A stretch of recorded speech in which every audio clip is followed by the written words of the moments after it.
หายเวทรอบตัว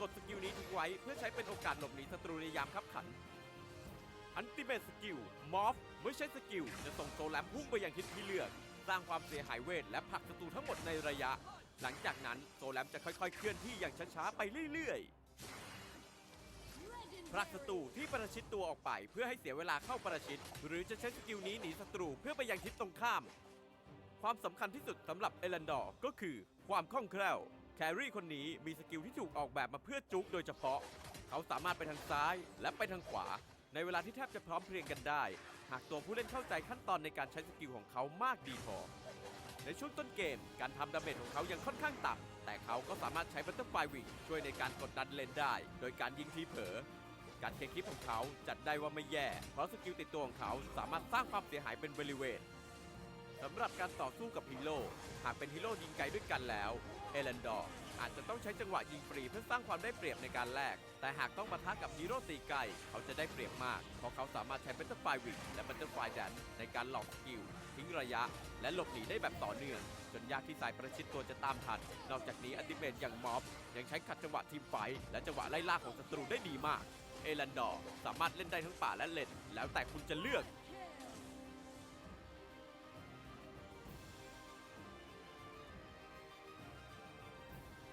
อย่าลืมกดติดตามเพื่อชมวิดีโอใหม่และไลฟ์สดก่อนใคร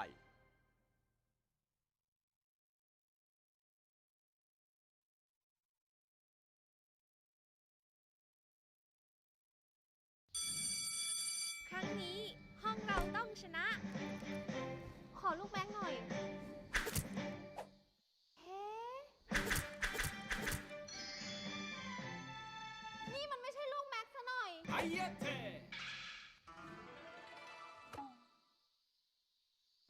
ขอเงินตัดผมหน่อยสินะ100 เดียวเองขอร้องล่ะไม่งั้นฉันแย่แน่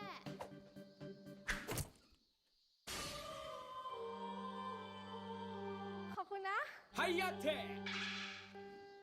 เฮ้ยขอตังค์กินข้าวหน่อยเดเราใช้ไปหมดแล้วนั่นไงเป็นไฟเหรอไถเก่งจังว่าไงนะออกกำลังกายเหรอกล้ามใหญ่จังโอเรโอโรซิโอมันเฮ้ยใครเตะวะไฮยะเทโอ้ยชิโซนะโดนจู่โจมแบบสายฟ้าแลบมาชมคนอื่นว่าน่ากินแบบนี้มันคาราเกะขอให้เลี่ยนตายวาซาเบะมีของอร่อยไม่แบ่งเลยนะอะไรก็ไม่รู้เล่นเกมดีกว่าเฮ้ฮีโร่ตัวใหม่นี่นาชื่ออะไรกันนะไฮยะเทมีคาราเกะด้วย Let's kill this love. Yeah, yeah, yeah. ดีนะ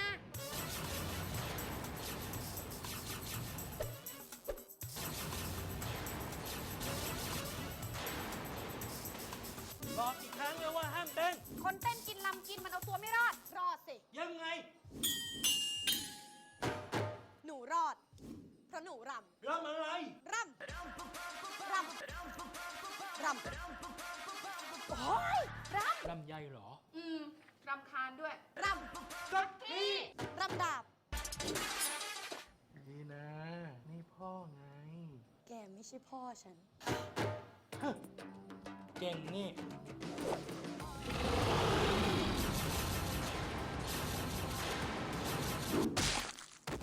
ใช่ฉันเก่งแม่ภูมิใจในตัวลูกแกก็ไม่ใช่แม่ฉันใช่แล้วนี่พ่อเองพ่อดีนะไปเจอคนเก่งของพ่อ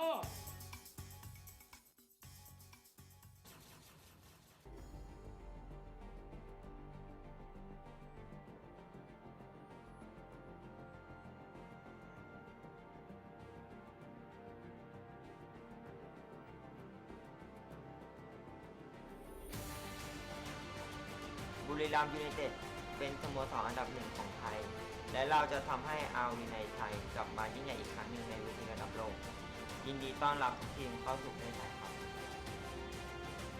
ไม่เข้ามาก็ไม่เป็นไรงั้นขอเข้าไปเองเพื่อให้ได้ยิงไกลๆแล้วเหลือทีคนเดียวเท่านั้นจะโหมหรือเปล่ามีเต๋าอีก1 คนครับแต่ว่าตรงนี้เหลือถึงตั้ง4 คนทีเดียวครับไม่น่าไหวตรงนี้ GCS부터 RPL까지 그리고 국제대회인 ARC와 AWC까지 짝 선수와 저는 수많은 경기를 함께했습니다. 저희는 원년 챔피언이고 이번에 새로운 OP팀으로 돌아온 만큼 그 영광을 다시 한번 누리고 싶습니다. Một năm trước tại AAC 2018, dấu ấn chúng tôi để lại chỉ là một đội tuyển non trẻ. Thì nay chúng tôi đến để khẳng định lại vị thế, để có một chỗ đứng rõ ràng trên bản đồ liên quân thế giới. 在 GCS 夏季赛初，没人看好 HKA 能拿下冠军，但在这2个月的比赛里，我们不服输的决心以及努力不懈的精神，让团练上帝不只是团练上帝，我们也证明了自己的实力，拿下 GCS 冠军宝座。而这股精神，我们也将持续延烧下去，横扫2019 AIC 国际赛。这个是赢，这个 come on， 这个恭喜 SK。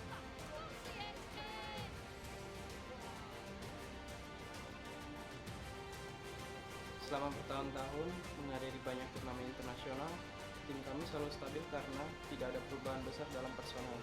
Bocah ajaib sudah memiliki keberanian yang lebih stabil di panggung internasional. Jadi saya percaya bahwa AIC 2019 akan menjadi musim bagi AOV Indonesia untuk memiliki terobosan yang belum pernah terjadi sebelumnya. 在今年 AWC 以及 GCS 夏季赛失利后，我们从中学习了许多挫折的洗礼以及丰富的国际赛经验。存在着粉丝期盼的我们不再害怕，期待勇敢追逐世界冠军的梦想。请再为我们欢呼一次，我们是 One Team 我挺。 Although we're only rookie team at AIC 2019, marami kaming surprise na inihanda katulad ng aming pagkapanalo sa MSP Championship. I think AIC, after a year, Nova Esports will eliminate all previous prejudice and bring explosive energy from Europe. 很多人都因为我们很神秘而感到畏惧。没错，请当心我们的怪物动物以及强势回归的运动。你躲到哪儿，它就会在哪儿。我们不止神秘，更是你的噩梦。我们是 AK。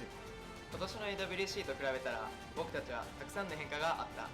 この変化をもって今回の AIC では僕たちの侍精神を全て見せてあげよう。 ตอนนั้นเราแพ้ในรอบเซมิไฟแนลของ AWC ที่ผ่านมาเพียงแค่แต้มเดียว แต่ในรายการนี้เราจะกลับมาทวงบัลลังก์แชมป์และจะโค่นทีมแฟลตลงให้ได้ครับผม Team Flash đang là thế lực mạnh nhất tại giải đấu này. Chúng tôi đến để chinh phục nốt chiếc cúp danh giá AIC 2019. Sẽ ăn tạt tạt ra bách cao rồi. Xuân Bách cướp được tạt tạt ra. Và với bộ sưu tập danh hiệu danh giá này sẽ khiến Team Flash trở thành một huyền thoại sống của Liên quân thế giới.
Welcome, guys, to the Arena of Valor International Championship 2019. We continue our group stages. For now, it is the third day, or day 3, presented to you by Tencent Games, Garena, True Online, and True Icon Hall. I'll be your English coverage shoutcaster. My name is Asarai, and later on we'll be joined by Isaac Plays. But for now, it's just gonna be me kind of just dissecting the matches that we'll be having for today. And my oh my, the past 2 days, we actually still have 4 days to go including this one, and I am already feeling the tension between the teams. We have seen already who is looking pretty strong at the very start, but mind you that it is easy for these teams to look back, try to figure out what happened wrong, and adjust.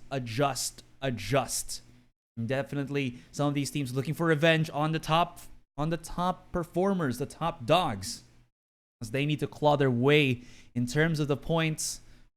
You did see a lot of single-use heroes be brought out, and by single-use I mean only seen once, at least once in the tournament. Haven't been seeing too much of them, except for the super popular or trendy picks, but still a very what's the word I'm looking for? A very entertaining set of matches were already upon us. So, you know, just sit back, relax, and enjoy the ride. And here we have our overview schedule. 6 to 11, that's our group stages. 16 to 17, the quarterfinals. Then they get a little bit of a break, as the semifinals will be on the 23rd of November. And lastly, here it is in true icon Siam and Bangkok, Thailand. It's gonna be the grand finals. So put it on your calendars, November 24. It's gonna be a doozy. Aside from that, dissecting that total prize pool of 500,000 US dollars, these teams are definitely out to get some bank. Look at that, first place prize with $200,000, and at least if you do go to 5th and 8th, it's 16,000, and then you have your special prizes. Here is the standings.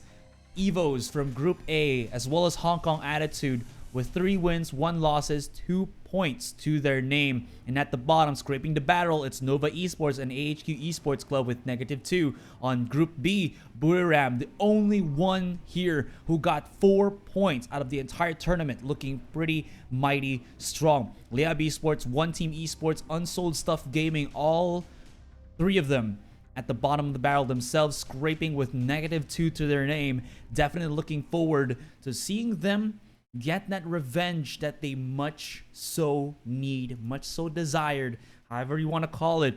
They are out for blood.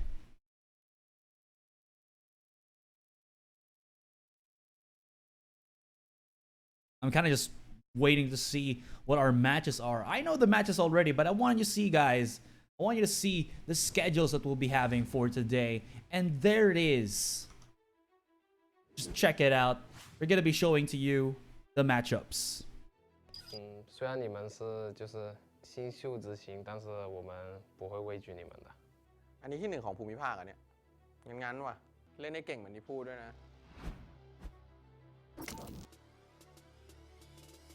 AWC で勝てなかったんですけど、今回は勝つぞ。我想没什么好说的吧。ワンティーム強くなってるから油断は禁物だよ。ก็บาริครับ I think I've barely seen any of their games, so I don't really know what to look forward to, but I'm just really excited to go against all these teams because they're their own country's representatives. So I expect a lot from these people because I know they're the best of the best in their country. 我们 AK 是不会畏惧你们的，你们都放马过来吧，来。Hey Team AK, let's have a great match, guys. 感觉没有什么压力，我还是那句話，就是我掛機都能贏。タイの1位かもしれないけど、僕たちは戦ったことないから結果は分かんないぞ。ทีมจากญี่ปุ่นก็ไม่ค่อยเห็นในการแข่งขันแต่ว่าก็คงประมาทไม่ได้ครับ พร้อมจะชนะ อาหารไทยก็อร่อยไม่แพ้อาหารญี่ปุ่นนะครับไม่เกี่ยว ไม่เกี่ยวกัน Bảng đấu của mình có đại diện đến từ Philippines, hình như tên họ là hình như là Ly Giáp. Thực sự cái tên đấy thật khó nhớ và bọn mình cũng không để ý cho lắm. Team Flash, I know na hindi pa kami kilala masyado dahil sa popularity ng AOB sa Pilipinas. Pero sa AIC, sinisigurado ko na makikilala kami. Team nào thế? Hey, other teams from AIC, you probably haven't heard about us, or if you have, maybe you don't know how to say your name. Look at my mouth. Yeah.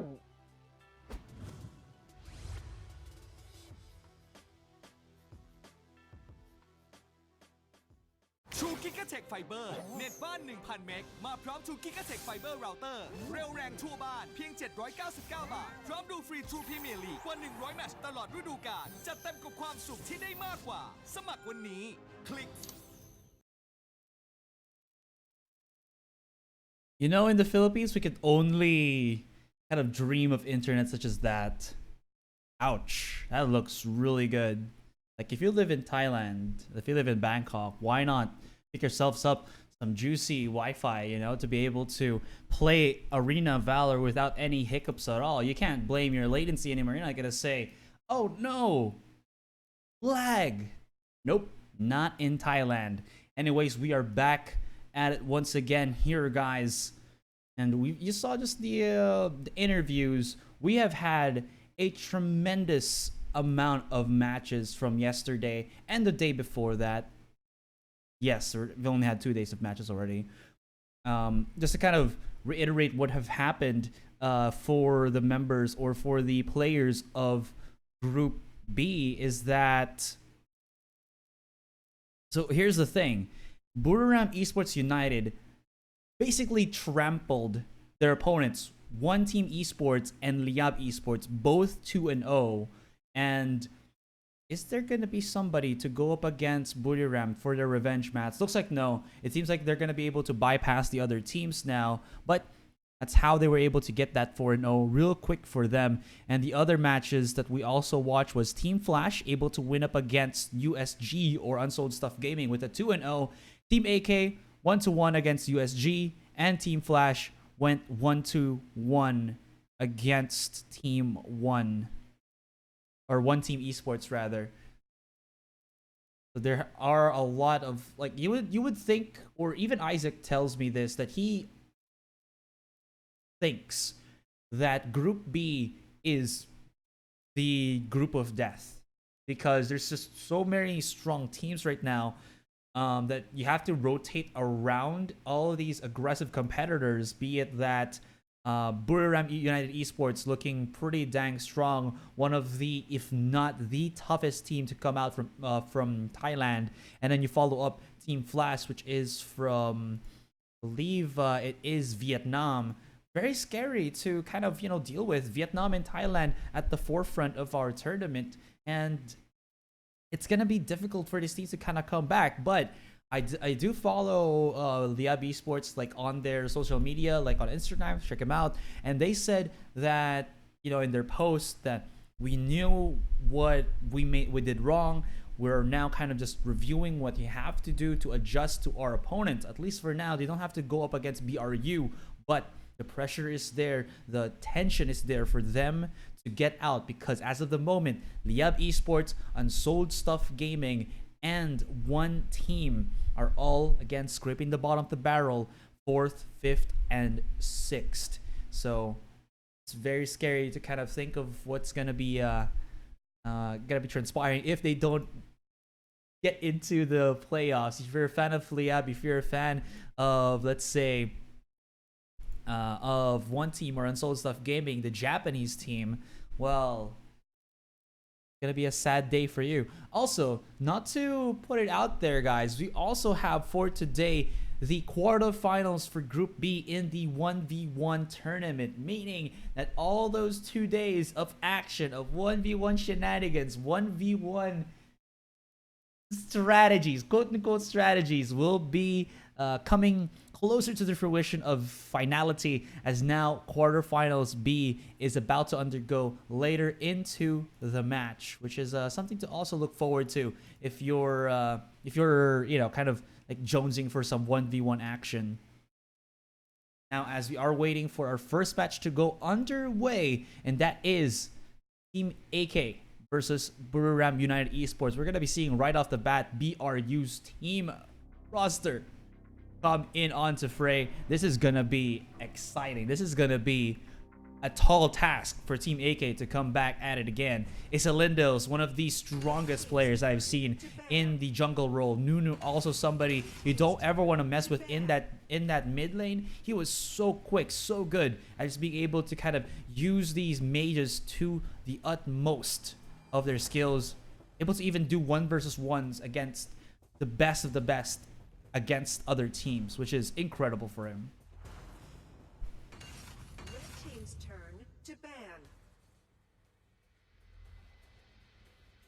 Now already we're going to be seeing Florentino and Darcy being banned out by Team AK. Darcy, I think, is already seeing a little bit more limelight, a little bit more love, aside from Krizix, who has been seeing that ban hammer ever so much. Team AK, though, rolling around with the Sephira, but Zip is actually pretty open here and a super strong pick if you want somebody who has that, again, that crowd control, that dispel mechanics, or not, sorry, not dispel, but crowd control. You keep your team safe, you absorb them, and you can set up some really nasty ganks. And it seems like Zip will be going into the field this time. Yena and an immediate Zenial here for Buriram. They definitely know what they want to play with. It's gonna be scary because if Zip kind of just overcommits and actually is packaging his team with him, you know, in his belly, and he puts it in the wrong position, he will get decimated by the Zenial and the Yena. So keep your eyes out for that.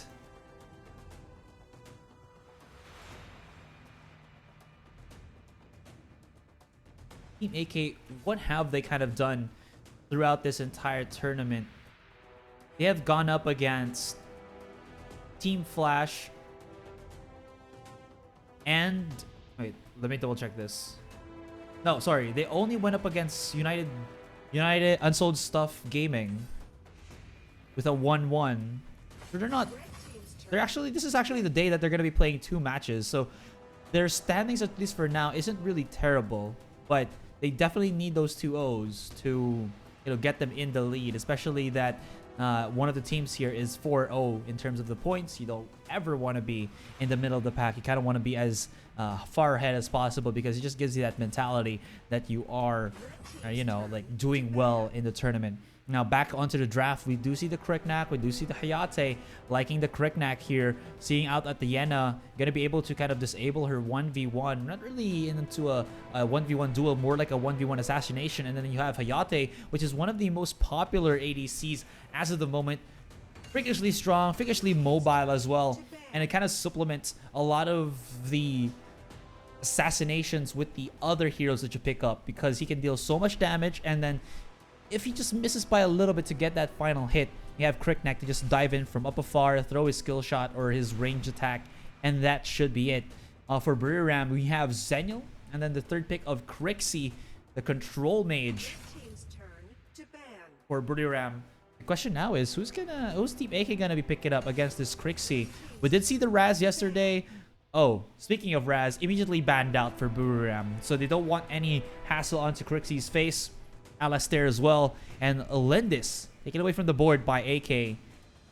Seems like they kind of just want to focus a little bit more on the first one, who was a very aggressive jungler per se. If you think about it, that's why we see the ban onto the Darcy. That's why you see the ban onto the Lindis, because first one is somebody who can make the advantages happen even at the very start of the game. He is a very, very proficient player, and the way that he traverses around the map, actually the entire team of BRU, is nothing to be laughed at.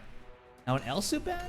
No, a Rorik ban will actually be done by AK. Elsu might not have been a good idea, because I don't think it's much of a threat. Especially, I mean, you can use it with this composition, but Rorik might have been the better option. Till Honest will be picked up by Buriram here as another ADC.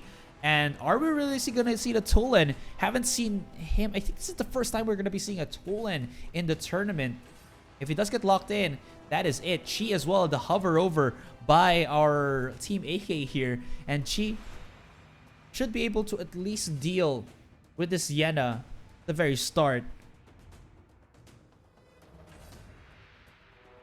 Could be a good duelist as well. You do have some nice crowd controls, and it really is going to be the Tulen kind of, well, summoned here. Oh no, this isn't the first time we're going to be seeing a Tulen. I think this is like the second or third, but I feel like it's the second time we're gonna be seeing the Tulin. There you have it. Last pick for Buriram is gonna be the Keelan. Oh. They were watching yesterday's matches, guys. We were watching yesterday's matches. It was so well executed. I believe by Team Olympus, where we got ourselves their jungler, use it, wipe out the entirety of, I think that was Evo's, win the game, and then that was it. No, sorry, that wasn't Team Olympus. I think that was AHQ Esports Club or Hong Kong Attitude. I'm so bad at remembering things. I just woke up. Nah, just kidding. I didn't wake up. I was like awake for like 6 hours already. I think it was Hong Kong Attitude that actually picked that up, and they were just like one of the players for Hong Kong Attitude. I think that was Rush.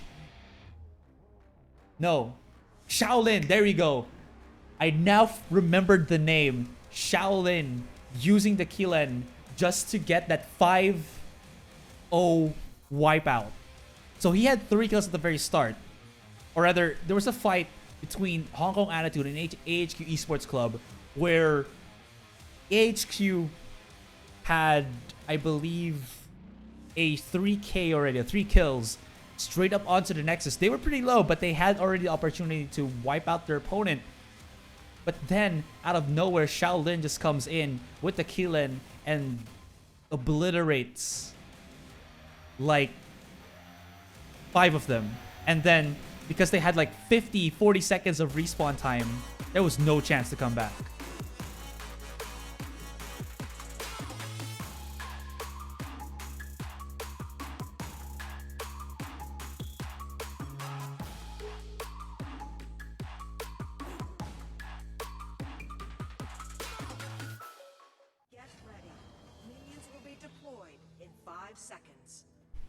We have begun, ladies and gentlemen. Game number 1.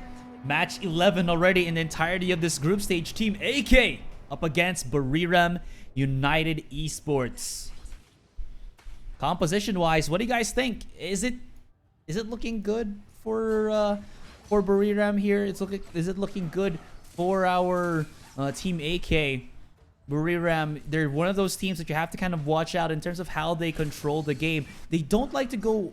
I mean, when they need to be aggressive, they will be aggressive, but they don't overcommit to the fights like these other teams do. They like to set their own tempo. They like to control the pace of the game, and with that, kind of just able to win out just from controlling the game, not even needing to get a lot of kills at all. And I'm curious to see how they're going to be able to get it. Did see that Summer tried to go and bamboozle that River Sprite. But AAA here is going to be able to still get the lockdown. Now, Chi is able to actually keep herself quite healthy, so not much to be seen there. Nanwan, though, forcing himself to already escape the clutches of Nunu, who is super strong and is denying his return back onto the lane. Nanwan, because his lane is being pushed out, he has to call the help of his teammates to kind of alleviate this pressure already, and that's gonna force him to actually lose a little bit of CS into the mid. A good chunk of it, though. If it was a little bit later, maybe like 20 seconds later, they could have actually forced him to back, and that could also have been a straight up dragon. Well, here for BRU, but AK would just be fine. Crit Sentinel right there. Lily wanted to kind of dip her toes into the mix, maybe get a last hit, but it's not gonna happen though. Nunu is just so good at kind of just angling his wave. It's difficult to do, or not really difficult, but he makes it so that you hit him at the edge of the wave, maximizing the damage, and that has been always one of Nunu's really greatest strengths, is the ability to use these skill shots effectively to what he needs, to what he requires for him to get that W. Now, Nanwan is back onto the fight as well, but he's lost a pretty penny. Around 200 gold already lost into the pocket. Never really want to see that. And somebody is actually still at less than 1,000 gold, which is Junjun, but it's fine.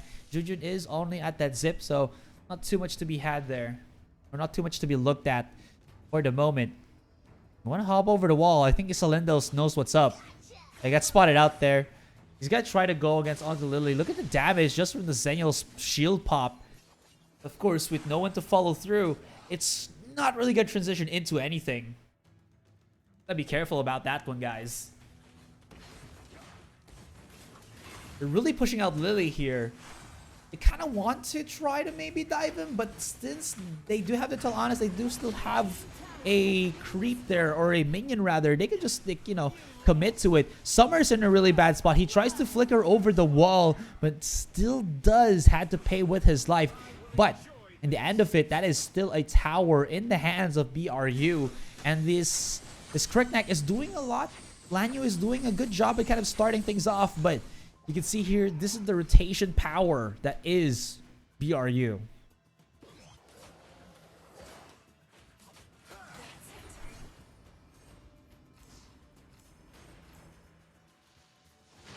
Oh, sometimes you just gotta take note of how aggressive other teams are. BRU is fantastic as a team and kind of just denying that.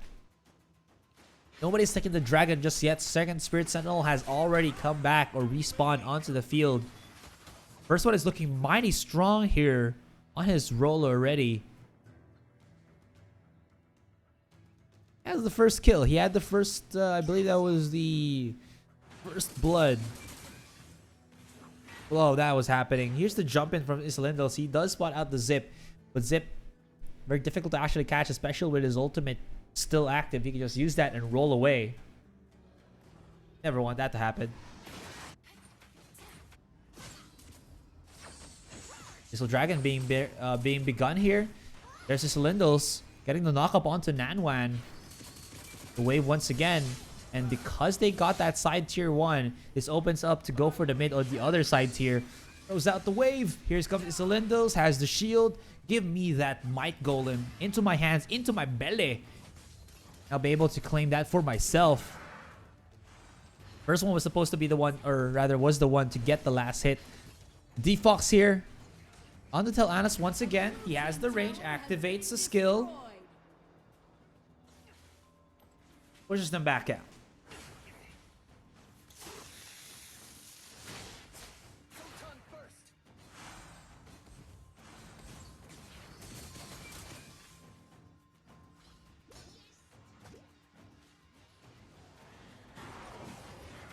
There it is, the first Abyssal Dragon already being started here. Oh no. Try to suck it in. But that means that they forced him out of the Abyssal Dragon. Not too shabby of a start for BRU. Team AK on the other hand, still need to get themselves, well, really do net themselves the first objective, because it's not looking too hot for them. There's a blink over away from that with Nanwan, Triple A as well as Lanyu. Looking to have maybe gone for this tower, but it's still too ambitious for them, at least for now, when they don't really have much information on where the members of BRU are actually positioned at, actually located at. It's a risky move.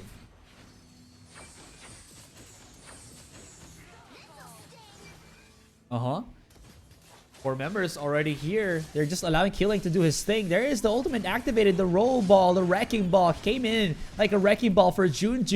And Defox into the back. Look at his position. He's so good. Triple A will try to actually chase him down with the chi. But the body blocks coming in from BRU. A little bit tad too perfect. Triple A though, one more auto attack and that might be it. But they survive by the skin of their teeth. One remaining member. What is wrong with me? But you know what's not wrong? How BRU are playing this out.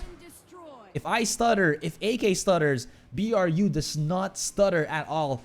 Looking at how they just immediately come out on top with that fight.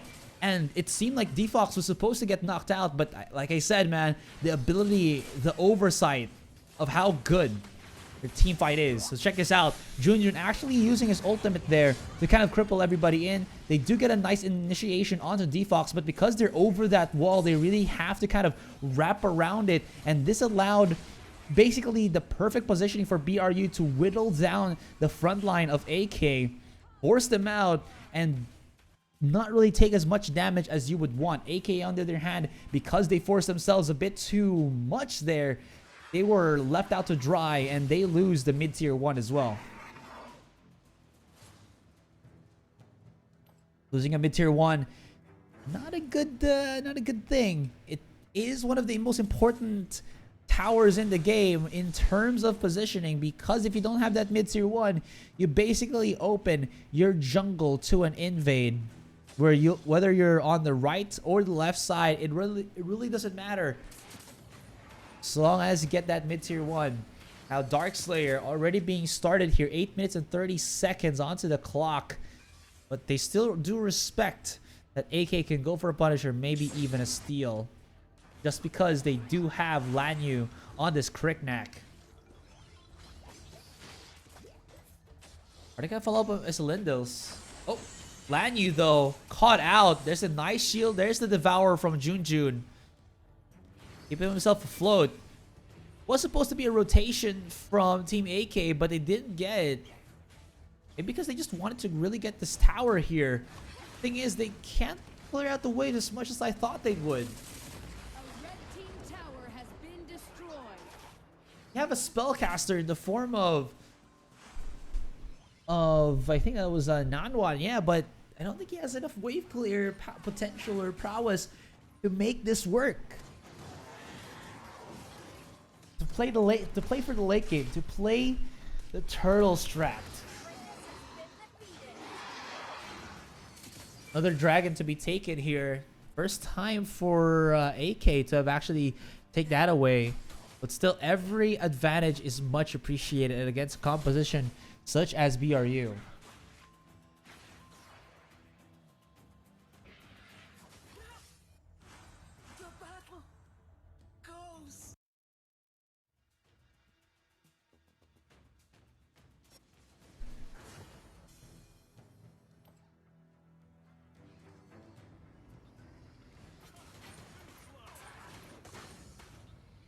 Oh, Darkslayer being started here.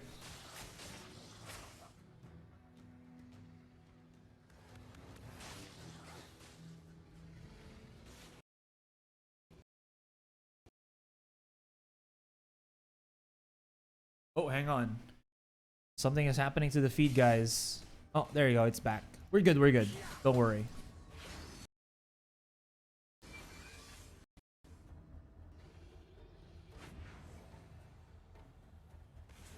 Oh, this is going to look spicy. AAA has to run away from this one.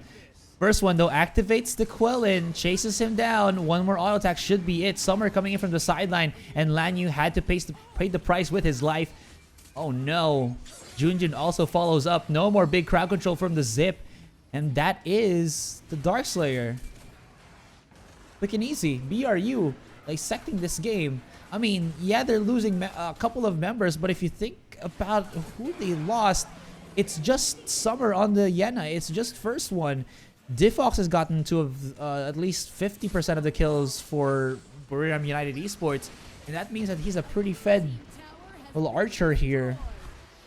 It's going to be the flank for AAA. It sets it up with the Chi, but is it really enough for the Tulin to follow through? The shields, oh my goodness, the micro, so good. And Isolindos was waiting on the brush because he knew that there was going to be a flicker to come out of AAA.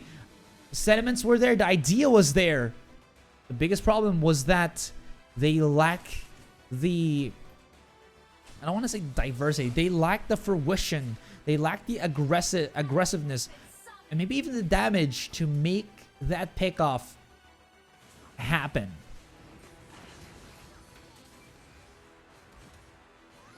Already starting for the mid-tier 2, having the Darkslayer will help out the case of ATV here.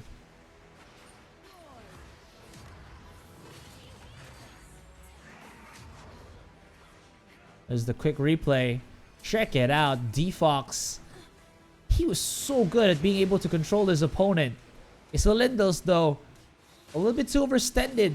A hair out of place, and then it's a hair out of sight because it's got cut off by AK. They haven't lost this game just yet. There's still a chance for AK to win this one. The problem is that we're not seeing Lanyu initiate with this Cricknack. We're not seeing Junjun position his rolling ball a little bit better than it is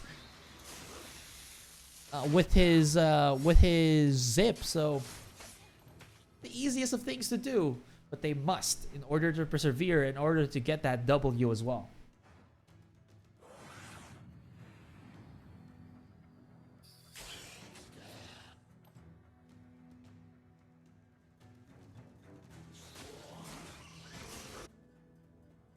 Oh. I thought they were gonna just position for like a flank or something. But now BRU, you can see what's going on in their heads because they already have their ultimate or their buff taken away from them. They're gonna be waiting for this Dark Slayer to work out. But Team AK have kind of flipped on the switch and they make pay for what Summer did there. A little bit of the mistake, and now 40 seconds will be onto the clock to try to push out their opponents. That is not good at all.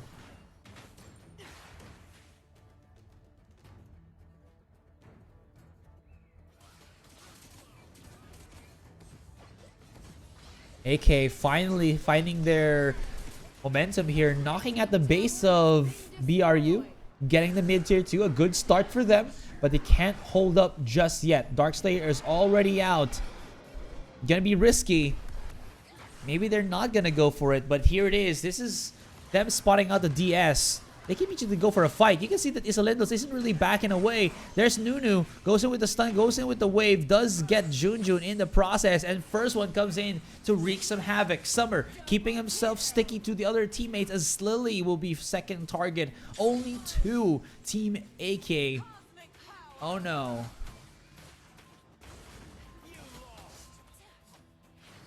Darkslayer already being picked up here by BRU.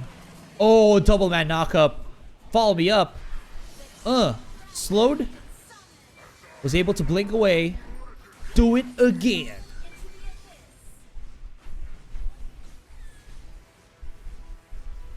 Knock it on Heaven's Door with the dragon. Oh, sorry, Drake. Oh no, it's a dragon. If you're 4 legs and 2 wings, you're a dragon. If you're 2 legs and 2 wings, you're a Drake. You know, call me on my cell phone type of Drake. Second Abyssal Dragon picked up by BRU's first one.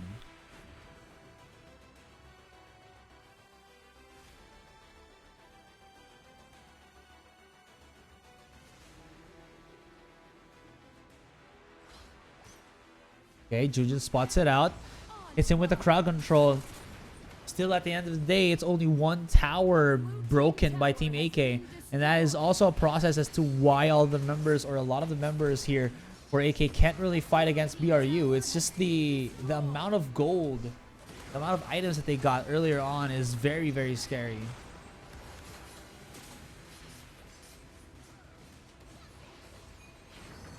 Are they going to be rushing it in?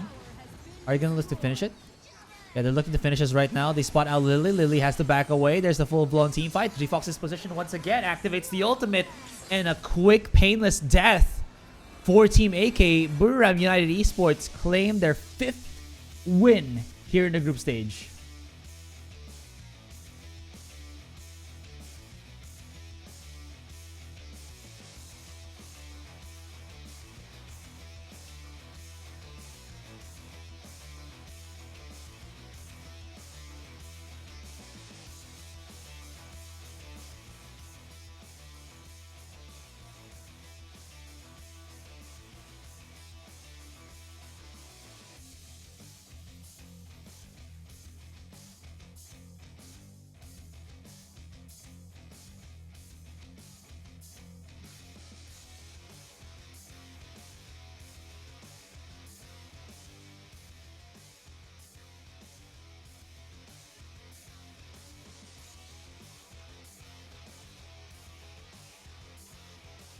And this is your endgame stats for Game 1 MVP.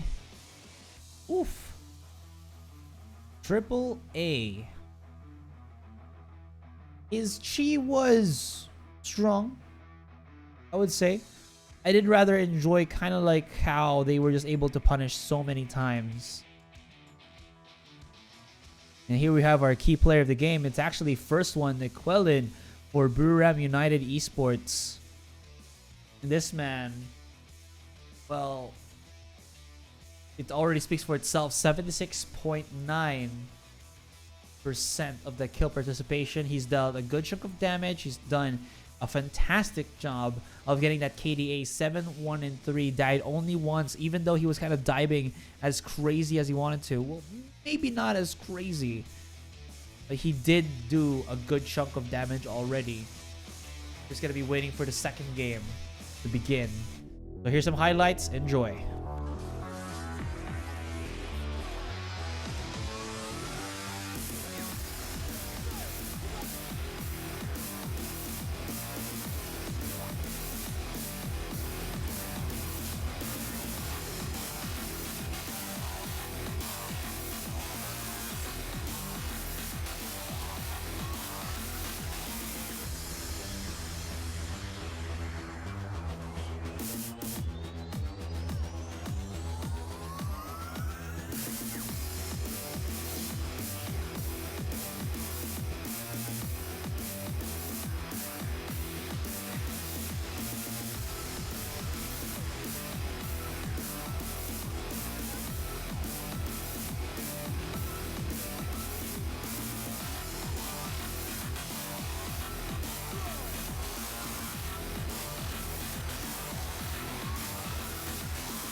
Bamf! We're back.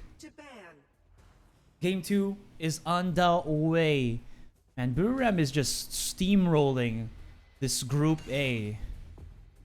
Who?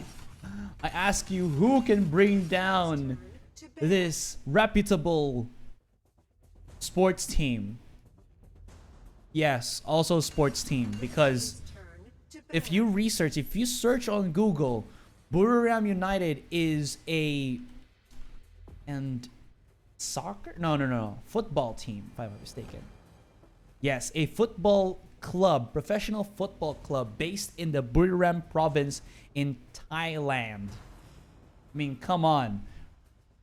From kicking balls to kicking to playing with phones, these guys have gone from height to a high point in sports to another high point in esports.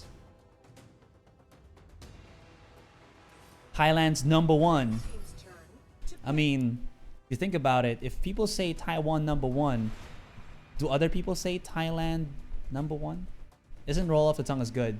Maybe there's something else that we can like use, to kind of do that for them. But back onto the ball game of the drafting. It is Iena and Zenial taken away from the board, while AK will snipe out the Darcy and the Florentino as Krizzix will be picked up by Buriram. I thought there was a new hero that that AAA picked up for themselves. No, it's just one of the skins or the looks of Kilgroth. And they do get themselves also the Murad, the Kilgroth-Murad combo. Kilgroth very strong at going for that split push composition. Looking at the initial win condition for Buriram as of the moment. They just need to get into the late game with Hayate.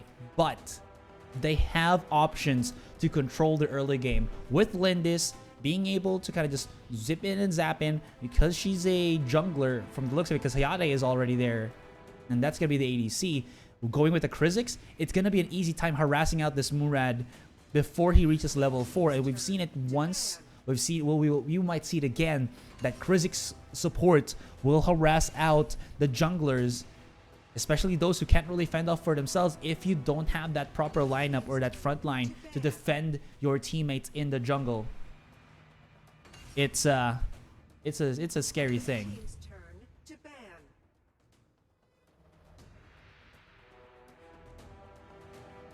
What do you think is this gonna be? With Liliana actually pick up by Team AK. They want the speed, they want the ability to chase down hard on these targets, especially Lindis, not really a strong mobile hero, more of just a faraway hero that has a little bit of scouting, a little bit of damage from afar, but once you get up onto her face, I mean, this is a lot of up into your face characters. You got Murad, you got Liliana. Now onto the banning, Violet away from the board here. For AK, they got Ignis as well as the Crixie, and Zip. Can't really see him anymore. Buriram, I mean, they didn't really lose even against the Zip on game 1.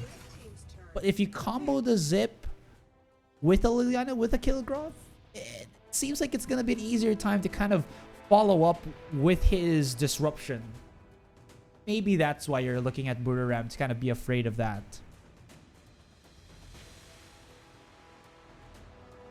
What's it gonna be? What's the first pick? They don't have an ADC just yet. Till Honest is open. They wanted to. Till Honest into Murad or Kilgroth could be useful. Very strong. But they want the Baldoom hover over first. They want to secure a little bit more crowd control first. I do respect it. Oh. I don't think we're ever gonna see a Toro. Unless every other support has been banned out. The lumber for a better setup. The idea is there. Planted already. It's going to help Kilgroth and Murad. Or actually, no, Kilgroth and Liliana lock onto their targets. Maybe even give Murad an easier time once you kind of slam down with the lumber. Buriram United here. I'm just going to call them BRU. What's the idea? What's the mindset here? They're still lacking a mid as well as a DS lane. If it's going to be up against the Kilgroth, maybe you kind of want to go for an Omen. Or a Yena or something. It seems like that is the case. And since it is also the Liliana, harassment... I was about to try to drop a sick rhyme there. But harassment is the name of the game for Raz. Got yourself a little bit of his pulses coming out, hitting Liliana. You got a lot of mobility. You're going to be able to outmaneuver, outspeed a Liliana. It makes a lot of sense. And you're also a disruptor yourself once you get that ultimate or at level 4 rolling. That is definitely what they needed. But check this out. I thought it was going to be the Superman, but they decide otherwise. They need an ADC. Errol's gonna be picked up. Okay.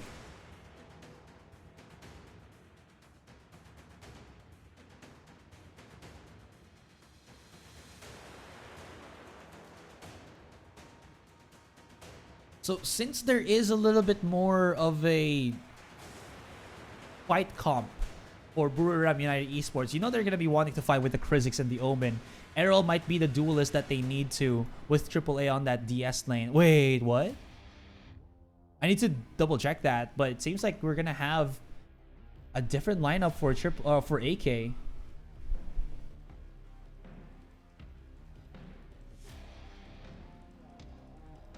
What's it gonna be?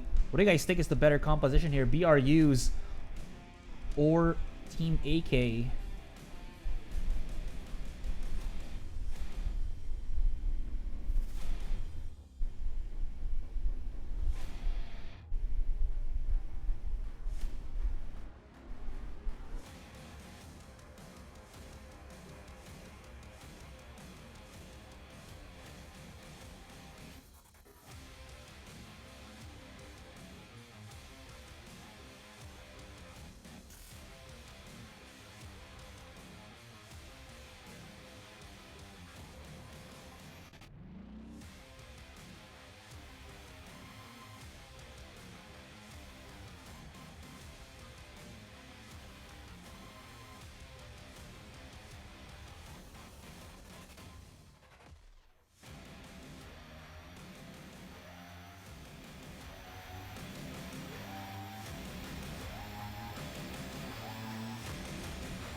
Minions will be deployed in 5 seconds.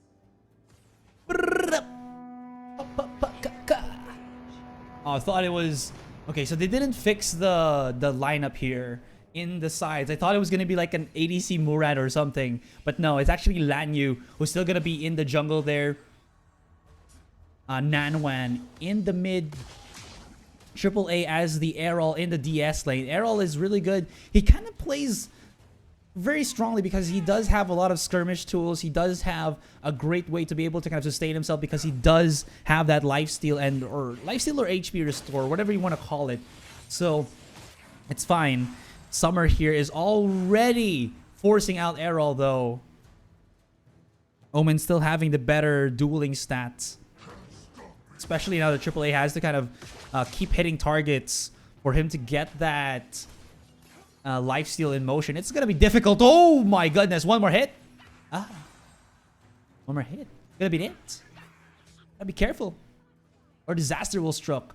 But this is a faster game for BRU. And I feel like AAA were forced to pick this Errol and then just hope for the best for him. The very start of it as well, the counter jungling for BRU is showing 300 gold lead already. And they can't really push them out. The thing is, Junjun with this lumbar isn't the strong support to shove off the opponents who are invading in the jungle. Well, at least before you get to your level 4. But even so, you kind of bet yourself on that one ultimate. And that's basically Lumbar's mechanic, you know? You use that ultimate and that's about it.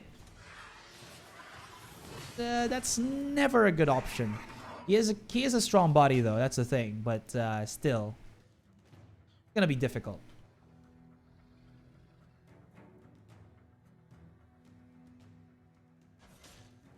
What you gonna do when they come for you? They're already looking to go for this dragon. Lily is just kind of roaming around, already to level 4. So Lindels will spot him out and go over if you wanted to. Invisibility will be had. Level 4s are being started all across the board here. They spot out Nunu. Nunu has to back away. He will just at least go back into his lane. I really love that skill from Lindels with the Kriziks, where he can suck in your entire opposing team. BRU's first one is right here. He has a double buff. They can actually look to go and dive at this AAA. Does he have enough mobility to get away at this one? He's getting slowed down onto half HP. But because of that aggressive stance, they can go for their first tower if they wanted to. But AK not being a... maybe late, no, not being a wasteful team. Perfect word for it. Will try to go for the Abyssal Dragon. Perfectly executed for them. They'll be able to get that. But in terms of it, they will be giving up one of their towers. And that is one of the huge things that is going to be, well, difficult to deal with. Losing a tower, definitely.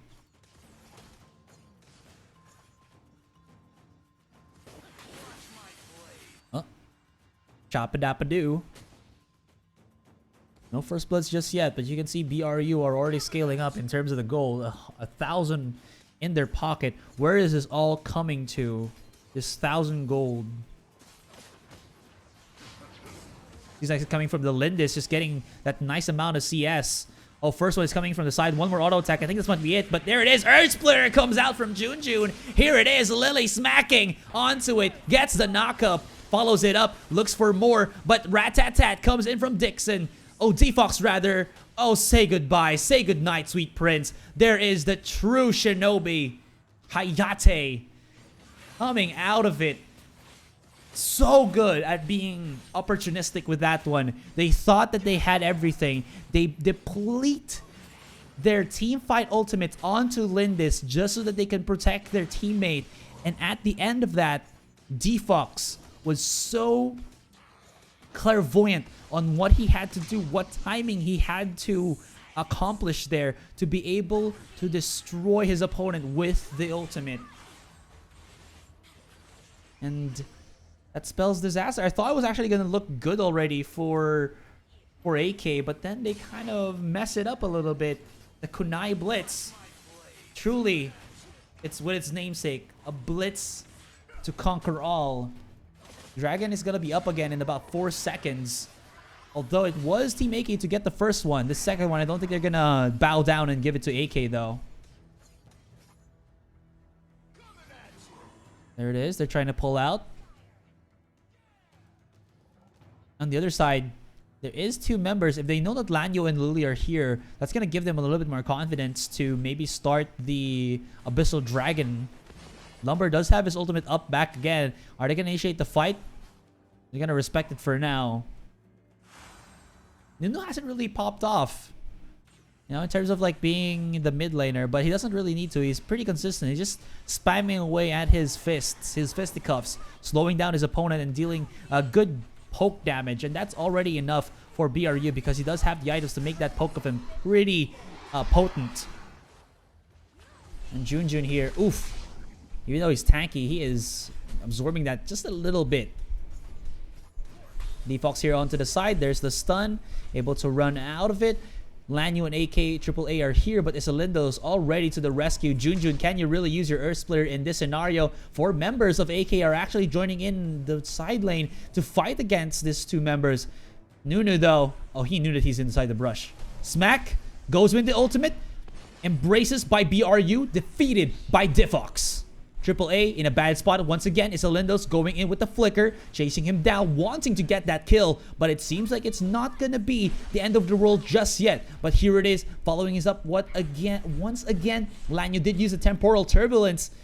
And it seems like it's not really gonna be a turbulent time for BRU as they are just breezing past their opponents here.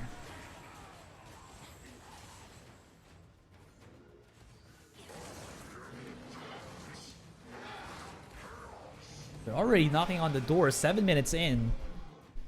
They're breaking down towers, breaking hearts of AK.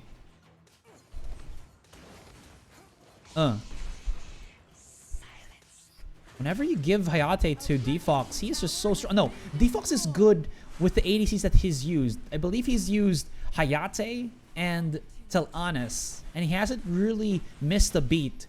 A very intelligent ADC.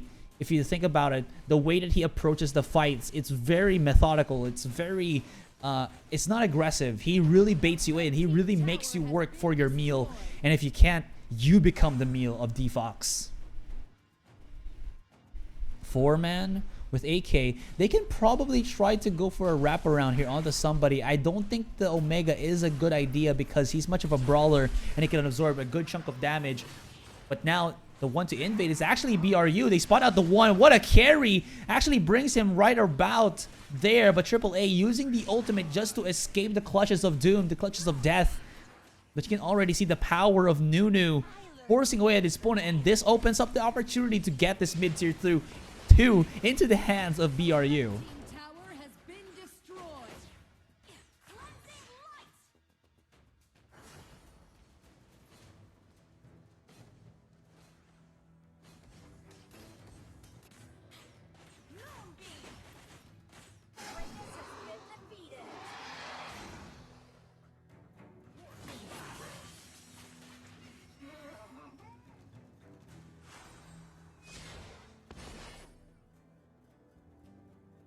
Oh, they're gonna chase him? No, he has invisibility. He's fine. Now, 4-1, 6,000 gold lead. It's gonna be a bit of a doozy. Oh! Run away, Jun, run away. Team AK's getting a little bit of a taste of the BRU medicine.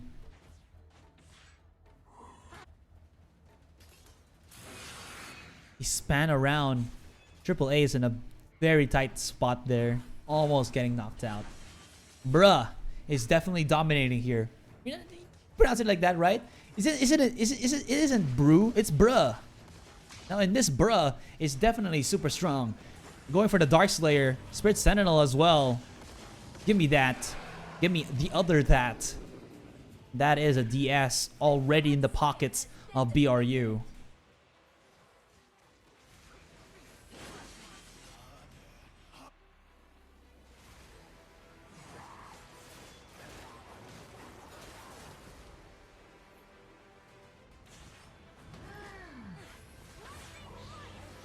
Oh, cleansing light.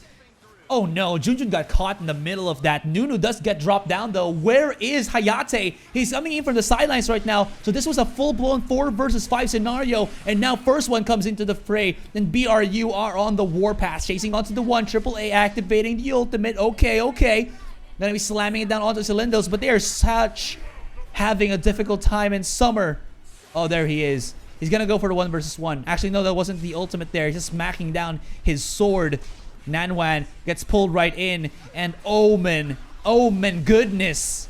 D-Fox comes in from the side. And this is the cleanup crew. Ultimate for D-Fox. And say goodnight, sweet prince.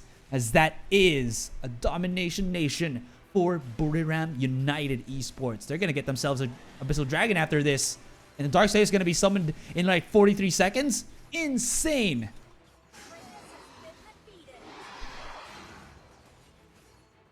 Respect me. Respect my authority. This is just what BRU are saying. This is the true blue form of BRU. Well, I don't think this is even their true form, but you can see already how strong they are in just kind of dealing with AK. AK, on the other hand, they kind of had the right mindsets there. They were forcing the fights that they needed to, but the problem is they're lacking right now in terms of damage. They are lacking that execution power that they need to one up against BRU. But now, since they are going to be onto the quote-unquote high ground here, they can't force BRU into a tight spot, and that is where you'd think Junjun is going to have a fun time with his ultimate. Followed up by Lily, who hasn't really lost his touch. Not bad in terms of his overall net worth. He's got a good chunk of items already, and with this kill growth, able to maybe get the free hits. That's going to be good. But speaking of free hits, he has been denied that for the longest time just because of how good the spacing and the crowd control is of the composition of BRU.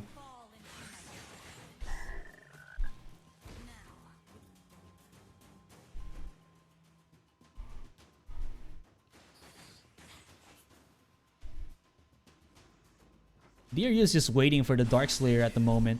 They can actually go for a kill, but now was a temporal turbulence, and that is a Murad. He can just go back to where he came from whence he came, and just, no. Not really get knocked out. There it is. DS is already up. Scouting for the Lindis. This is why you like the Lindis, you know. You get yourself a nice amount of scouting, and that is a quick Dark Slayer. It hasn't even been like 5 seconds and they already take out that big objective.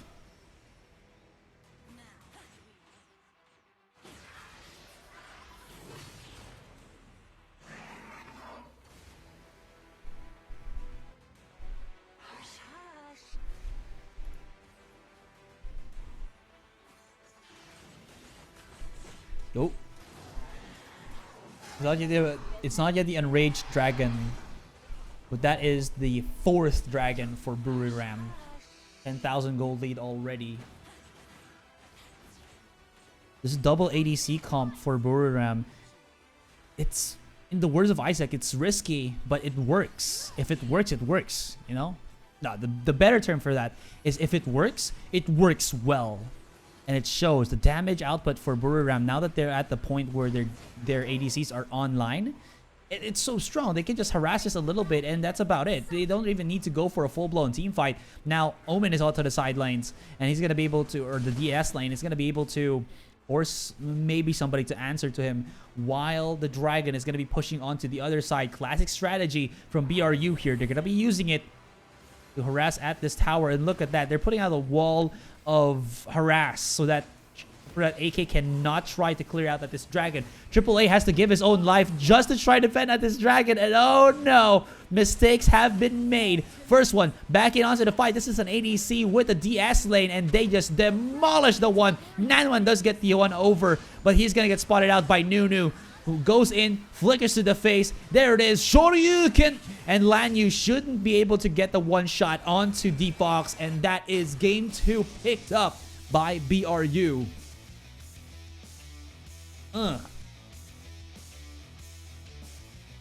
Let's do it. That's how BRU is just feeling right now.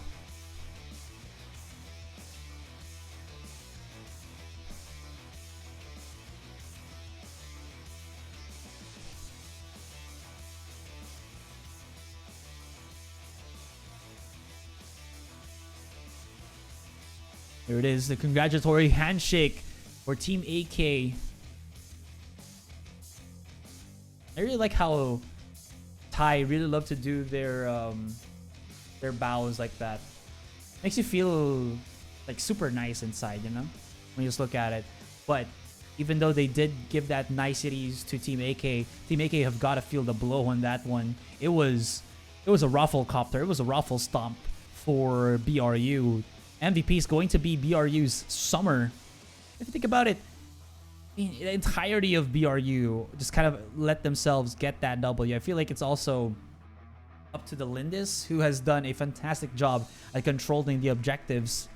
And, well, there it is. You got yourself Summer for the key player of the game, but to be honest, everybody's a key player of the game for BRU there. They work so well, so hand in hand, that you don't really miss a beat at all, you know, when they try to play a game.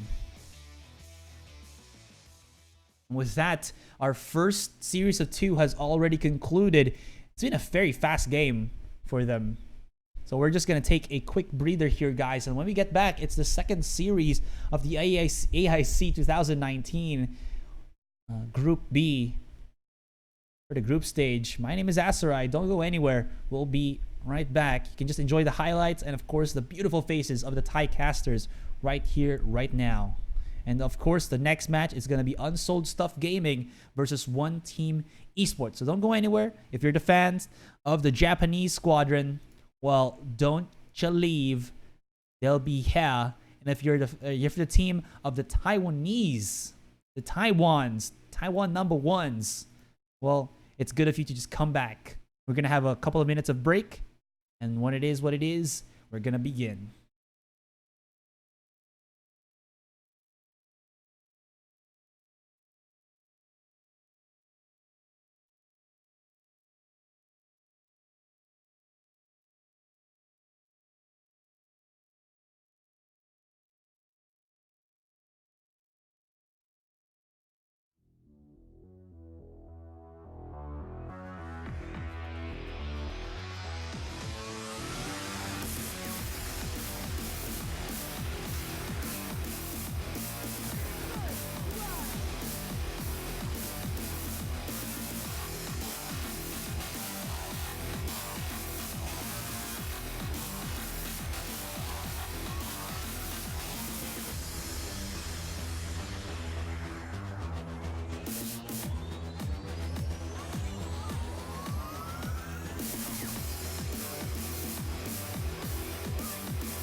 เดินหลงมาวะไหนวะแน่แหลมมาเลย หมายถึงเดินแหลมหูแหลม ไปจัดการมันดีกว่าวะก็มาดิครับ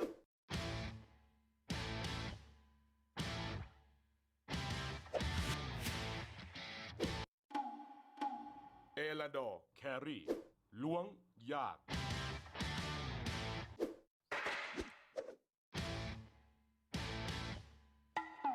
เอลาดอร์แครี่ล้วงยาก ฝากคนหนึ่ง ได้ เอลาดอร์แครี่ล้วง ของตัวเองยังยากเลย พ่อหนุ่มกินน้ำพี่เมจ้า ดีเลยขอบคุณมากนะครับ นี่พ่อหนุ่มหนีอะไรมาจ๊ะ ไม่บอก แล้วบ้านอยู่แถวไหนอะจ๊ะ ไม่บอก พี่ไม่ส่งไหมอะ ไม่บอก ฮะ ไม่บอก พ่อชื่ออะไร ไม่บอก เอลาดอร์แครี่ล้วง ความลับก็ยาก ฉันใส่ยานอนหลับไว้แล้วจ้ะ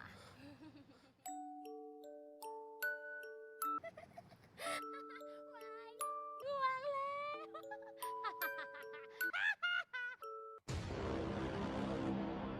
เอลาดอร์แครี่ง่วงยาก หลวงป่ะ เอลาดอร์แครี่ร่วงยาก ไม่ใช่แค่นั้น เอลาดอร์แครี่ม่วงยาก พอไหม พอเนาะ พอก็พอเนาะ ขายเลยแล้วกัน เอลันดอร์แหกทุกกฎของแครี่ว้าบนี่สกิลหนีก็มีนะครับแวบแวบพลิ้วมากพลิ้วไหวที่สุดโอ้โห บอกเลยว่าไปลองเองเถอะครับร่วงยากจริงๆ ไม่เชื่อดูนี่มือแล้วยังไม่ร่วงเลย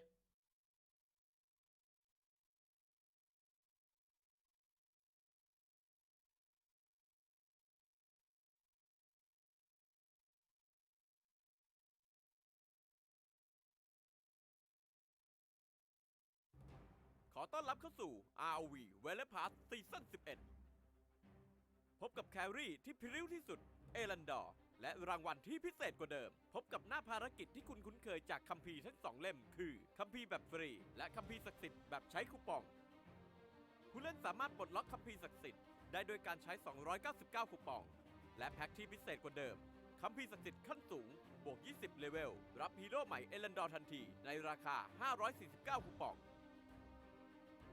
โดยจะมีเวลาทำภารกิจ 4 อาทิตย์ ทำให้รับรางวัลได้เร็วกว่าเดิม พร้อมค่าผลงานที่เพิ่มมากขึ้นต่อภารกิจ ผู้เล่นสามารถเพิ่มเลเวลของคัมภีร์ศักดิ์สิทธิ์ได้โดยการเพิ่มค่าผลงาน ซึ่งจะได้รับเมื่อทำภารกิจ โดยมีทั้งภารกิจรายวันและรายสัปดาห์ หรือผู้เล่นสามารถเพิ่มเลเวลของคัมภีร์ศักดิ์สิทธิ์ได้ โดยการใช้คูปองจำนวน 50 คูปองต่อเลเวล เมื่อคัมภีร์ศักดิ์สิทธิ์เลเวลอัพถึงระดับที่กำหนด ผู้เล่นจะได้รับของรางวัลสุดพิเศษอย่างเลือกรับสกิน1 ตัวจากทั้งหมดที่กำหนด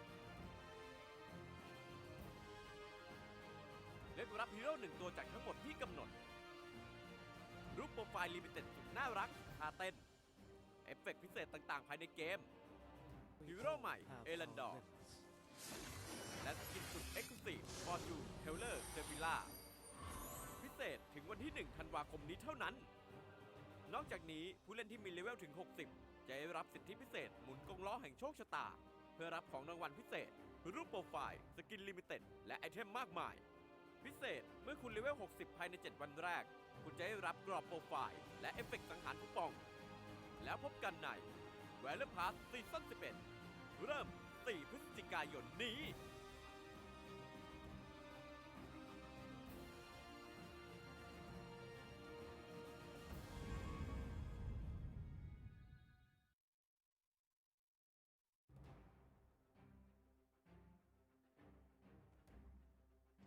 ยินดีต้อนรับเข้าสู่ฮีโร่สปอตไลท์ วันนี้เรามาพบกับเอลันดอร์ ฮีโร่ประเภทแครี่ ชีวิตนั้นงดงามเสมอ ดุจดังบุภายามแรกอรุณ สกิลติดตัวโซซิล 1. การโจมตีปกติจะสร้างโซซิลใส่เป้าหมาย เมื่อครบ 3 ครั้ง จะสร้างความเสียหายเวทแก่ศัตรูในบริเวณ 2. เมื่อใช้สกิลหรือเก็บโซแลมการโจมตีปกติครั้งต่อไปจะโจมตีเพิ่ม 1 ครั้ง 3.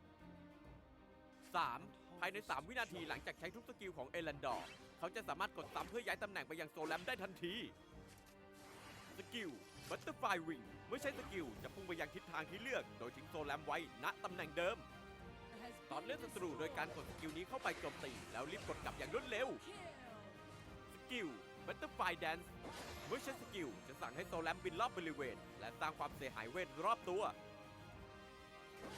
กดสกิลนี้ทิ้งไว้เพื่อใช้เป็นโอกาสหลบหนีศัตรูในยามคับขันอันติเมทสกิลมอฟเมื่อใช้สกิลจะส่งโซแลมพุ่งไปยังทิศที่เลือกสร้างความเสียหายเวทและผลักศัตรูทั้งหมดในระยะหลังจากนั้นโซแลมจะค่อยๆเคลื่อนที่อย่างช้าๆไปเรื่อยๆผลักศัตรูที่ประชิดตัวออกไปเพื่อให้เสียเวลาเข้าประชิดหรือจะใช้สกิลนี้หนีศัตรูเพื่อไปยังทิศตรงข้ามความสำคัญที่สุดสำหรับเอลันดอร์ก็คือความคล่องแคล่วแครี่คนนี้มีสกิลที่ถูกออกแบบมาเพื่อจุกโดยเฉพาะเขาสามารถไปทางซ้ายและไปทางขวาในเวลาที่แทบจะพร้อมเพรียงกันได้หากตัวผู้เล่นเข้าใจขั้นตอนในการใช้สกิลของเขามากดีพอในช่วงต้นเกมการทำดาเมจของเขายังค่อนข้างต่ำแต่เขาก็สามารถใช้บัตเตอร์ไฟวิงช่วยในการกดดันเลนได้โดยการยิงทีเผลอการเคคลิปของเขาจัดได้ว่าไม่แย่เพราะสกิลติดตัวของเขาสามารถสร้างความเสียหายเป็นบริเวณสำหรับการต่อสู้กับฮีโร่หากเป็นฮีโร่ยิงไกลด้วยกันแล้วเอลันดอร์อาจจะต้องใช้จังหวะยิงฟรีเพื่อสร้างความได้เปรียบในการแลกแต่หากต้องปะทะกับฮีโร่ตีไกลเขาจะได้เปรียบมากเพราะเขาสามารถใช้บัตเตอร์ไฟวิงและบัตเตอร์ไฟแดนในการหลอกสกิลทิ้งระยะและหลบหนีได้แบบต่อเนื่องจนยากที่สายประชิดตัวจะตามทันนอกจากนี้อัลติเมทอย่างม็อบยังใช้ขัดจังหวะทีมไฟท์และจังหวะไล่ล่าของศัตรูได้ดีมากเอลันดอร์สามารถเล่นได้ทั้งป่าและเลนแล้วแต่คุณจะเลือก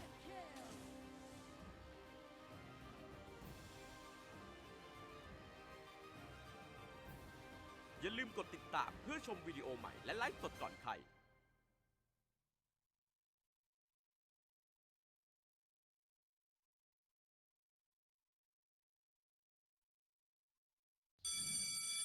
ครั้งนี้ห้องเราต้องชนะขอลูกแบงค์หน่อยเฮ้นี่มันไม่ใช่ลูกแม็กซ์ซะหน่อยไอเยเท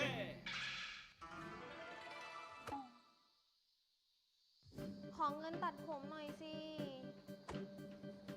นะ100 เดียวเอง ขอร้องล่ะ ไม่งั้นฉันแย่แน่ๆ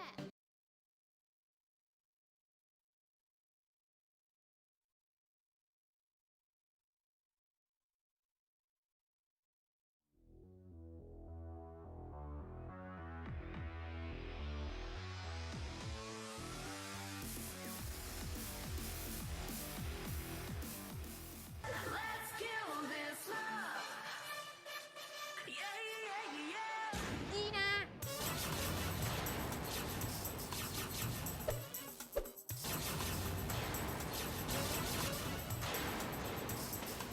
บอกอีกครั้งแล้วว่าห้ามเต้น คนเต้นกินลำกินมันเอาตัวไม่รอด รอดสิ ยังไง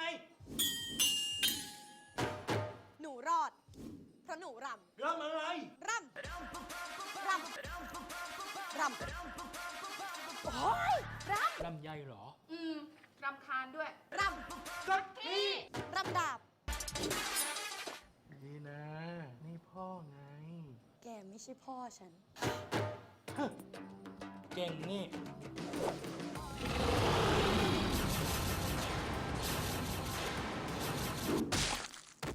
ใช่ ฉันเก่ง แม่ภูมิใจในตัวลูก แกก็ไม่ใช่แม่ฉัน ฮะ ใช่แล้ว นี่พ่อเอง พ่อ ดีนะไฟเตอร์คนเก่งของพ่อ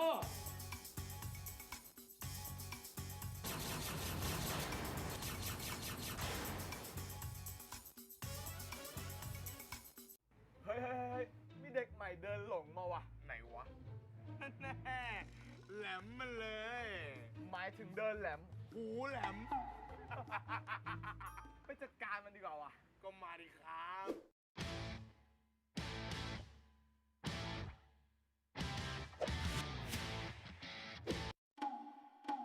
เอลาดอร์แครี่ล้วงยาก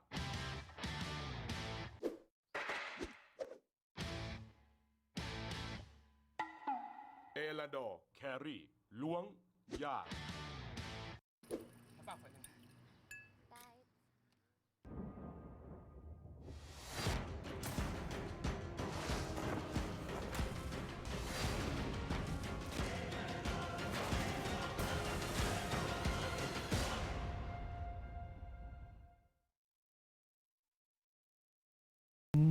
Bam! We back at it again for the Arena of Valor International Championship 2019, presented to you by Tencent Games, Garena, True Online, and True Icon Hall. My name is Asarai, and I'll be your shoutcaster for today. And we saw what happened on the previous match. It was Team AK versus Buriram United Esports. And BRU are, I don't know, man, they just feel like they're on a whole different being, whole different scale, however you want to call it. They are a force to be reckoned with, and reckon they shall, getting that 2-0 against AK. Now to follow it up, we have One Team Esports up against Unsold Stuff Gaming. I really don't know why it's called Unsold Stuff Gaming. I want to know the reason why it's called Unsold Stuff Gaming. I want to ask, why is it called Unsold Stuff Gaming? The reason why it's called like that.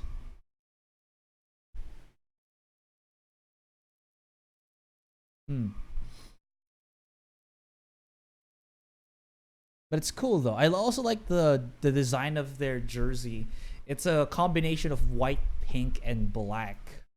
You don't really think of those colors together, but when they do, it looks fantastic.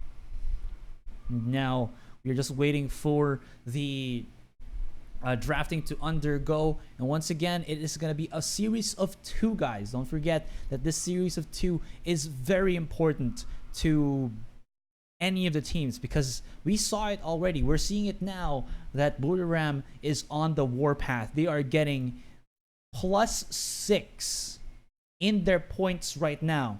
They have no negatives or whatsoever because they're just winning non-stop. So here's how the points goes from the looks of it. If you lose, you get -1. If you win, you got +1. So it's kind of like right minus wrong, right? So if you have more correct, or if you have more wins, or if you have only wins, you get a huge lead. If you get a lot of wins, you get somewhat of a lead.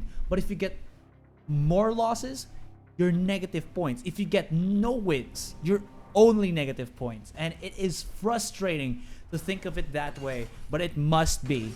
Now here we are for the drafting. Darcy taken away immediately. It's always going to be the Darcy and the Zip, Florentino, and then into the Lindis. Lindis always a strong first pick there.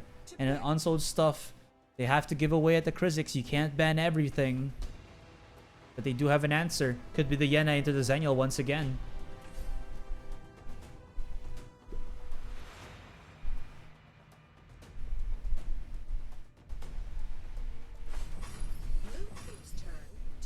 Even Yena into the Hayate could actually work here.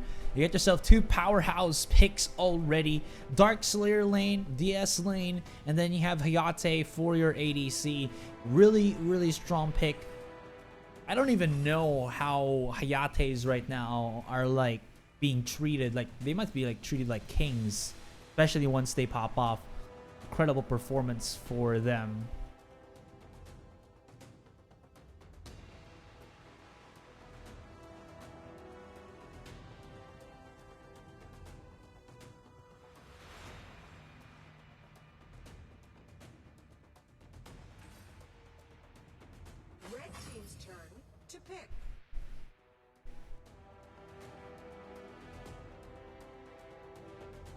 Elsu and Crixie. I do it like the setup. They might need something like a Baldoom, or maybe another a slower character, a character that can slow to make the most out of Elsu. But if the one who's gonna be using him is good in terms of kind of just lining up the shot, should be able to make him pretty dang effective, pretty dang strong. Is it really going to be the Amelie? Are we going to be seeing the Amelie right now? Looks like we'll just have to wait for another day. It's going to be a hover over the Thane. Looking for that Disrupt. If you can actually catch up onto the Elsa, that's going to be pretty whacked. Maybe even an Omega if they wanted to. But Thane seems to be a much more drawn-out character. They need somebody who can absorb even more damage. So, does make sense. He also has nice crowd control. And that's just going to be, you know, something that he'll be able to use. And that's going to be the Thane picked up. Rixie as the last one. No, sorry. Diao Chen as the first draft ban on the second phase for One Team Esports. Man, this is the first time I'm seeing this in like close-up. The AR or the models are really well made. If you just check it out, look at that, look at that. It has his headset on, and it's so realistic. It looks like it's not even AR. It looks like it's real life. Banning from the Unsold Stuff Gaming, it's gonna be the Cricknack and the Kilgroth. One of the bugs, one of the Slimies. Well, we did see Krizik's Kilgroth combo be such a strong duo for any team. Being able to take that away will force them to pick up something else. Need something a little bit different for the DS lane. Omen is still up though, but the first pick will be for USG. They do already have the Yena. The Outchan is out, so they don't have any control against the composition here. Maybe go for the Ignis, because they do have the Thane and the Yena, but they need a little bit more up in your face, and the Liliana will win out their ideals. I did see a hover over the Rourke there. Kind of want to see the Rourke.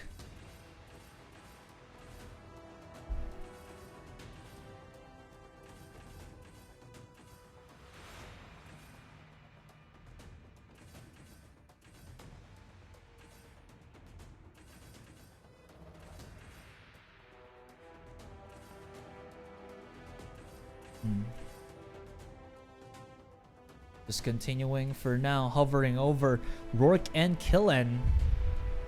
Killen like a villain. Killen for the jungle, Ryoma for the DS lane up against the Yena. Good for the early game. Killen super strong, even as Assassinator, but they do decide to go for the Omen. Also a pretty dang strong pick. Gonna love that.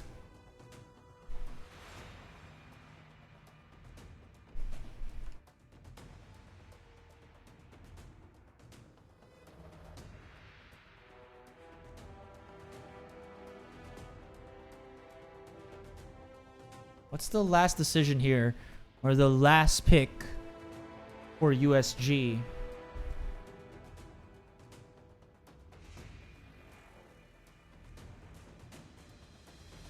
They're only missing a support. No, it's Thane. They're only missing a jungler, actually. To stave off all of this pressure. Well, they do have, like, again, they said the Thane, but they need something. Murad is away from the board. They're really complicated on what they're kind of thinking here. What's the last pick? Valheim.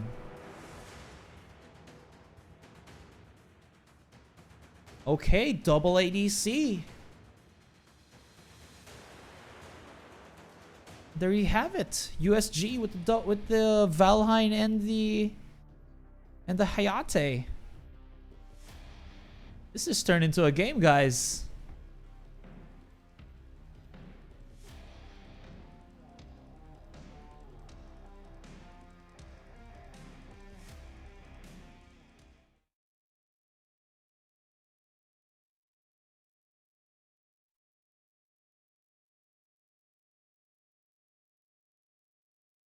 Seems like we're gonna have to wait just a little bit for this to get into the game.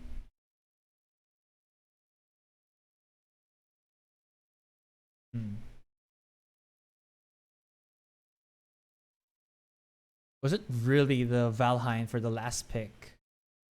Or are they gonna be resetting? That's the thing. We're just gonna have to wait a little bit.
Seems like the balls keep on rolling here. Again, this is brought to you by Tencent Games, Garena, True Online, and True Icon Hall. Not sure what's happening. Maybe that Valheim pick wasn't really the Valheim pick. I did kind of want to see it though. I was very hopeful, but against the composition that one team built around themselves, I don't think it's a good pick. What do you think, guys? Is it really a good option to go for that last Valheim pick? I really think it wasn't. I really think it wasn't at all.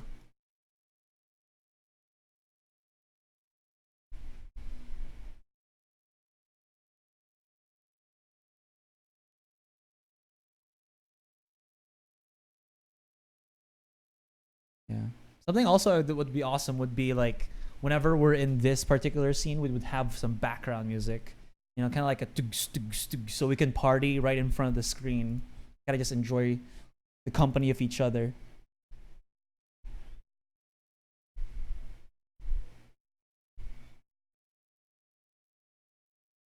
Again, for those who are asking the schedule for our games, right now it's happening with USG, that is Unsold Stuff Gaming, right up against One Team Esports. And then after that, which is going to be Team AK and Liab. And just a fun fact for you guys who aren't Filipino, Liab means blaze or a blaze. That's why their icon is like that blue mask of some sort. It's kind of like, if you look at it from afar, it looks like what you would see fire when it's crackling, like from the stove or like from, you know, the campfires and whatnot. And they did say that blue fire burns the hottest or singes the hottest. Don't worry, guys. We're waiting for Isaac. He's gonna come. Oh, there it is. It's not the Valheim. It's the Zephys. So there was an issue with the draft. My heart was kind of beating a little bit there, like this. Valheim? This isn't Y-Force. This isn't Evos, was it? Oh, I can't remember the name.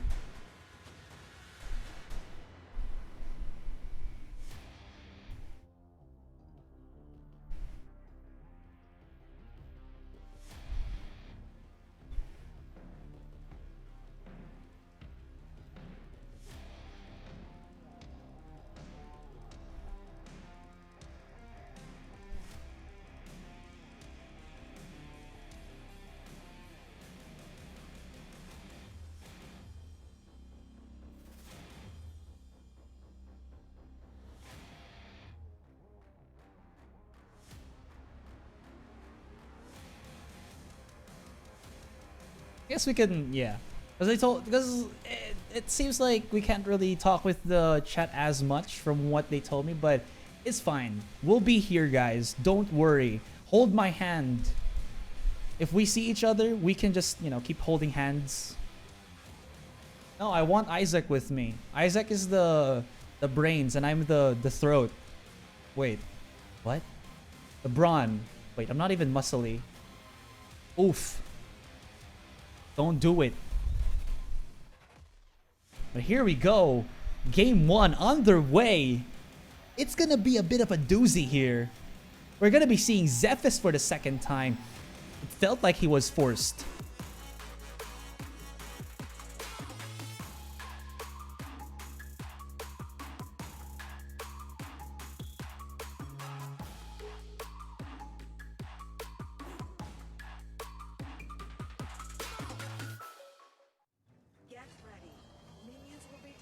Get to ready. Game 1, match 12 in the group stage. One Team Esports up against Unsold Stuff Gaming. Show him what it's done. Here's the kid. Back at it again with the Omen. Now, one of the players to watch out for up in one team would definitely be Hualin and Tura. The way that Tura is just able to kind of make everything work in terms of ADC. I really do like it. Now that is a knockup you want to see. That's swell in, man. He's gotta get you knocked up. Not in a good way, but in the bad one. He actually goes over and flickers. Well, using the spell already this early just mean that he wanted to force back Mai as quickly as possible. Maybe just force her to recall, and that'll give Kid a bit more chance to farm in the lane by himself.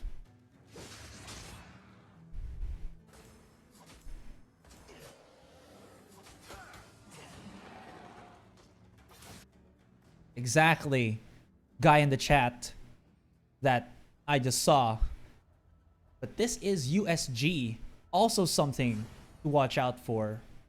Soda was, I think, the one who was playing in the 1v1s the other day. Man, I don't want to see another 1v1 where we see like a 10-minute game. My brain could not handle any more of that shenanigans. Not again. Not again. Our 1v1 for yesterday, that was the most insane one, I believe, was between Sun and Wyvors, where Sun was using a what was he using again? I think it was man, my memory is so dead. I'll just have to look at the VODs to make sure. So, but here's the thing. So Wyvors was winning in terms of the CS. I believe he was using a Valheim, and Sun was using, I think, a Natalia or something. The trade was working so well in terms of Sun, but then Wyvors was winning in terms of CS. They weren't really killing each other or trying to get pushes on the tower. And at the very end, they tried to go for the last wave before the strike of 10 minutes. And Sun won by 1 gold. How do you win with 1 gold? With a difference of 1 gold. Ay, ay, ay. I mean, come on. That's... You can't make this stuff up. Now, speaking of making stuff up, there's going to be an immediate fight here as they try to see who contests inside the jungle. Hippie has to get away from the fight, but USG has taken away at the resources of one team. Come here, suck you in. Bea gets the first blood. Dejuo does have to go and flicker over. He's going to be able to absorb a little bit of damage, but now they see onto Hippie. Hippie is out, cannot get the buff. Get on out of here, they said. One team, they said. We're one. We're a team. That's going to be a rotation onto the DS lane. Maybe even able to get this first tower of the game. Dejuo, he wants to get that push in. Gets a 3-man. Soda is going to be able to dive in here a little bit, but it seems like it's not enough. Has to back away. Oof.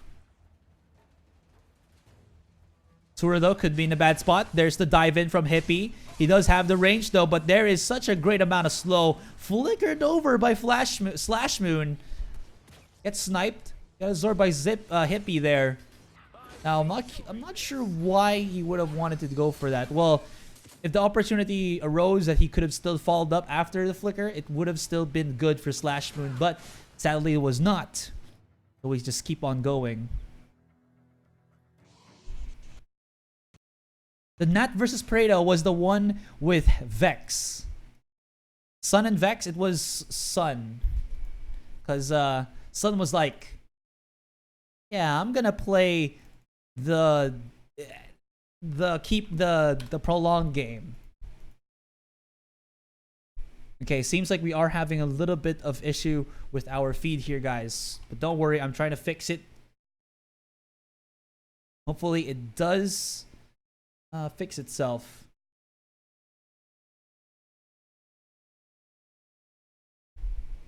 While that is happening, who are the teams that you are looking for to kind of, well, not really kind of, but, you know, to dominate or win this entire tournament? BRU's looking pretty strong, but again, since I am from the Philippines, I do gotta give the shoutouts to the boys at Liab, but still, it doesn't mean I'm biased. I'm just looking at, you know, Liab to make something happen. People keep saying that they're the ones who won AIC 2019. They come in from teams such as, I think some of the members came from Bren, and some of the members came from, man, I forgot the name. Insurgents, was it? I can't remember. Let me double check that.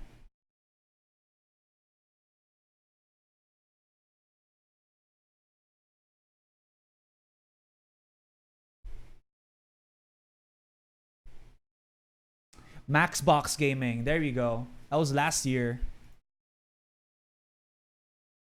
No, I'm still trying to fix the feed here, guys. There we go. It's back.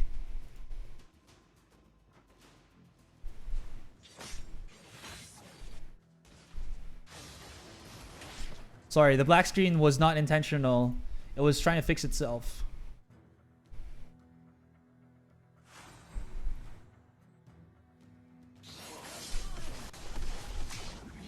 Oh, there's the initiation. They're chasing him down. They already got straight up amount of kills, you know, during the quote-unquote break. 16.4k, 13.8. Checking out how many deaths they've had. One team is now kind of, you know, changing gears already. They're looking to go for these invades. They're looking to go for the commits. I do love this strategy here, but it seems like they have to be very careful because USG might go for the punish, but it's working out well for them. They're wasting a lot of time for USG to try to force them out of these jungle, and it's working. It's working pretty well.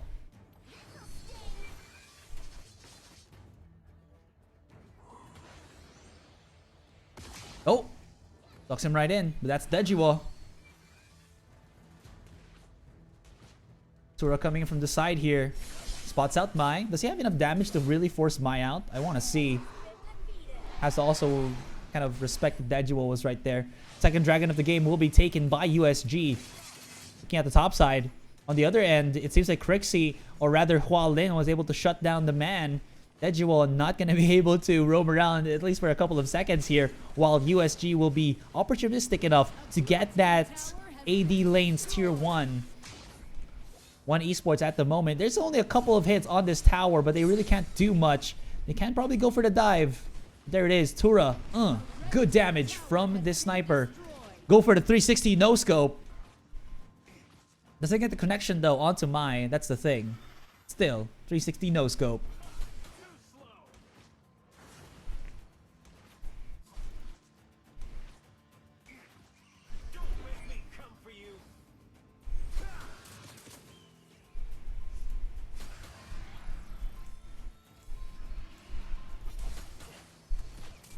Oof.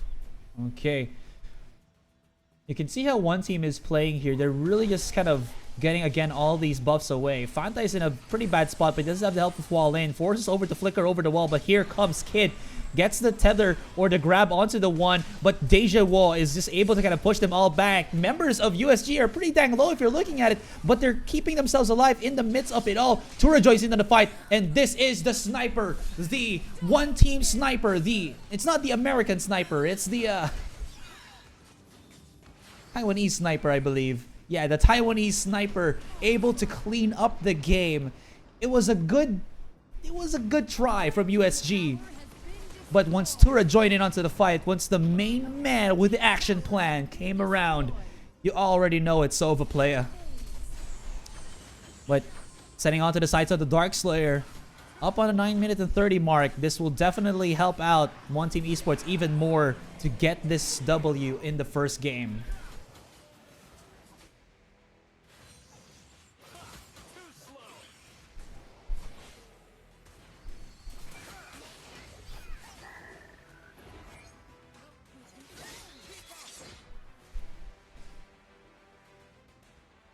You're gonna do when they come for you. This is like kind of the song that's already coming for one team, you know, the bad boys. USG though, they find an opportunity. They're gonna be able to get this one tower away. Baya on the other hand spots out another one, gets the Abyssal Dragon by himself, and this is not looking good at all for Unsold. Like the position here. Oh no. Oh, Soda. Got popped open there. Dejiwo. He's gonna be followed up.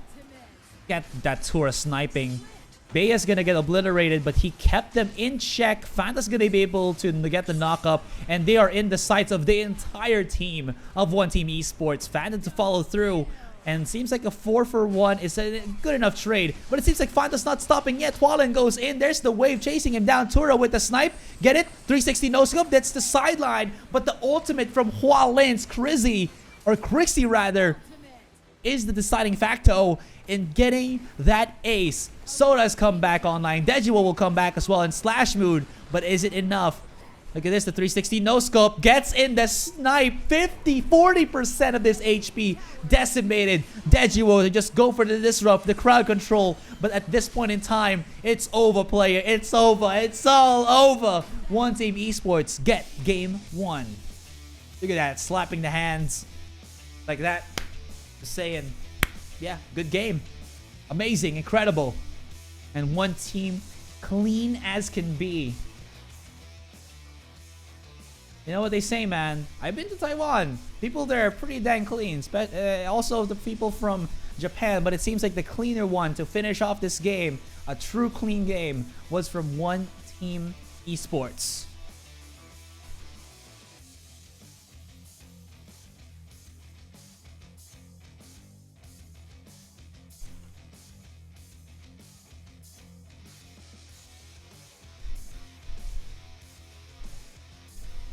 Check out the end game studs.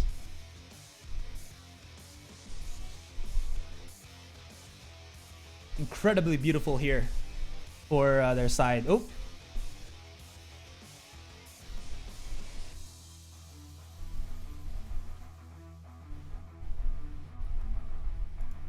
Again, the schedule after this one, it's AK versus Liab. For those who are wondering what the other teams are, when the other teams are going to perform, check out the website, maybe at Wikipedia or something. And you'll be able to see the schedules as well as which groups are in which. This is for Group A, rather Group B. If you guys are looking for the teams from Group A, it's different. Way different. Just have to wait.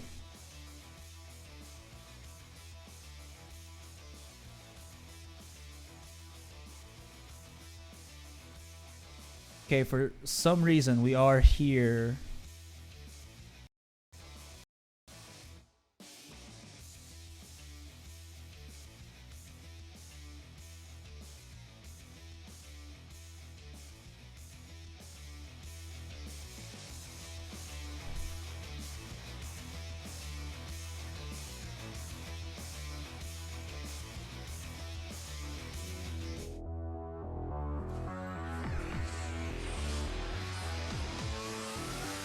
What happens, you know? You just kind of have to let it simmer in terms of the flow, but it's fine. After this game between USG and one team, we're gonna be seeing AK and Liab go head-to-head up against each other. It's gonna be also ecstatic to watch. So it seems like we're gonna take a break for the meantime, guys. At least now we have some music to keep us, you know, a little bit alive. Don't go anywhere. We'll be right back for the AIC 2019.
ban.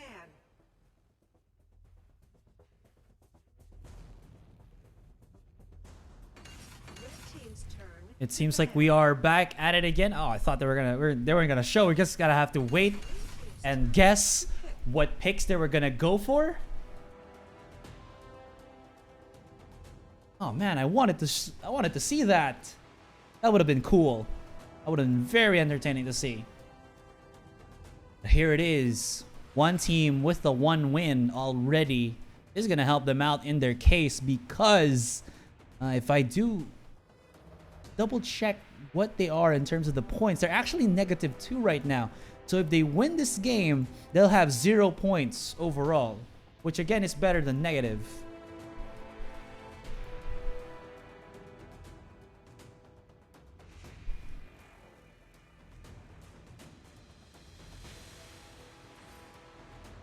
Red team's turn to pick. Seems like somebody will be joining me in a jiffy here, so you know, don't go anywhere. We'll be getting ourselves a partner to join us.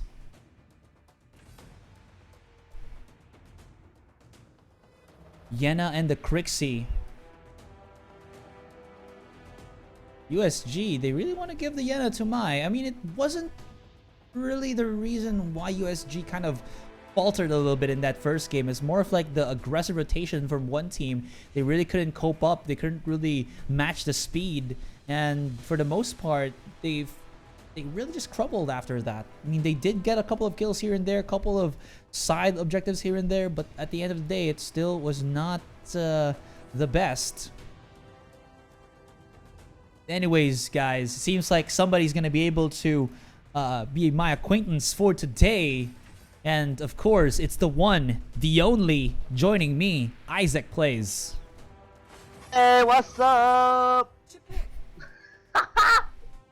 He back. But most importantly, he here to Alright. Analak. I don't even know what that meant. Analak everything. That's our meme. That's our meme, man. He back. He here to Analak. Alright. So looking at the draft for Unsold Stuff Gaming and One Team Esports, we are seeing Yena, Taladas, and Crixie together. For the side of One Team, we are looking at Krizzix, Hayate, and possibly a Rourke. Now, with what I'm seeing here, One Team are planning to go out being more offensive in their playstyle, especially with Krizzix and Rourke together. So this is essentially going full dive. You get Krizzix to go in, Rourke with a complete follow-up. Hayate could easily free hit from the side. And not to mention for the opposing side with USG, they have Taladas, they have Crixie. Yeah, they're pretty good heroes, but you're going to need to wait until the late game to make sure that they actually dish out some power. You're not going to see Taladas doing the exact same power as Rourke or Hayate in this early game, so they're going to need to drag this game out based on these first 3 picks. The thing with that is, can they really kind of drag it out, you know? Because we've seen how aggressive One Team Esports can be. I mean, it's gonna be hard pressed. They need something to kind of stop the pressure, and you don't really think of Taladas and Yena to do the thing, right? Maybe Crixie, but she'd still need some help. She's good in her own right, but she's not the kind of hero that you would be using to, you know, run around, create pressure on the map. She has a more important job by pressuring her lane, making sure that she applies the same pressure in the mid lane. And, you know, being a very mobile hero, she isn't exactly mobile in a sense that, you know, she's a Lindis that can easily run around. She's still there, specifically because the amount of skills she can dish out in the DS lane can be very useful for the team. So that's one of the things we're going to need to look forward to for USG, because right now we don't know who the DS laner is going to be for One Team Esports yet. It could actually potentially be the Rourke if they decide on that. Ooh, Liliana though. Like you said, it's the dive, man. They're gonna go quick and fast. Fast and Based on the furious. bans as well, if you notice One Team Esports, they got rid of Murad, they got rid of Thane, so there's no clear way to cancel out the Krizzix. But I really like the teammate pick from Nejuo. We've seen Dejiwo in the past, solid performances on his supports. So if Dejiwo can make the right plays and make it work, I'm pretty sure Crizix is not going to have an easy time diving in, hence making it harder for One Team Esports to execute their plan. Then again, they did perform really well for game number 1, so it's still a quick possibility depending on who the matchups will be and how much pressure they're going to put in on these dives against One Team. Oh man, they're hovering over the Kung Fu Panda. It's Zuka. I do like the premise. He kind of plays similar to a Zip, but nah, they're just gonna hover over him. They do still lack, if I'm mistaken, a DS lane. Who's it gonna be? Ooh. Omen's been banned out though. Up against the Yena, who would you want? Oh. Errol was used a while ago. We saw Wasn't too Yena. effective. We actually saw a Yena Lulu matchup before, so I wouldn't mind that. We saw that in the 1v1s, and it was very entertaining to see. But based on the picks, it looks like they're going to settle with Chi. With this kind of hero, I like the idea because, you know, it's the crowd control followed up by crowd control by some more crowd control. And they're just planning to lock USG in place. As long as they could execute their combo, you know, making sure that they chain these stuns together, they're gonna easily get, you know, 1, 2, 3 hero kills, possibly even really good team fights. But, you know, if it comes down to really scrappy fights, spreading people around, and, you know, fights going on all over the map, I see USG taking this because they have the more solid composition towards the late game. What do you think, man? One team or one USG? We're talking about the late game for USG here, but one team, I mean, this is a different one team than what I saw the other day. They were just so aggressive and so quick and just, you know, pulling the trigger against their opponent, and it worked so well, at least in game 1 against USG. But what do you think right now in terms of just the compositions? One Team Esports, they surely have the skills to really execute. You know, they showed it in game 1. They could really do it, and I don't think they'll have a hard time doing it. Then again, I would put the favor of the compositions onto the side of USG, mainly because that's a teamie. Yeah, you can dive in, but being a bro, that's gonna waste your efforts if teamie could save one hero along with him. So that's gonna be a pretty big factor, especially with a Fennec, a Crixie, or a Taladas, possibly even Yena joining the team fights later into the game. It's gonna be really crazy fights going on, and as long as they keep it scrappy, USG would probably take this. All right, that's something to kind of, you know, watch out for. But I feel like there's still gonna be the way that just one team executes it. You know, it's gonna be pretty dang scary because they were just everywhere from game 1. And even though there is that teamie, it's not the be-all end-all of like the early game defense that's gonna help USG get into the late game. We've seen some teamies falter in the past before. The way to kind of stop teamie from protecting somebody is to get teamie first and then the target that you want. Is that at least then you're kind of, you know, you're defeating the purpose of the being a bro, because he can't be a bro anymore. It's a good strategy, you know, if teamie's not around, if you can get rid of that pressure on the ult before fully engaging onto the team, it could pose a really big factor in what happens in the team fights. Then again, we've seen Dejuo solid, you know, solid performances on the support, so he's done it in the past. I think he's going to be able to do it again. We'll have to wait and see. True. I'm just looking forward to it. But now this is already the point. Like once we reach like 2 minutes, once they hit like level 4 and whatnot, this is where one team starts to bully out their opponent. But it seems like because it's the Fennec, because he does have that range with him, they're not as comfortable in trying to commit to the fight as it was before. So it seems like they're gonna be fine for now. And Mai's gonna go in here, but here comes immediately Baya from the sidelines. You can see how aggressive one team already are trying to look for those fights. Yeah. And right now you're seeing USG. They're playing the smart route, you know. Let's pressure the lane that could potentially be the easiest to kill. If we can do that, we could probably easily take a tower with the numbers advantage. Because I highly doubt that this team in particular could defend against 4 people right now. Hayate, Krizix, Liliana, they could poke you guys down, but you know, if they were to fully engage, it's gonna be difficult without the Rourke alongside them. Oh, might like the damage, man. Still, seems like US or other one team are playing a little bit of a safe game. I do like this, how if you can see the positioning for USG, they're also going aggressive on the top side. But what's good about this is that Fennec is actually near there. So if they need an extra body to help them out, they can immediately try to flip the switch, and Fennec would be there to help in a blink of an eye. Now, that will force out Kid as the cheat to use his flicker to get away from the gank.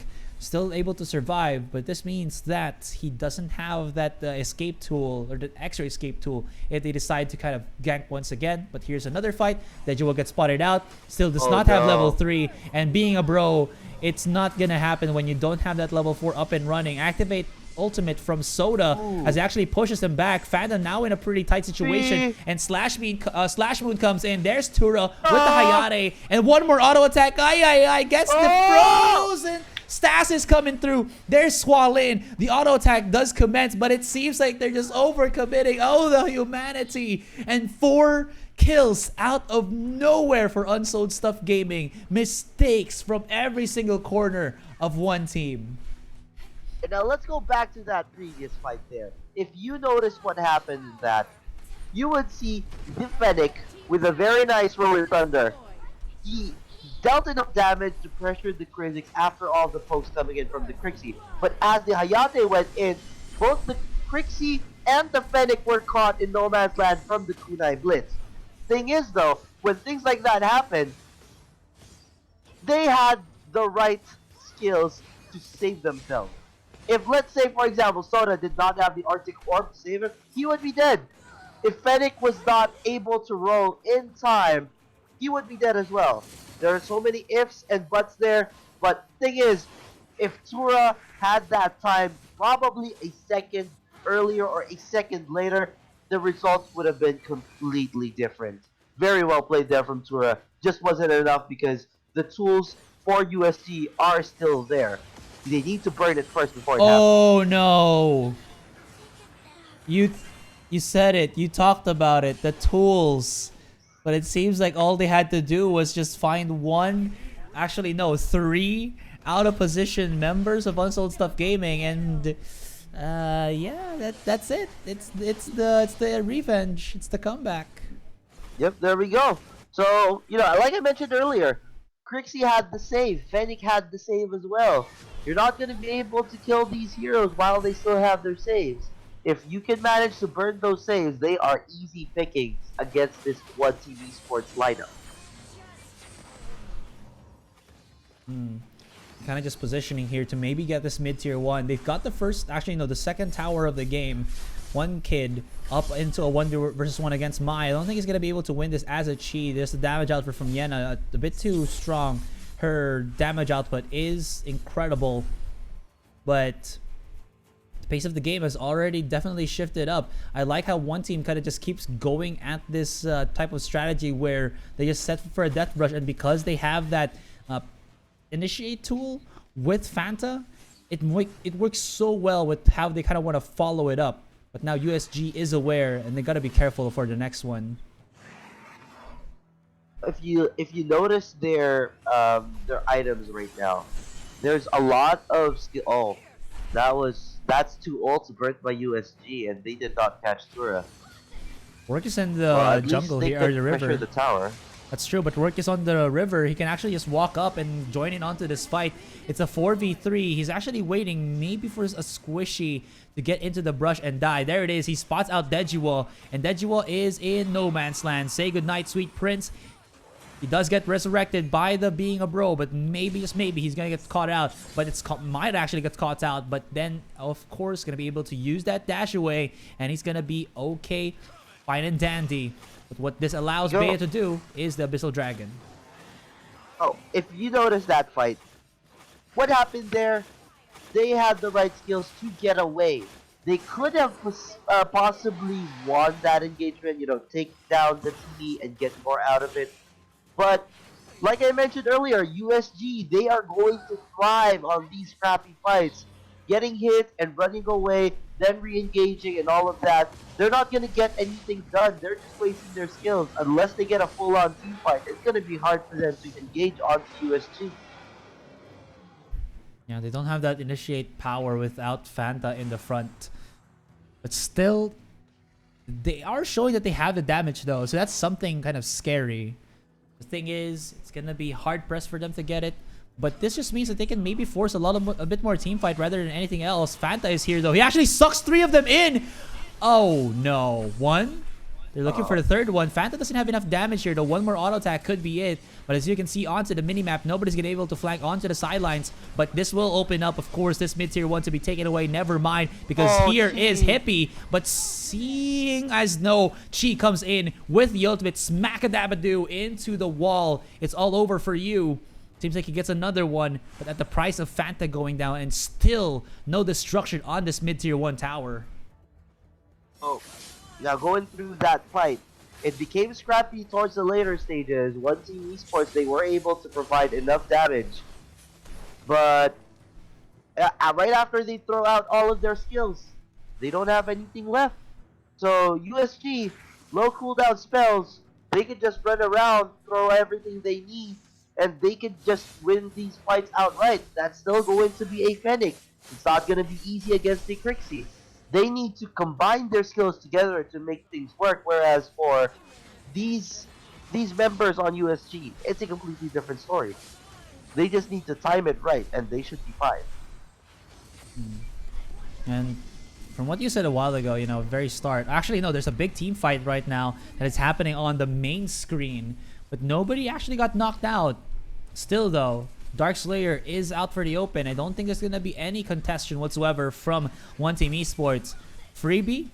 Why not? Thank you very much. USG gets it. And that'll be USG starting to roll. Now, before I was interrupted with that team fight, I wanted to ask you, once we get into the late game, it seems like it's USG going to shut this down. They got so much firepower with the composition that they have. That's exactly what's going to happen. As long as USG pick the right fights, they're going to be completely fine because they have the superior composition in the late game. You're not going to expect Rourke to scale as hard in the late game compared to the other heroes on USG.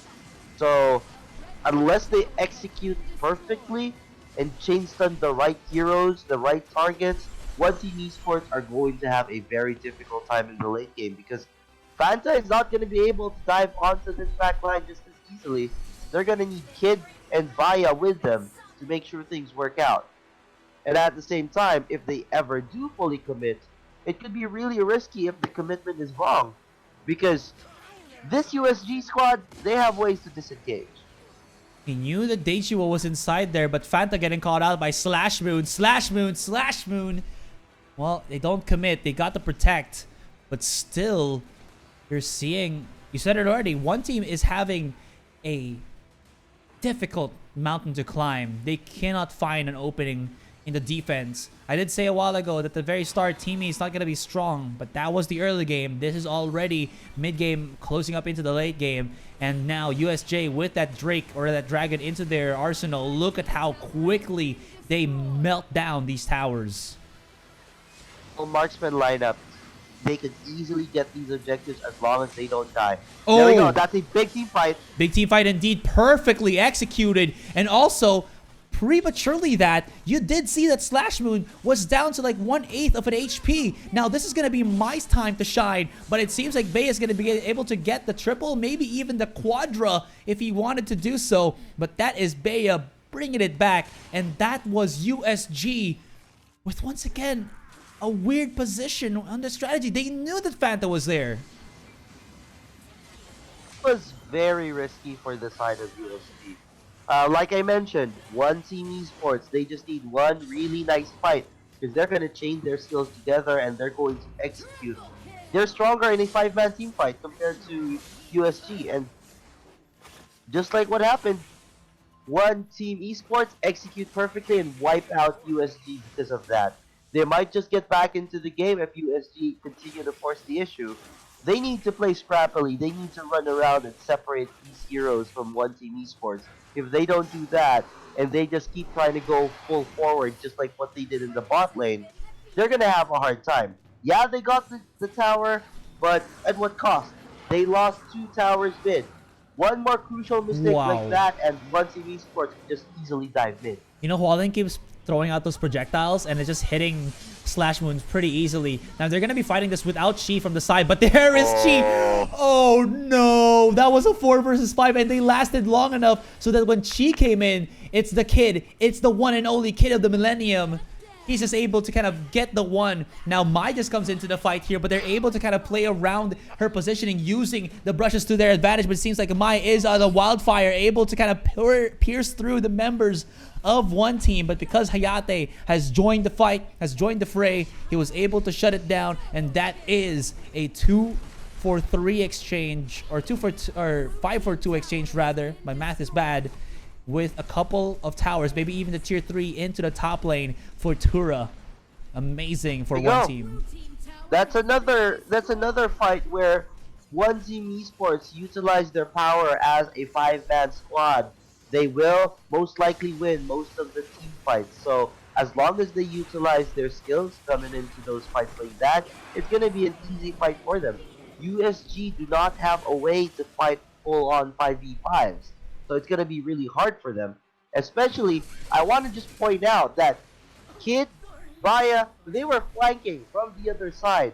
The other members of one team were just trying to get the information from USG, where they are, where they're positioned. Once they got it, the members of one team, Vaya, Kid, they're just going to go around. And once they get that flank, it's an easy kill onto the back line. Talanis is not a hero that could run away. Crixie's the same case. They're gonna need to rely on Fennec, Timmy, and Yena. Oh no! I thought they got the good stun onto Slash Moon there, but it was only Mai with the Yena. Still though, Dejuo, he got his HP just diminished in the blink. And now with Fanta being into the front line, sorry, rather Hualin just being into the front line, he just throws it out and hits his opponent. That is devastating for USG here. The damage is surreal. Just really bad, mainly because USG, they are playing really well. The problem is their positioning. They know what they're doing, the execution, their rotations and whatnot, but once it comes down to positioning, USG are having it really bad, and they're not looking at the maps. You're seeing Hippie being dove on by 4, and there we go. Just like that. Where was the information? Where was the rotation or awareness that One Team Esports, they're missing on the map, they're going to be rotating in once you show yourself? That's a critical objective. The Drake being taken by one person without anyone nearby to follow up. One Team Esports, that was a free kill. Wow, it's just like, I'm not sure, man. How are they getting this information? It's not really coming into them. It's basically like you're waiting for your newspaper, but the delivery boy isn't here. He's absent for the day, and because of that, you don't get the information, the news that you need to stay up to date with the weather in the world. And it seems like USG are on the back end. They do lose one of their tier 3s, but that was on the top lane a while ago. They still have the mid and the bottom, so maybe they can use this. Maybe they can at least use these positioning or structure for them to keep themselves afloat for the meantime. I don't know. I mean, based on what's been happening so far, USG have been getting outplayed when it comes to 5v5 fights because they don't have the strength to handle those. They should have pressed their advantage just by running around the map, applying pressure, splitting up the composition of One Team Esports. But in their case, they're going in 5v5s. They're trying to force the issue, and you know the team from one team, they could easily just dive in like that. Ooh, nice 2-man stun there. They're still following up. Dejuo has to use his ultimate right now. Oh no, Noah being a bro.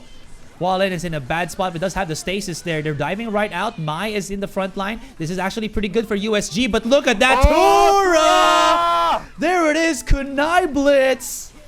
Oh no. Oh no, no. They thought that they had it. It looked so good. Mai was in the front line, but Tura ripped. He was basically a Beyblade. Let it rip. You go. Tura doing it yet again on this Hayate. Timing it right, diving in with the kunai blitz, but instead of his positioning where he was moving downwards with the kunai blitz, what he does is flickers towards the left to hit the enemies even more, resulting in a very clean team wipe. Nice flicker from Tura there. Very well played from One Team Esports. And one of the words I'm gonna be looking for it was disgusting, very disgusting. The ultimate from Hayate, insane. But you gotta also take note.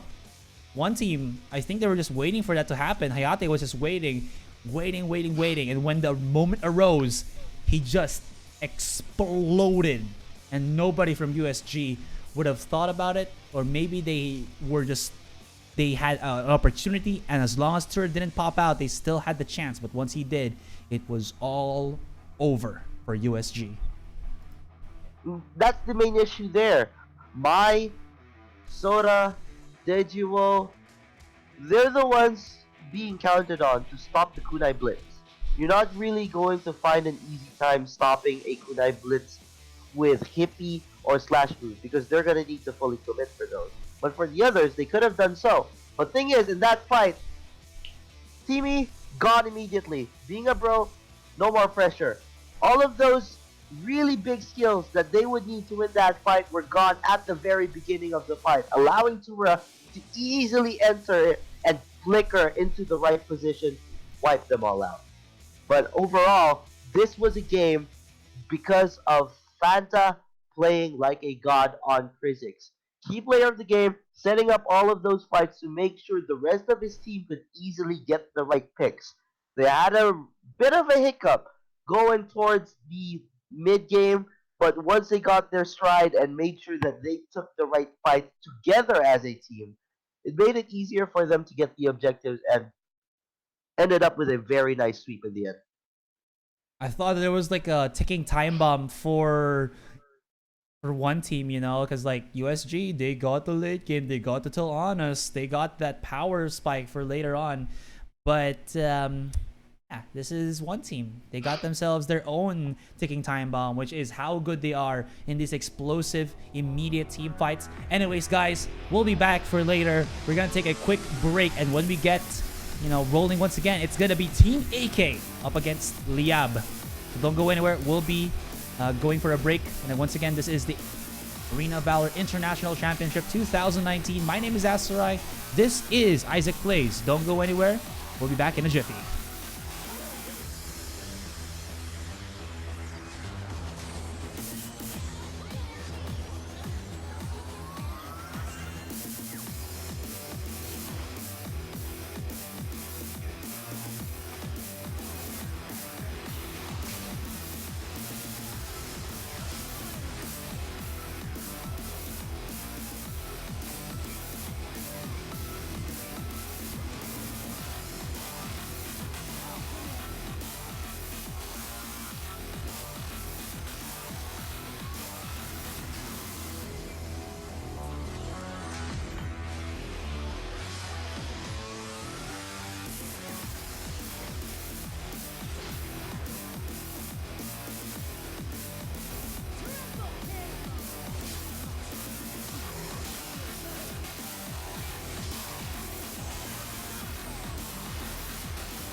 Valor Pass ซีซั่น 11 พบกับแครี่ที่พริ้วที่สุดเอลันดอร์และรางวัลที่พิเศษกว่าเดิมพบกับหน้าภารกิจที่คุณคุ้นเคยจากคัมภีร์ทั้ง2เล่มคือคัมภีร์แบบฟรีและคัมภีร์ศักดิ์สิทธิ์แบบใช้คูปองผู้เล่นสามารถปลดล็อกคัมภีร์ศักดิ์สิทธิ์ได้โดยการใช้299คูปองและแพ็กที่พิเศษกว่าเดิมคัมภีร์ศักดิ์สิทธิ์ขั้นสูงบวก20เลเวลรับฮีโร่ใหม่เอลันดอร์ทันทีในราคา549คูปอง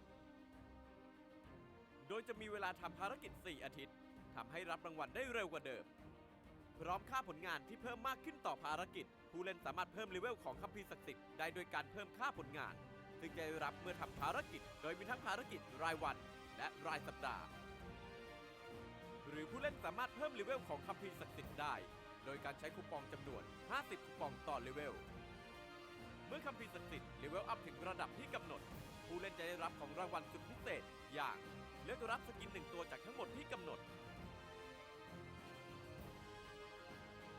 เลือกรับฮีโร่1ตัวจากทั้งหมดที่กำหนดรูปโปรไฟล์ลิมิเต็ดสุดน่ารักท่าเต้นเอฟเฟกต์พิเศษต่างๆภายในเกมฮีโร่ใหม่เอลันดอร์และสกินสุดเอ็กซ์คลูซีฟฟอร์จูนเทเลอร์เซฟิล่าพิเศษถึงวันที่1ธันวาคมนี้เท่านั้นนอกจากนี้ผู้เล่นที่มีเลเวลถึง60จะได้รับสิทธิพิเศษหมุนกงล้อแห่งโชคชะตาเพื่อรับของรางวัลพิเศษรูปโปรไฟล์สกินลิมิเต็ดและไอเทมมากมายพิเศษเมื่อคุณเลเวล60ภายใน7วันแรกคุณจะได้รับกรอบโปรไฟล์และเอฟเฟกต์สังหารคูปองแล้วพบกันใน Valor Pass ซีซั่น 11 เริ่ม4 พฤศจิกายนนี้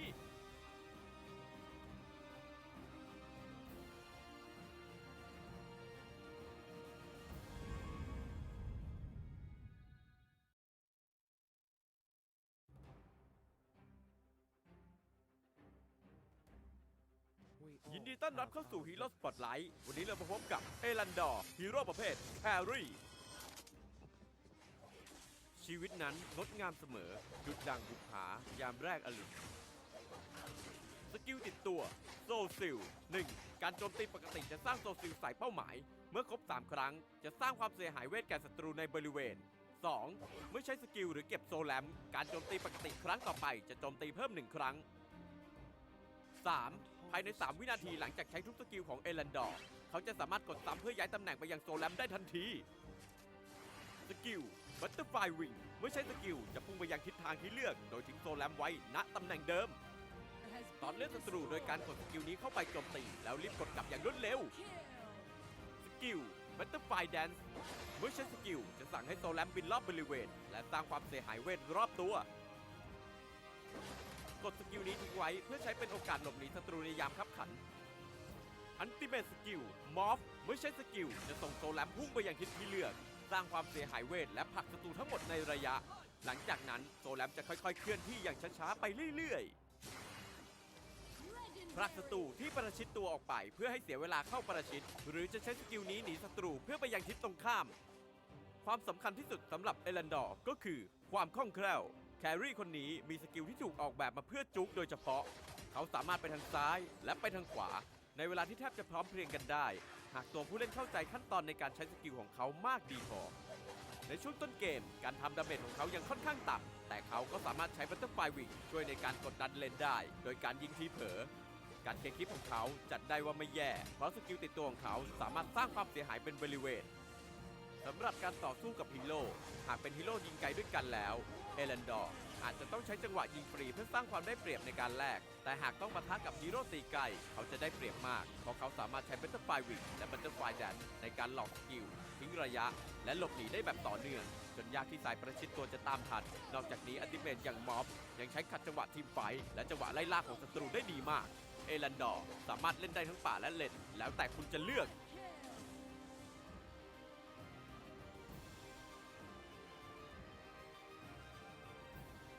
อย่าลืมกดติดตามเพื่อชมวิดีโอใหม่และไลฟ์สดก่อนใคร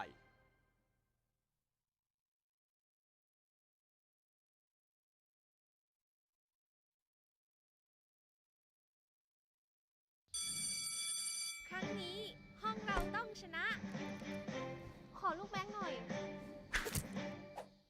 เฮ้นี่มันไม่ใช่ลูกแม็กซ์ซะหน่อยไอเยเท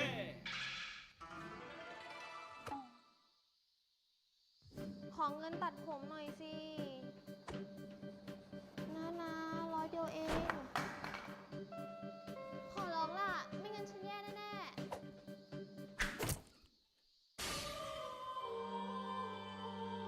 ๆ ขอบคุณนะ ไฮยาเทเฮ้ย ขอตังค์กินข้าวหน่อยเด เราใช้ไปหมดแล้ว นั่นไง เป็นควายเหรอ ไถเก่งจัง ว่าไงนะ ออกกำลังกายเหรอ กล้ามใหญ่จัง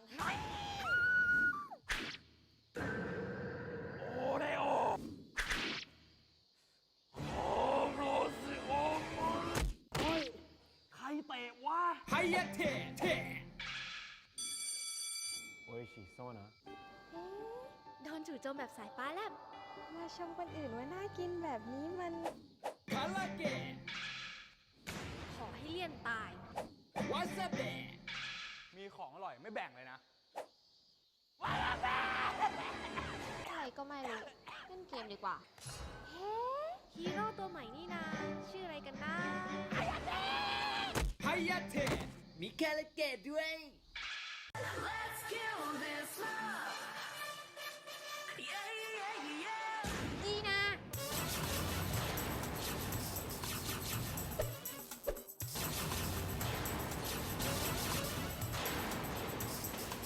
บอกอีกครั้งแล้วว่าห้ามเต้น คนเต้นกินลำกินมันเอาตัวไม่รอด รอดสิ ยังไง หนูรอด เพราะหนูรำ รำอะไร รำ รำ รำ โอ้ยรำ รำใหญ่เหรอ รำคาญด้วย รำก็นี่รำดาบ นี่นะ นี่พ่อไง แกไม่ใช่พ่อฉัน เก่งนี่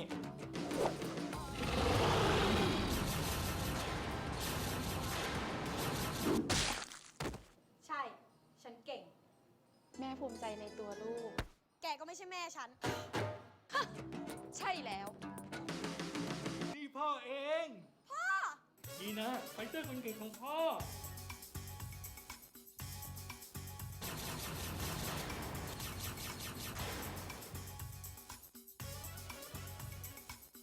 เฮ้ย มีเด็กใหม่เดินหลงมาว่ะ ไหนวะ แน่แหลมมาเลย หมายถึงเดินแหลม หูแหลม ไปจัดการมันดีกว่าวะ ก็มาดิครับ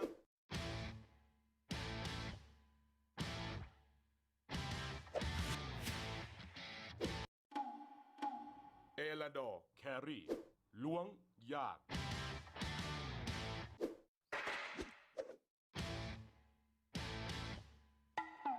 เอลาดอร์แครี่ล้วงยาก ได้ เอลาดอร์แครี่ล้วง ของตัวเองยังยากเลย พ่อหนุ่มกินน้ำพี่เมจ๋า ดีเลยขอบคุณมากนะครับ นี่พ่อหนุ่มหนีอะไรมาจ๊ะ ไม่บอก แล้วบ้านอยู่แถวไหนอะจ๊ะ ไม่บอก พี่ไม่ส่งไหมอะ ไม่บอก ฮะ ไม่บอก พ่อชื่ออะไร ไม่บอก เอลาดอร์แครี่ล้วง ความลับก็ยาก ฉันใส่ยานอนหลับไว้แล้วจ้ะ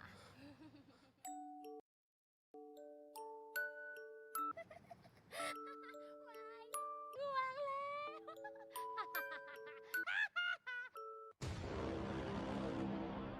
เอลาดอร์แครี่ง่วงยาก หลวงป่ะ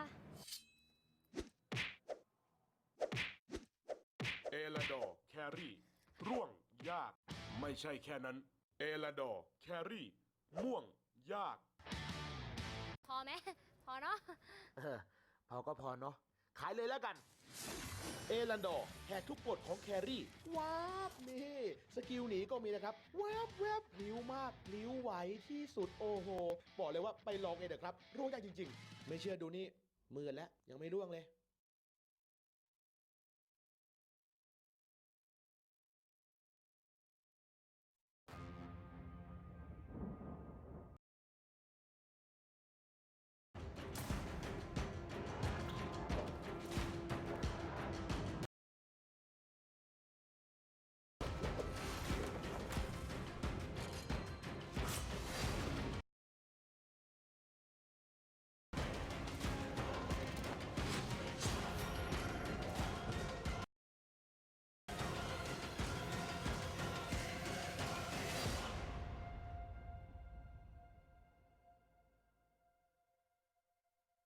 True Gigatech Fiber เน็ตบ้าน 1,000 เมกมาพร้อม True Gigatech Fiber Router เร็วแรงทั่วบ้านเพียง 799 บาท พร้อมดูฟรี True Premier League กว่า 100 แมตช์ตลอดฤดูกาลจัดเต็มกับความสุขที่ได้มากกว่า สมัครวันนี้ คลิก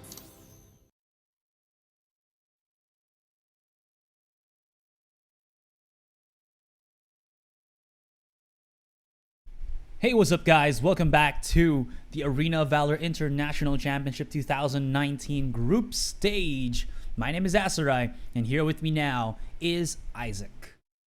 What's up? Yeah. What's up, indeed.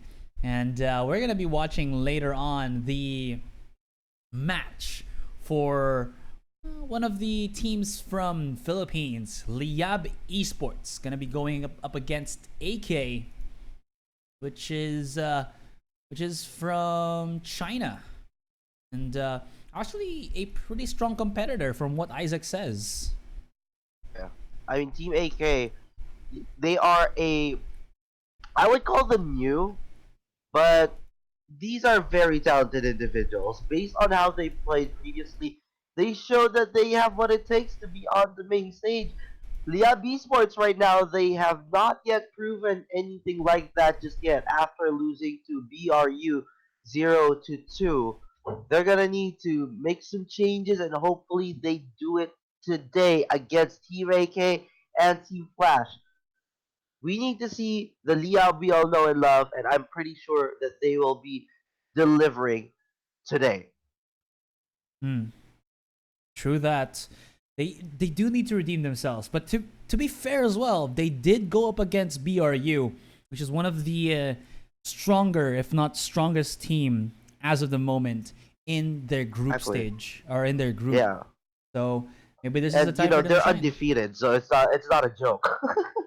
True enough, right? So, if you're laughing like, oh, Liab is not really a strong team, they're a strong team. It's just that BRU are, the team to beat as of the moment. You really can't put that out of the equation, but this is a time to refresh, revitalize, because Team Liab needs to get that revenge for themselves. And looking at it, seems like AK actually need a revenge for themselves as well, because they only had one match up against USG and only had a 1-1. So not really the best of wins. And here we go. Drafting phase, game 1, gonna begin.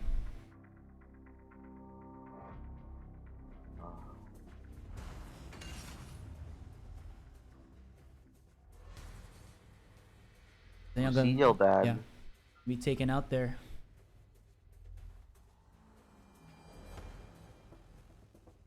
So hopefully Liab makes their changes, and hopefully they could make things work.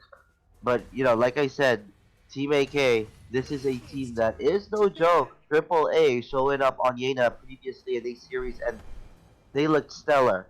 So it's a pretty understandable why Liab decides to ban a Yena in this game number 1.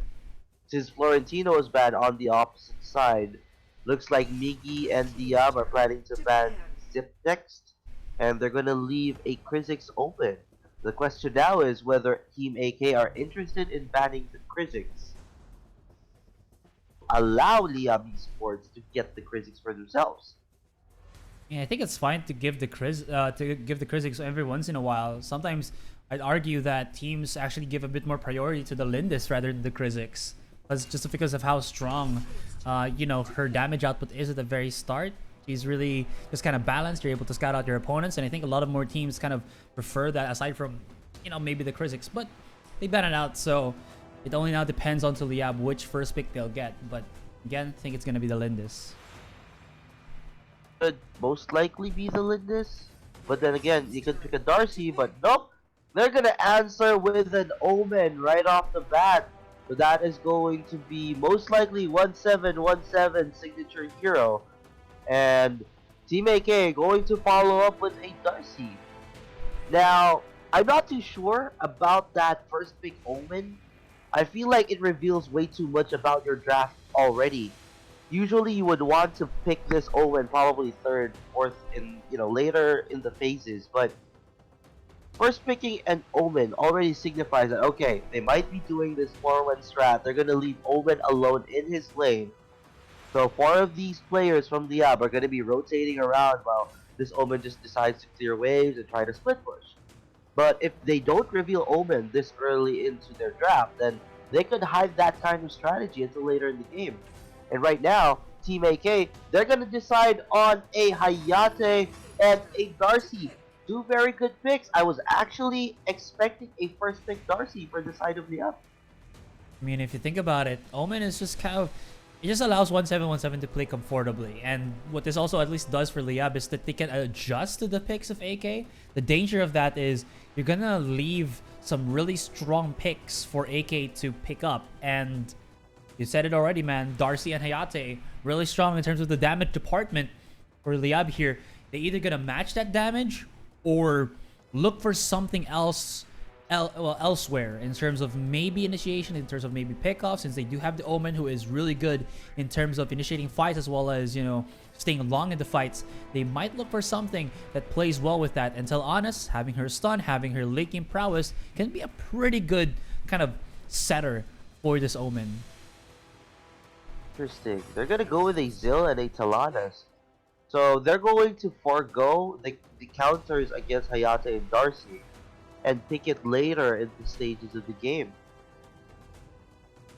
I may say so myself. I mean, that's a Zill, yeah, pretty good hero against the lineup of Team AK right now. So I guess that's going to be fine as their main carry. But then again, they could have picked a support. Chognar, getting rid of the Darcy, making it slower, one of the things that could factor in. I honestly like the idea of a CDL because there's a way for them to dive onto this Tel'Anis really well, followed up with that Darcy ult. The Darcy ult can change as well, and vice versa. Darcy ult first into the CDL dive. It's a really big first three coming from Team AK. Yeah, the question now is, I feel like the late game for Liab, based on what they're picking so far, are going to be even better as long as they can execute. The big problem now for Liab, at least for the draft, is that AK is removing the supports that can keep this Tel'Anis afloat for as long as possible. Teamy is one of those supports that really does, you know, reverberate the word of support. And Baldoom is also out of the table here. What does this leave Liab Esports to kind of use? Maybe since this is a little bit more of a Zenial and Hayate, they could go for an Alice. Could be a Chognar, but what we've seen in this scenario, when you don't have that Teamy, when you don't have that Baldoom, you kind of revert to the Lumber. But again, I don't like the Lumber pick just because you kind of look more for the Lumber as like a one skill hero where he just uses the Earth Splitter and that's about it. But aside from that, nothing else. So what I'm seeing right now, I like the bans coming in from the up. They're gonna get rid of those really heavy side laners. KG is gonna be gone.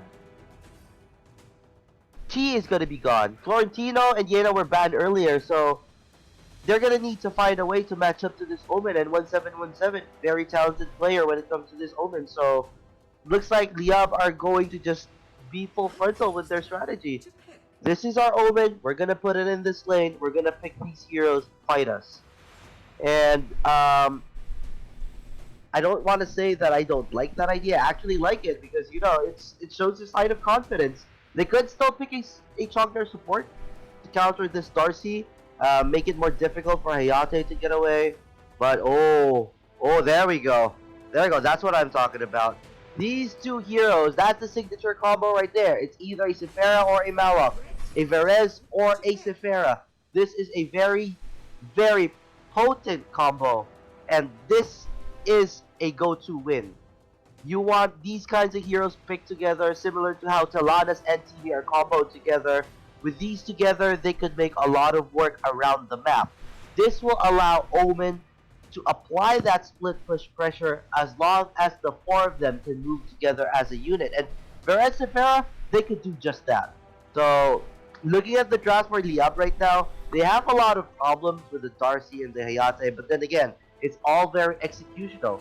Whoever is spotted more on the map, whoever gives away more information, allowing the opposite team to create some opportunities to fight, they're gonna eventually win the game. But right now, I'm favoring Liab's main composition because it's straightforward. We can win in the late game. We could do things in the early game. We could most probably survive in the mid game as well. Whereas for AK, it's a completely different story. They're all very heavy in terms of their team fights and their execution. They're a lot stronger in terms of damage as well. So we'll have to see who gets picked off. I feel like Liab's other esports teams are kind of rubbing off on them in terms of how they build a comp, because this is similar to what I see from another Liab or Liab team, which I will not say in the broadcast, but still I do see the premise of it. The problem now with Liab is they need a lot, and I mean a lot, of micromanagement to keep this composition of them afloat for as long as possible, because I feel like in terms of execution, like the difficulty of what they need to pull this off, Liab is harder than AK has to than AK's. So AK only have to do is find that small opening and basically break, you know, the walls of Liab. Liab, on the other hand, they have to play, like you said, around their composition. They have to stick together, maybe go for that 4-1 split push, but it's gonna be tricky. It's gonna be very tricky. I do love how you saw that Benz was like fixing the microphone of Gambit. You know what a total bro. But this is just how Liab shows their love for each other. But maybe friendship will pull through and they will win this match. But AK is looking really damn fine. For me, I like the composition of AK better, but Liab has a shot in this. Yeah. And if you look at it right now, you know, these individuals, they've been together a long time. If there's anyone who could switch together in an AOV team that relies on composition, it's gonna be them.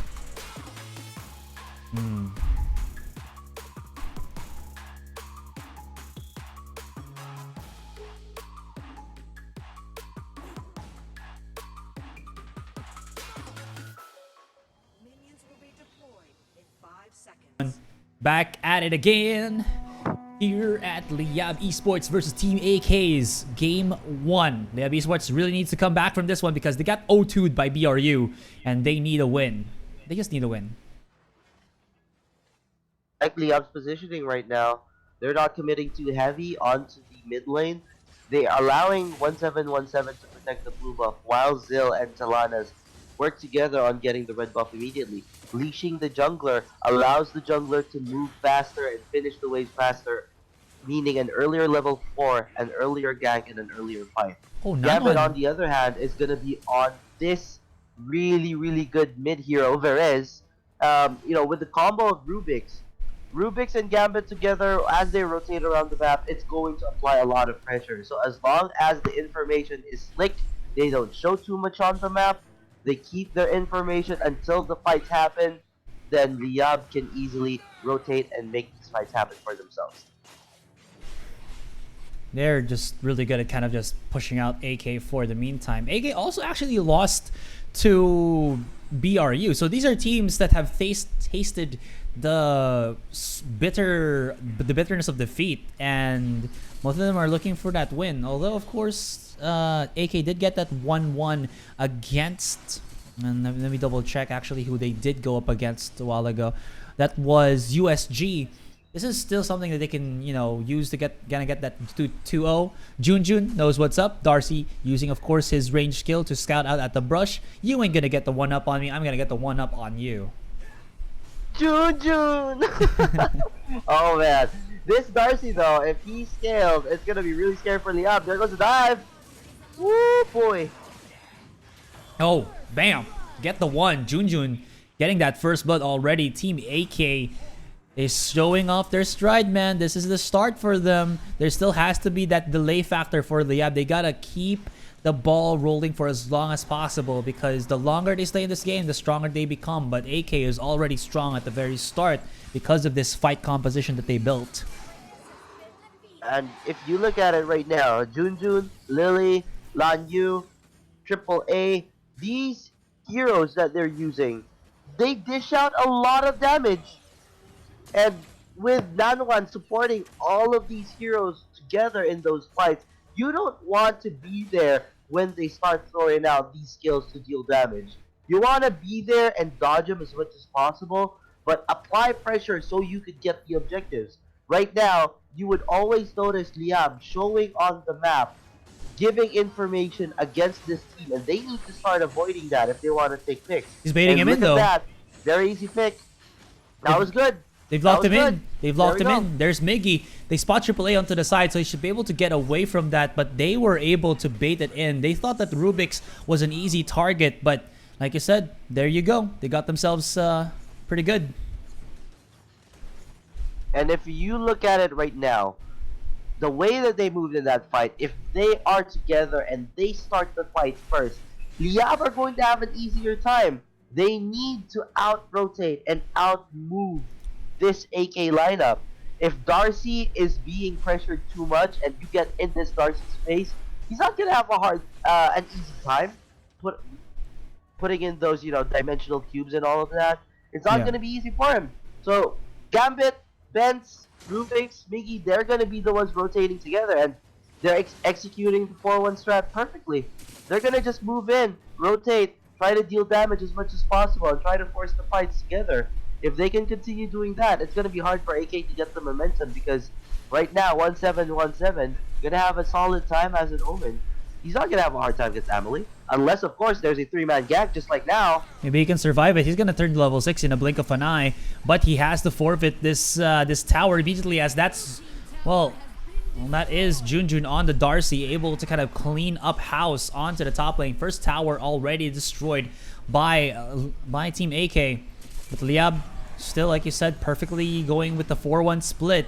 Problem now is, can they get something? They actually get a stun onto Lanyu, but that did not connect onto Nanwan, so that means that he's able to kind of move around this fight. And here comes the other members. Wall of Water activated here by Rubix, and here you go. The counter engage comes out. Rubix is just a support, so if he goes down, it's actually gonna be fine. But he does have the heal. Gets the one, follows it up. There's gonna be Bets onto the side, chasing it down. Miggy with the zeal. OMG! That's gonna be AAA still alive. One more auto attack. No, actually AAA did not survive, and Miggy with a sliver of HP, and that is all that she wrote. And this is going to be the tower destroyed by Liab. The Fangs, or rather the Blaze, has already been started by this team from the Philippines.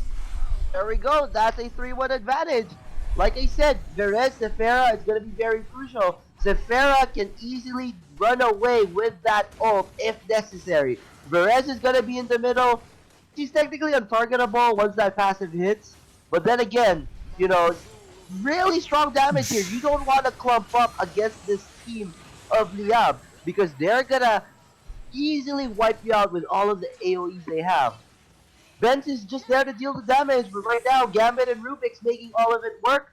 And while this all happens, if they continue fighting clumps like that, it's gonna be hard for them, especially with Nikki easily diving around and dodging skills. Fight's not over, man. They're chasing it down, and it seems like Zenial is out. You came from heaven, you'll get put to heaven back once again. Liab is coming right out of the wazoo. Guns a-blazing. Get away at the 2. They're trying to look for that mid-tier 1, but they're not gonna get it. Miggy, though, and Rubik setting up the Death Brush. Who will try to peek this out? Like nobody. But to tell honest, Bents will be clearing out the wave, and somebody has to respond to this. Just like what I said, when it comes to this composition, it's going to be big, because they apply a really good 4v5 with their composition. They're not going to have a hard time taking 4v5 fights. While this is happening, Omen can continue to apply pressure or rotate around lanes. They're going to get more objectives done, because this AK team, they are going to need to fight together. It's similar to the previous series where RSG need to spread around and make things work. AK, on the other hand, complete opposite. They really need to play well in order for them to take out Liab. That's the thing. The weakness of AK here is that they might not have that late game pressure compared to how Liab is. Liab has, just because of how they create the roster, and now it's gonna look pretty dicey for them. Now that Liab is started to pick up some steam, already 7 minutes and 30 seconds in, it's looking pretty good for Liab. I also want to point out, right now, they don't know where Liab are. Liab are being more hidden around the map compared to the last game with ERU.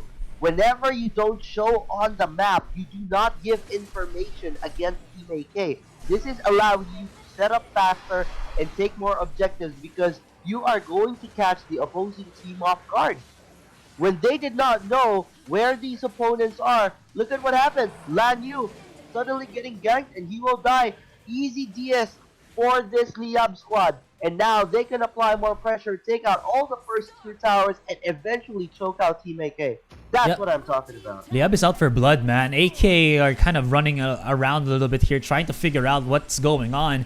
But Liab are kind of rotating to a better extent than Team AK can follow through. Still, AK on their hand, they have to be very careful. But I just gotta say, Nanwan with this Zenial has basically been father, like FODDER, not like FATHER, you know. Basically, he's been the punching bag of the Liab Esports, wherein he always gets caught. He really can't escape because of the crowd control and staying power that Liab has. Gambit trying to pull in one of the members there, but here comes Rubik's coming from the sidelines. Had to push him back because they're underneath the tower, and AK will be able to fight this off just for now. But 1717 onto the other lane will be breaking away at this tier 1 tower. Now with AAA and Lily here, it might be enough to push them back, but the barrage from Liab is still going through. It's going to be difficult to push them out from all cylinders of the map.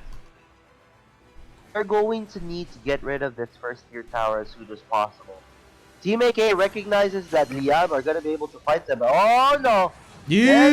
Ooh, no, it's gonna be the follow-up onto the one. It seems like he tried to go in. Triple A just got decimated, obliterated in the blink of an eye. Another water wall coming out from Rubik's here. That was so huge. But Lan Yu comes in from the behind, activates the Kunai Blitz. He does the damage, but it's still not gonna be sufficient and gets shut down. Only Junjun to remain is gonna be able to defend this as Gambit has him in his sights, chasing him down, but never mind, get that mid-tier 1. But still, Liab on the warpath.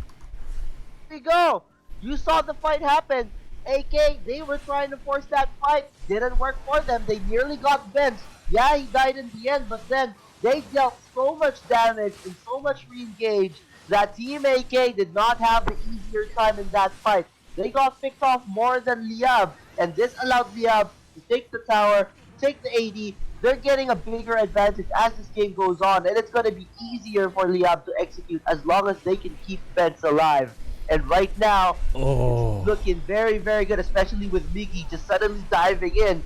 He's going to be able to dodge the right skills, and Gambit, all he needs to do is make sure that Lan Yu does not have a good time. If he can do that, their Hayate will be completely useless, and they just need to worry about Junjun and Lily. That range on the water wall from the Sephora to let Miggy use his ultimate is just like disgusting. You saw that, like, after I think Miggy used the water, or after I think Miggy used his ultimate, or before he did, there was already the water wall that allowed Miggy to kind of just maximize the damage on his ult. And I love the synergy that is coming out from Liab here. On the other hand, AK is doing a good job. Like, you know, Lan Yu is there to kind of be opportunistic. That is how the Hayate needs to work. You got to maximize the opportunity with your Kunai Blitz. But if you don't have anybody to keep your opponents distracted, that Kunai Blitz is gonna be nigh effective at all. So, well, that's just gonna be it. And Junjun gets knocked out. Darkslayer technically, actually no, a freebie here for Liab. Exactly. And with Junjun gone, there's no punish.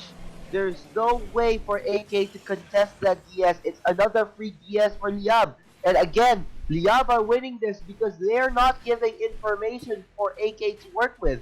They're hiding on the map. They're making sure that whoever shows up on the map would only reveal as little as possible. They would show Omen, yeah, defending the lane, and then suddenly disappear from the map. Little do they know, Junjun running around, gonna get ganked by 3. They're not gonna expect that because they did not see it coming. Oh no. Liab are not showing on the map. And there we go. Nanwan. Nanwan trying to get information. He cannot do it. It's gonna be hard for him to do it because Liab are there. They're prepared. They can catch them out if they try to re-engage, and this is the point where Liab just needs to choke them out. That's the thing, right? They feel like AOV's map is small enough that you feel like you'll be able to spot anybody around the map very easily. But the way that Liab are doing this is that they're kind of just playing in quote-unquote the fog of war, right? Against AK. And AK, you said already, there's just having such a difficult time trying to figure out where Liab is. But another thing to kind of point out is that Nanwan is getting caught so many, like this again, he's gonna get caught out, even though he's not gonna die in this one. The multiple times that Nanwan has been picked off by Liab is numerous, also to the times that AK has lost their team fights. And this is not a statistic that AK needs to kind of keep happening here. This is something that they have to kind of address, or else. That or else is them to lose, you know. Point out, Nanwan, horrible build. He's using Visceral Boost, if I'm not mistaken. That gives you an early level too, but that only gives you advantage in the early game. What's the point of having that when you're looking at Liab get into the late game? This was a very bad decision, and it's making Vecina look very lackluster. He's not going to be able to apply that much pressure. He's not going to be able to help out his team. This is essentially a 4v5 with no hero for AK to work with when it comes to the engage. They're not going to expect AAA to dive in for them. They need Nanwan. And right now, Liab know that. They're going to get rid of their ways to engage, and they're just going to play the surprise factor, pick them off one by one to get these objectives.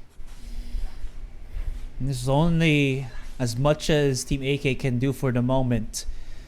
Entire control of the map goes to Liab for now, but there is a chance for them. They need a setup. Nanwan is, I think, one of the reasons how they can actually come back into this, if you can just set up on somebody. But the problem is Liab's positioning is incredibly painful, or incredibly painstakingly painful to kind of deal with, and they need an opportunity here. But it's so difficult when Nanwan has a chunky guy is always spotted out. But you can see positioning wise, AK is trying to find that opening with Nanwan into the front line. Now the Darkslayer is out. Maybe this is where AK can, you know, find their stride, but it's being taken down way too quickly, and that's gonna be about it. So what I'm seeing right now, AK have a very good chance of winning still, even if, you know, the situation like this. But this is a team fight. There they go.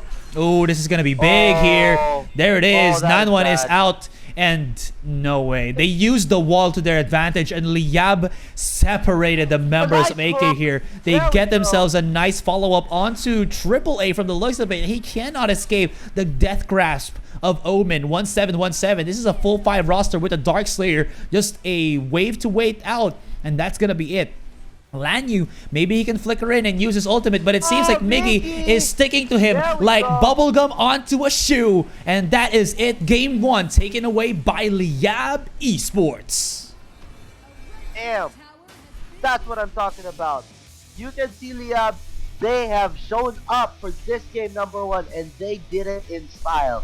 They showed their strat early in the draft. We're going to pick Omen, we're going to play 4-1s. And we're not going to show ourselves on the map. We're just going to take you out by surprise. And that's exactly what they did. The win condition for Team AK in that fight was on Junjun and Nanwan. If they could get the right picks for their team to work, it's going to be so much easier for the rest of the team to follow up and easily wipe Liab off the map. Liab did not let that happen for them. Pick the right fights, getting pick-offs, get objectives, and gain that big advantage, choking out Team AK, and eventually finishing off with a perfect win in the final fight, headed straight for that Nexus. And there we go. MVP right now, I would have to say that was all on Miggy. Miggy dove in, picked the right fights, chose the right people to dive on, which is very critical for a Zill. He knew when exactly to use his ult and not waste it on a critical fight. And because of that, he used the full potential of it, dealing optimal damage and making sure the key players on AK would not have a good time. That being said, 94.1% kill participation, 8-1 and 8 for the KDA. Miggy, for sure, key player of the game. I mean, aside from that, you saw the endgame stats at the very start, right? Even though Miggy was the MVP of that game, the kill participation for Miggy as well as Gambit were the same. So that means that Gambit was also dipping his toes in every fight that Liab had, especially with Miggy. And because of that, because of their duo, you know, aside from Rubik's also being there, it just allowed Miggy to do the best of his abilities, and it's shown, you know, Liab kind of adding up to each other. And with that, game number 2 is gonna be pretty spicy. Can AK, you know, bring them back? But here we go. Have yourselves a little bit of highlights. We'll be right back.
back at it again for the Arena of Valor International Championship 2019. My name is Asterai, and here with me now is Isaac. Will be your casters for today. Guys, I'm Isaac Plays. I like casting, I like analyzing, and right now I am really happy Liam won game number 1. Pinas malakas mag-ingay. That was some awesome stuff, and I really liked it. I'm hoping for game 2. I don't want to be biased, but you know what? You can't help but be hyped when you see your brothers doing really well out there. Brothers in arms, indeed, man. They are playing out of their minds here. I can't help but to smile myself, even though you can't see me. You just kind of think of how these Thai casters are smiling right now. That's kind of like me, but times 10. But still, AK as of the moment, they're not out of it. You know, again, this is a series of 2. They can always come back. They can always reset. And I've heard teams before that whenever they have a reset game or this is the last game of something, they just say to themselves, don't think about the previous game. Just play this game, reset it, and if they can do that, they can play their own match. Maybe this is going to be a 1-1, but who knows? Exactly. And if you look closely at all of these games, especially in the game with Liab and Team AK, whenever you make mistakes like that, there's always the next game to think about what to do. What's important is you're going to make mistakes, but you learn from them and move forward with that kind of experience to know what to do next. If Team AK are a really good team, they will be able to plan out and adapt based on what happened with game number 1. I'm looking at an even spicier game number 2, especially if there were adjustments being made so that they could make for an even interesting fight. And now we're just kind of waiting, you know, just for a little bit. Interesting fight is something that I'm, well, looking forward to for the most part. I cannot wait to see if we're going to be spotting out some different strategy to come out of AK here. Or are they going to be looking for something else so that the Darcy pick goes away and maybe something else would be the more useful pick here. But who knows what's going to happen. In any case, we're just kind of setting up for the second game, and once again, we would like to thank the entities that made this event possible: Tencent Games, Garena, True Online, and True Icon Hall. If you guys are in Bangkok, Thailand, be sure to go to Icon Siam, True Icon Siam, which is going to be the finals venue for AIC 2019. It's gonna be a bit of a doozy. I hope I actually get to cast there. I hope we get to cast there because it's nice in Thailand, but it's hot. Everywhere's hot in Southeast Asia. Yeah, and you know, if that actually happens, I really do hope that they realize that it's not easy casting from Discord, so they can stop complaining about the microphone. Alright, guys, you know, I love that you guys are really concerned about my microphone, but there's not exactly anything that we could do about this based on the setup. We try to make do with what we can, but you know, in the future, don't worry. We'll make sure that it's gonna be even better. Don't worry. Yeah. I mean, come on. It's a natural upgrade for Isaac soon. So just come on. Just chill a little bit, guys. I mean, you know, I'd love to give you guys a better quality of my voice right now, but if you think about, you know, what goes on behind the scenes, which is pretty hard to explain, it's not exactly going to be easy transmitting my voice. So, you know, don't think about it too much, please, as much as possible. Just enjoy the AOV. We came here for AOV. Let's focus on that. All is good with the world, man. But it seems like we're kind of waiting just for a little bit here, and not sure what is our issue for the moment, but it's fine. It's fine. We're just gonna wait for a little bit, and I think we're just gonna take a quick break here. When we get back, it's already the drafting, so don't go anywhere, guys. We'll be right back in a jiffy.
And we begin the second game here in our series of 2 between Team AK up against Liab Esports. And it's AK to find that that comeback, man. Now, it all depends on how they're going to be batting, how they're going to approach the draft. You know, that really long delay, I don't want to say it, but, you know, someone has to. That could potentially kill the momentum with Liab Esports. Pretty long, but, you know, if you're a very talented team, you are already used to these issues. It's not going to affect you too much. So whatever happens, it's still game number 2. They're going to be moving forward. They're going to ban out the Yena, the Zip, the Darcy, and the Florentino. This time, though, Team AK signaling, okay, we're going to go full dive. We have a Krizix with us right now. And with that, let's see what Liab is going to answer. Are they gonna go for something of that strategy? You know, when you actually look at Liab, they seem like to have a real set plan in their heads. That maybe there's just one instance against BRU, but now they get out the Lindis and the Omen once again for 1717. It seems like it's his baby pick, man. Always be my baby. It looks pretty good for 1717, and they're gonna go for it at it once again. If it's not broken, don't fix it. 1717 had a phenomenal performance on that Omen, and he's gonna be doing it again. The smart thing about AK though, they decided to pick their DS laner already because they know that Liab are going to do the bans and make it hard for them to find a really good DS pick. Amelie is a nice hero, yes, but you know, with so many optimal DS laners being banned in that game, it still made it really difficult for AK to take fights because they did not have a hero that could really match up to the potential of other DS laners in that game. So with that, they're gonna answer with a Murad and a Kilgroth. Both really good picks.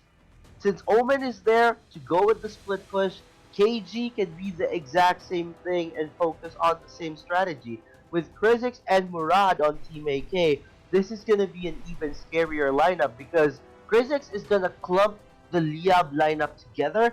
Murad is gonna easily dive around and execute whoever is clumped together. It's not gonna be easy to execute, but if it does happen, I would see Liab being wiped once these 3 make their dives. It's gonna be one hell of a fight. True that. There's something also that kind of Liab has to work around this one. Will they pick up something to counter that? Maybe a Trognar, or, you know, if it becomes a bit too hairy for them. But we'll just have to see. For now, they're hovering over the Raz. Gambit is not he's not a stranger to this. Pretty sure that one of his friends there, who is known also for his Liab, if you guys have heard him, Leather Goods, definitely might have given, you know, this man in the mid some pointers on how to use the, you know, what do you say, like Muay Thai fighter? I think he's Muay Thai. But anyways, there's the ban onto the Liliana. And it seems like they kind of want to counter this, maybe forcing to get a Crixie out from AK. But of course, going against a Raz, that might be a bit suicidal. There's the Teamy ban though, so they really are forcing the anti-Murad Kilgroth Krizix to be something else. I like the idea Liab is having here, since they know that AK are going to be doing a dive. Why not just pick mobile heroes, ones that could get away and run away? They're going to be picking a Lindis and a Raz. Raz can slow, Raz can poke. Lindis can run away, Lindis can poke as well. These 2 heroes essentially form a really good poke composition, and it's not going to be easy for Krizix or KG to make that initial dive. With the ban coming in with a Liliana and a Crixie, I think that Crixie ban is really smart because Raz, the potential is going to be negated in the very first part of the game. If you really want to have a Raz snowball and perform, you don't want him to match up against a really difficult mid laner like Crixie. If they're going to play against each other in lane, Crixie will out-farm, out-clear the waves, and Raz is going to have a hard time trying to catch up. With that being said, you're looking at a ban with Hayate and Atimi. That just shows that they do not want any more mobility on the app. With Timi gone and Hayate gone, they're thinking, okay, if they pick this, it's going to be hard for Liab to execute. So they're going to get rid of them and try to possibly negate this mobility. But I like the smart play coming from Liab. They're gonna pick a slow. Let's pick Sephira. Let's do that. Make it slow. Make it harder for them to dive in unless, let's say, it's a KG who would pop the ult just to engage. Lots of slows coming in right now, and it's not gonna be a fun time for AK if they really do wanna dive on head in against Liam. That's true. They needed it, man. Are they really gonna commit onto the dive here? They're looking for a mid laner who can actually do it. It's the Flash. They're gonna lock it in. They're also looking at Chi for the DS lane. So that means that Kilgroth's gonna go jungle. I like this idea. You kind of put Kilgroth in a more roamy type of situation. So he's going to be able to hold hands with Krizzix and kind of roam around and try to make yourself effective much quicker than if you would put Kilgroth into like the side lane where he has to, you know, basically play in an island for a couple of minutes before going in for a fight. But that's going to be the Flash in the mid lane. And what's going to be the last pick here for Liab? They need themselves an ADC. Flash, Chi, KG, Murad, Krizzix, they don't have a marksman. They're really gonna try to force fights. If Liab can avoid these fights, avoid getting picked off, this is gonna be really simple for Liab moving into the late game. You don't want to see this kind of lineup going into the late game because it's not gonna be easy for them. They don't have a marksman. It's not the standard lineup where you would have a marksman for the late game. Nope. This time, they're gonna pick 4 heroes, actually 5 heroes with a dive, 2 with a complete disengage, but then 3 with a heavy commit. Oh, that is nice. Irie, wow. They didn't get the new ninja, so they're getting the old ninja. Yep. Oh. That is very nice.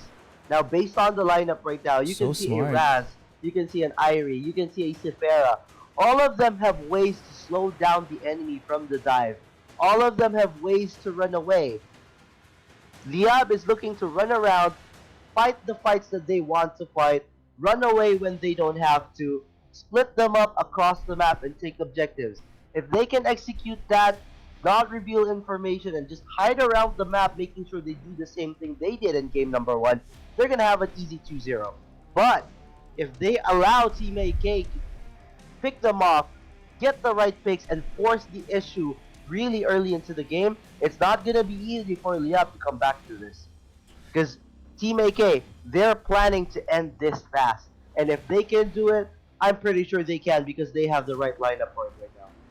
Still though, there's a lot of mobility from both sides, so it feels like it's gonna be another reach and grab type of game here. If you can immediately catch off your opponent, good. But if not, they're gonna be able to scatter away. Also, what I love about this Irie pick is because of that Ryu, she's gonna be very, very difficult to kill with. And that's definitely gonna be something that's gonna keep Bence alive. And this is an ADC Irie, right? This isn't a Lindis ADC. This is gonna be a Lindis jungle. They didn't swap, so it is gonna be that in the side lane. Interesting.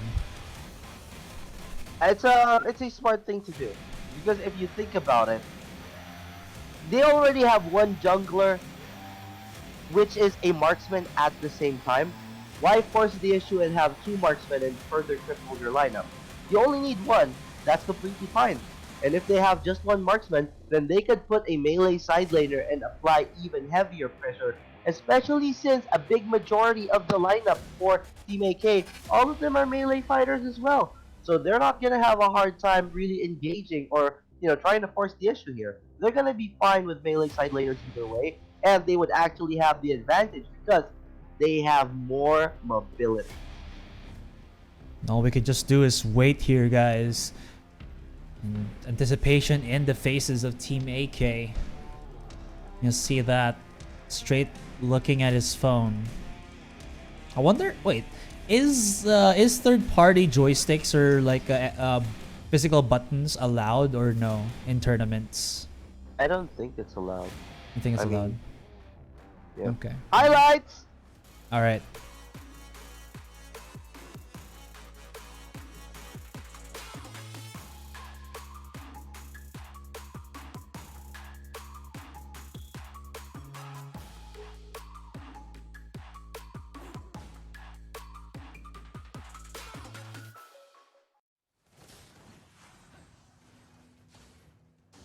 Immediately, man. They didn't even walk up into the mid. We just immediately saw them kind of like battering on each other. And AK, ooh, AK forcing the situation already. They want to force out Bents here. Oh no, Miggy rather, from getting his own creep or jungle. This is another pedal to the metal from AK. If Liab shifted gears a while ago, where this is a higher gear from AK, there was the boomerang thrown out by Bents, but he could not get the final hit onto the blue golem. So this could actually be a triple buff start for Team AK, which is pretty huge at the very start when everything is all about the micro advantages that you can get against your opponent. They are doing exactly what they are expected to do. They want to force as much of an issue as possible and make sure they cripple the lineup of Liao before they come online. Because once they go online, it's not going to be easy for them to fight back. AK are on a timer right now.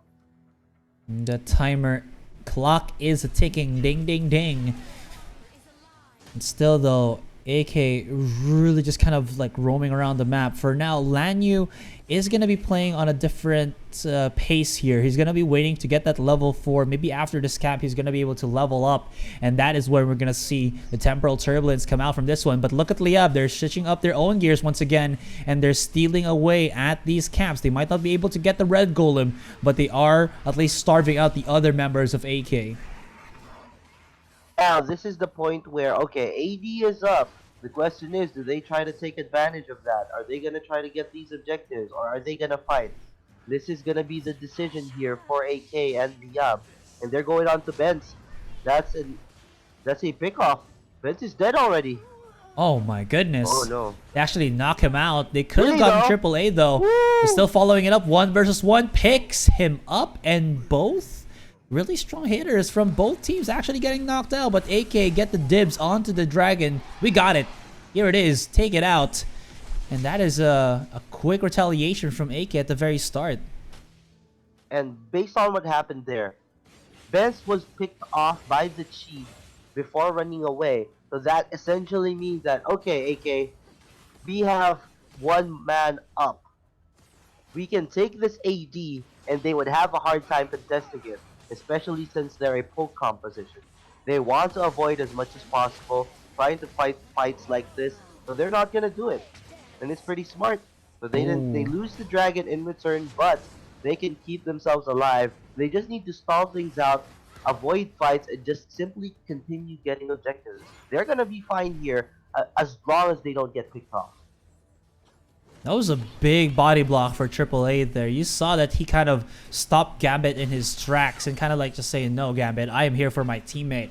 But now Liab trying to kind of, well, get that counter against their opponent. This is going to be a 3 versus 2 into the top side. And Nanwan activating the ultimate. Got to back away and respect this just a little bit. 1717 is here, as well as Rubix and the others from Liab. And they're going to force them out. But still nothing much to be taken. We've evened out in terms of the gold, too. Yeah, and Liab, no, Murad, G, they're at the bottom. Benz would have given them that information. With that, what are they going to do to utilize it? Well, they need to find a way to go around and use the range that they have, because majority of the heroes on AK are melee fighters. Oh, big fight. Sucked it right in. This is Rubix though. He's a support. He actually has a good time of crowd control. Force him out. There's the multiple punches from Barry.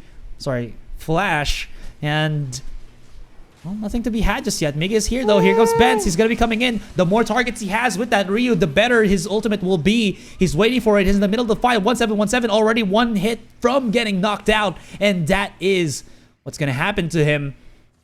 It is looking like Liab is forcing their will too much at the very start. And they're lacking damage. They're not getting that wombo combo. No. Hello, Sweet Prince. 1, 2, and 3. What? He survives. He's okay. Boy. He's okay. On to Junjun. That's a Murad kill there. But based on what happened in the fights, Liab do not have the damage against this lineup from AK right now. They need to be more careful with their fights. It's gonna be really simple. Utilize the range and get away as much as possible. If they continue fighting like this into AK, it's gonna be difficult for them to win a 50-50. But if they play to their advantage, they're gonna be just fine. True. Ooh, no Bents. He actually was able to get over the wall. What a slick little ninja this guy is. But with that slickness comes a price. This Abyssal Dragon could immediately go once again to Team AK. AAA has the dibs onto the sideline, and look at how quick he is in being able to kind of just regenerate himself back up into the fight, and AK are positioning for just to actually maybe damage this tower. Ben should be able to get back onto his lane, and there it is. Push back. Get away. Oh, get off no. of me. Gambit was forced to use that ult to get away. AK no. Raz does not have the ult right now. They're trying to get more towers controlled because they can easily choke out Liab if they can get these towers down. But if Liab play it smart and do not let any objectives go to the side of AK, they can outscale this team. Oh, ooh, multiple hits. Nanoan so quick. Here comes Lily from the side. Oh my goodness, Rubik's. He did not have any way to escape that kerfuffle. He thought that he had something to move around onto the top side, but then Nanoan was his face. Going to the bottom, immediately out of nowhere, Lily just comes out, and this is AK, well, unleashed. Man. And there we go. They get that kill onto the support. They're gonna get the tower at bot. That also means they're gonna be able to get the AD. Liab are not yet online. It's still gonna take some time. They need to use their range even more and play around the map in order for them to make it hard for AK to fight. But right now, they're playing into AK's hands with the way that they're moving. There's might be another fight onto the mid side. Never mind. Now what's gonna be the thing here? Liab are kind of forcing fights way too much, but I do get a little bit of a premise for this. Maybe the reason why they're doing this is because they don't want AK to kind of feel comfortable in forcing these team fights. Even though if they actually keep losing the team fights, they're not losing as much as you would thought they would be. But they're in the middle of the fight here, and this is not looking good. That Murad is just destroying them one after the other. And as I say that, I made the grave mistake of telling myself that Liab is actually kind of playing the delay game, because now AK have shown their true intentions. This is how we play, this is how we fight, and this is how we rule this game. Exactly my point. They need to drag this game out. You cannot fight into this lineup because they're gonna dive head on. Liab are not utilizing their range. They have a Lindis to poke. They have the Raz to do the same. Tefera can slow down all of these engagements coming in from melee fighters. But if they clump up and try to fight a man's brawl, they're not going to have an easy time. It's going to be just full-on AK diving in and out. And there we go. That Gambit dead. They're getting caught out now. AAA is just he's just dueling right now. He is so tanky with this chi, able to kind of just force them out. There's Nanwan. Just kind of just showed himself, you know, the power of the DC hero. But still, Team AK are looking pretty dang strong into this one. And Liab, the options that they have are starting to dwindle ever so slightly. Not being easy. Liab are in this point in the game where AK have such a big advantage over them. They have the gold, they have control over the map. They're gonna scale faster now compared to Liab, who should have just focused on running around and taking objectives. Instead, earlier in the fights, they were forcing the issue and trying to fight AK head on. And that potentially have cost them this game. Amen to that. AK looking so mighty fight as of the moment. There's nothing that they can't do for now. And they've gotten 3 dragons, 6 towers, and Liab have diddly squat. And this Dark Slayer, man, Liab can't even leave their base. Can they really even counter this, as Krizix is just kind of body blocking the members of Liab from checking out that particular area? But still, we will see. It's not over though. It's still a big possibility for them to engage like this, because if you think about it, that's a Lindis, that's a Raz. Irie can still pack a punch, Omen can still split push. It's not gonna be easy for Omen to split push, but they still have the tools necessary to win. The only problem is though, they already dug themselves into this hole. If they really want to win this, they need to make sure no more towers fall and they maintain control of the remaining part of the map that they have. Because if any of these towers fall, It's gonna cripple them, and it's gonna allow AK to play the divide and conquer game and easily just dive onto the Liab lineup. The one thing that Liab can really use to their advantage here is that Lindis as well as Rubix is really good in being able to scout out their opponents and using that crowd control. But the thing with Liab is they can bypass so much of this crowd control because of that temporal turbulence, because of how quick and easy it is for Flash to zip in and zip out. So you have to be very cautious in how they kind of stave off AK's aggression. But this is it already. AK putting the first nail into the coffin. There is a tier 3 knocked out from the hands of Liab. Here we go. That's the full-on fight. They're diving in. They're going to try to take this kill one by one. They're going to follow up, clump them together, and take him out. Right after that, they're going to be getting these towers. That's 3 dead on Liab. They're getting the second tower. They're getting the rest of the control of the map and potentially the game. They've broken already the tower, just waiting for this wave to get into the Nexus, and that should be it. They're going to be forcing them out. Ben's going in for the very middle of the fight. He doesn't have an ultimate anymore. No Ryu. And that is a full-blown game for Team AK, winning it out. The tables have turned. They have flipped the coin, and it has landed in the face of Liab. Not looking good. Team AK, though, gets second game. Was a really tough game, to be honest. Team AK played it flawlessly. They knew what their win conditions were. They knew what they needed to do in order for them to win and improve on their second game. They pressed the issue, took the early invades, made sure that they had the advantage, and went on to club together and fight 5v5. Liab should have avoided that kind of issue and just went around the map trying to get objectives. They had the range advantage. They had the poke advantage. But the problem was, they still fought head on, just like what brawlers, melee fighters, that's what they want to do.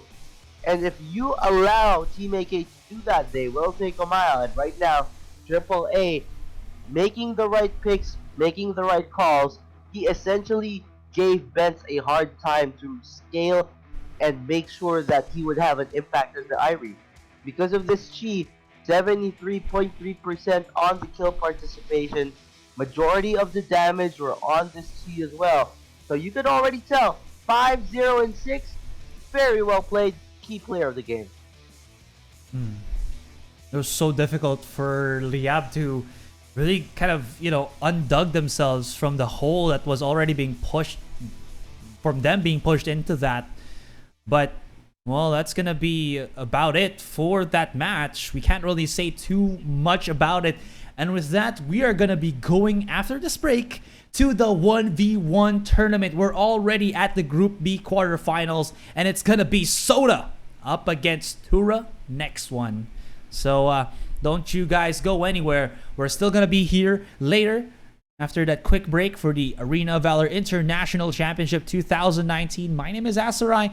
This guy with me is Isaac. So don't go anywhere. Plant your buttocks on that chair, and we'll be right back after this break.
บกับแครี่ที่พริ้วที่สุดเอรันดอร์และรางวัลที่พิเศษกว่าเดิมพบกับหน้าภารกิจที่คุณคุ้นเคยจากคัมภีร์ทั้ง2 เล่มคือคัมภีร์แบบฟรีและคัมภีร์ศักดิ์สิทธิ์แบบใช้คูปองผู้เล่นสามารถปลดล็อกคัมภีร์ศักดิ์สิทธิ์ได้โดยการใช้299คูปองและแพ็คที่พิเศษกว่าเดิมคัมภีร์ศักดิ์สิทธิ์ขั้นสูงบวก20เลเวลรับฮีโร่ใหม่เอรันดอร์ทันทีในราคา549คูปอง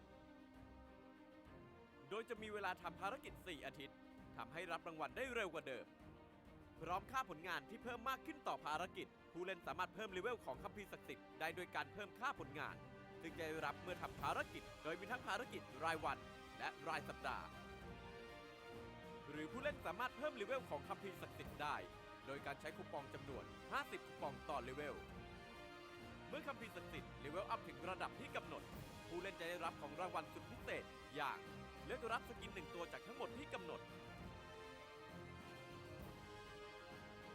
เลือกรับฮีโร่1 ตัวจากทั้งหมดที่กำหนดรูปโปรไฟล์ลิมิเต็ดสุดน่ารักท่าเต้นเอฟเฟกต์พิเศษต่างๆภายในเกมฮีโร่ใหม่เอรันดอร์และสกินสุดเอ็กซ์คลูซีฟฟอร์จูนเทเลอร์เซฟิล่าพิเศษถึงวันที่1 ธันวาคมนี้เท่านั้นนอกจากนี้ผู้เล่นที่มีเลเวลถึง60จะได้รับสิทธิพิเศษหมุนกงล้อแห่งโชคชะตาเพื่อรับของรางวัลพิเศษรูปโปรไฟล์สกินลิมิเต็ดและไอเทมมากมายพิเศษเมื่อคุณเลเวล60ภายใน7 วันแรกคุณจะได้รับกรอบโปรไฟล์และเอฟเฟกต์สังหารคูปองแล้วพบกันใน Valor Pass ซีซั่น 11 เริ่ม 4 พฤศจิกายนนี้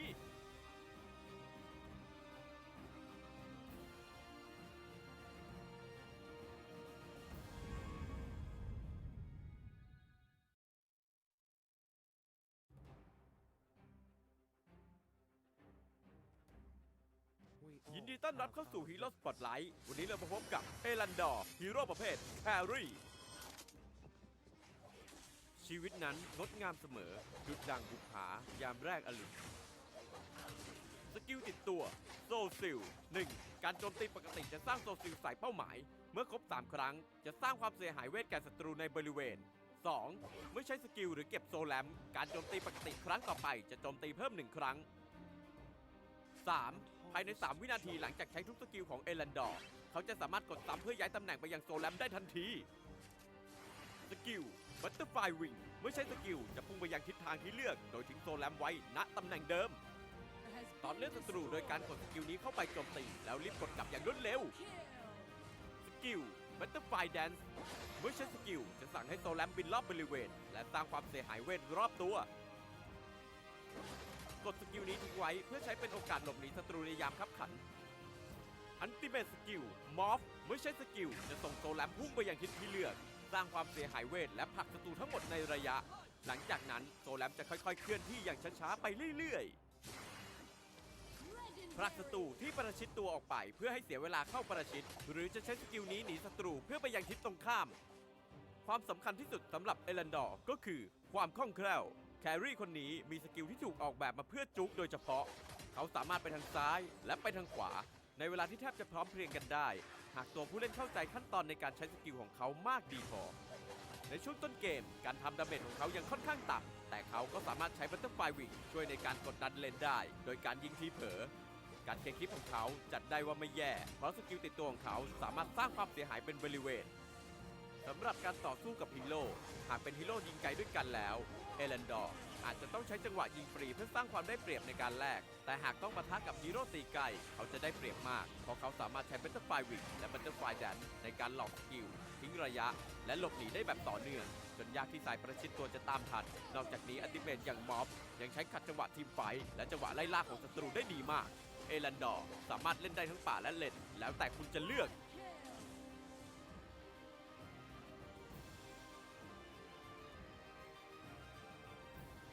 อย่าลืมกดติดตามเพื่อชมวิดีโอใหม่และไลฟ์สดก่อนใคร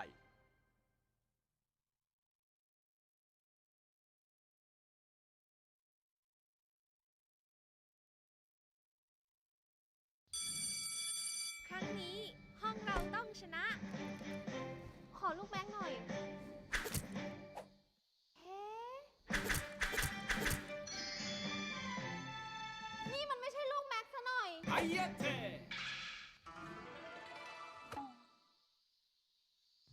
ของ ดผมหน่อยสินะ100 เดียวเอง ขอร้องล่ะ ไม่งั้นฉันแย่แน่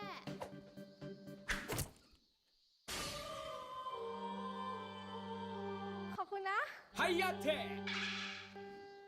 เฮ้ย ขอตังค์กินข้าวหน่อยเด เราใช้ไปหมดแล้ว นั่นไง เป็นไฟล์เหรอ ไถเก่งจัง ว่าไงนะ ออกกำลังกายเหรอ กล้ามใหญ่จัง โอเรโอโรซิโอเฮ้ย ใครเตะวะไฮยาเทะเทะ โอ้ยชีโซนะ โดนจู่โจมแบบสายฟ้าแลบมาชมคนอื่นว่าน่ากินแบบนี้มัน คาราเกะ ขอให้เลี่ยนตาย วาซาบิ มีของอร่อยไม่แบ่งเลยนะ อะไรก็ไม่รู้ เล่นเกมดีกว่า เฮ้ฮีโร่ตัวใหม่นี่นา ชื่ออะไรกันนะ ไฮยาเทะมีคาราเกะด้วย Let's kill this love. Yeah, yeah, yeah. ดีนะ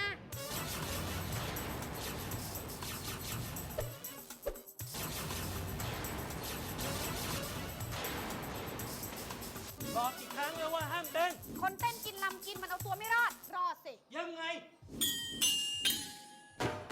หนูรอด เพราะหนูรำ รำอะไร รำ รำ รำ โอ้ยรำ ลำไยเหรอ รำคาญด้วย รำสักทีรำดาบ นี่นะ นี่พ่อไง แกไม่ใช่พ่อฉัน เก่งนี่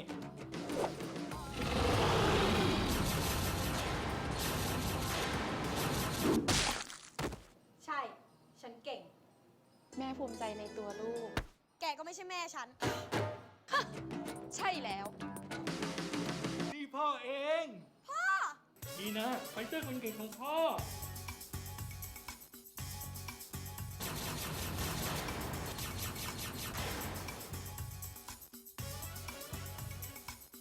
เฮ้ย มีเด็กใหม่เดินหลงมาวะไหนวะ แน่แหลมมาเลย หมายถึงเดินแหลม หูแหลม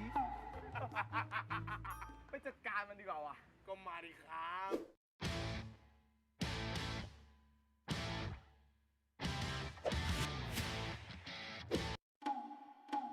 เอลาดอร์แครี่ ล้วงยาก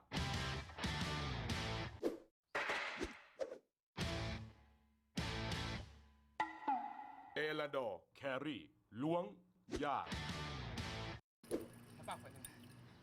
ได้ เอลาดอร์แครี่ ล้วง ของตัวเองยังยากเลย พ่อหนุ่มกินน้ำพี่เมย์จ๋า ดีเลยขอบคุณมากนะครับ นี่พ่อหนุ่มหนีอะไรมาจ๊ะ ไม่บอก แล้วบ้านอยู่แถวไหนอะจ๊ะ ไม่บอก พี่ไม่ส่งไหมอะ ไม่บอก ฮะ ไม่บอก พ่อชื่ออะไร ไม่บอก เอลาดอร์แครี่ ล้วง ความลับก็ยาก ฉันใส่ยานอนหลับไว้แล้วจ้ะ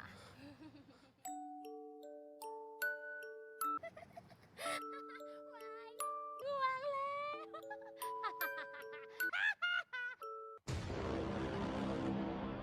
เอลาดอร์แครี่ ง่วงยาก หลวงป่ะ เอลาดอร์แครี่ ร่วงยาก ไม่ใช่แค่นั้น เอลาดอร์แครี่ ม่วงยาก พอไหม พอเนาะ พอก็พอเนาะ ขายเลยแล้วกัน เอรันดอร์แหกทุกกฎของแครี่ว้าบนี่ สกิลหนีก็มีนะครับแวบพลิ้วมากพลิ้วไหวที่สุดโอ้โห บอกเลยว่าไปลองเองเถอะครับร่วงยากจริงๆ ไม่เชื่อดูนี่มือแล้วยังไม่ร่วงเลย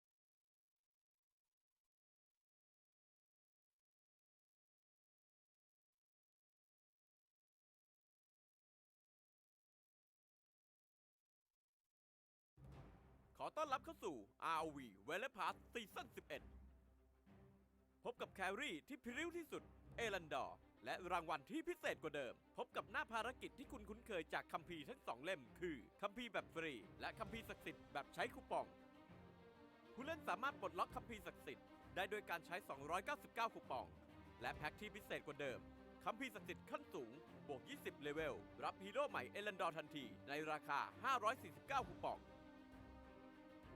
โดยจะมีเวลาทำภารกิจ 4 อาทิตย์ ทำให้รับรางวัลได้เร็วกว่าเดิม พร้อมค่าผลงานที่เพิ่มมากขึ้นต่อภารกิจ ผู้เล่นสามารถเพิ่มเลเวลของคัมภีร์ศักดิ์สิทธิ์ได้โดยการเพิ่มค่าผลงาน ซึ่งจะได้รับเมื่อทำภารกิจ โดยมีทั้งภารกิจรายวันและรายสัปดาห์ หรือผู้เล่นสามารถเพิ่มเลเวลของคัมภีร์ศักดิ์สิทธิ์ได้ โดยการใช้คูปองจำนวน 50 คูปองต่อเลเวล เมื่อคัมภีร์ศักดิ์สิทธิ์เลเวลอัพถึงระดับที่กำหนด ผู้เล่นจะได้รับของรางวัลสุดพิเศษอย่างเลือกรับสกิน1ตัวจากทั้งหมดที่กำหนด เลือกรับฮีโร่1ตัวจากทั้งหมดที่กำหนด รูปโปรไฟล์ลิมิเต็ดสุดน่ารักท่าเต้น เอฟเฟกต์พิเศษต่างๆภายในเกม ฮีโร่ใหม่เอรันดอร์ และสกินสุดเอ็กซ์คลูซีฟฟอร์จูนเทเลอร์เซฟิล่าพิเศษถึงวันที่ 1 ธันวาคมนี้เท่านั้น นอกจากนี้ผู้เล่นที่มีเลเวลถึง 60 จะได้รับสิทธิพิเศษหมุนกงล้อแห่งโชคชะตา เพื่อรับของรางวัลพิเศษ รูปโปรไฟล์ สกินลิมิเต็ด และไอเทมมากมาย พิเศษเมื่อคุณเลเวล 60 ภายใน 7 วันแรก คุณจะได้รับกรอบโปรไฟล์ และเอฟเฟกต์สังหารคูปอง แล้วพบกันใน Valor Pass ซีซั่น 11 เริ่ม 4 พฤศจิกายนนี้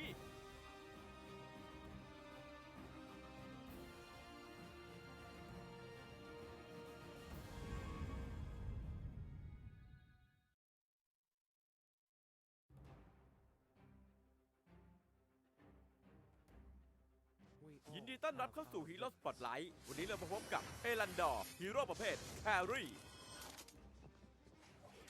ชีวิตนั้นงดงามเสมอดุจดังบุกผายามแรกอรุณสกิลติดตัวโซซิล 1. การโจมตีปกติจะสร้างโซซิลใส่เป้าหมาย เมื่อครบ 3 ครั้งจะสร้างความเสียหายเวทแก่ศัตรูในบริเวณ 2. เมื่อใช้สกิลหรือเก็บโซแลมการโจมตีปกติครั้งต่อไปจะโจมตีเพิ่ม 1 ครั้ง 3.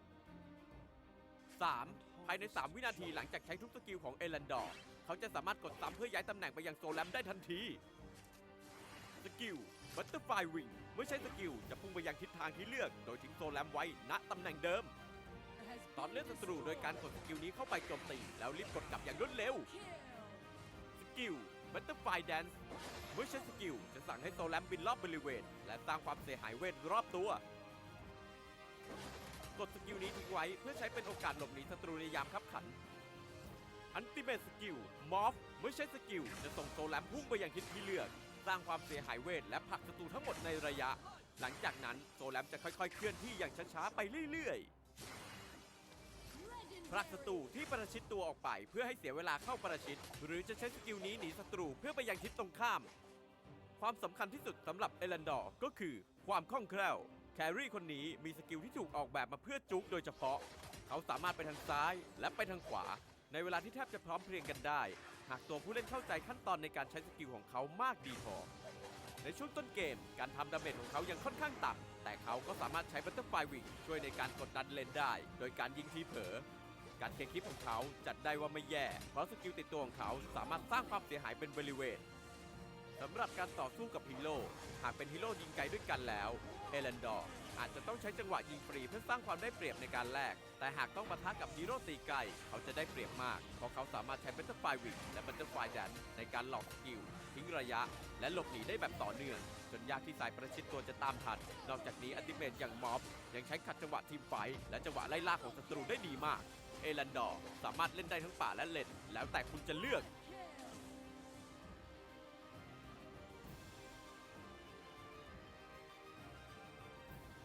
อย่าลืมกดติดตามเพื่อชมวิดีโอใหม่และไลฟ์สดก่อนใคร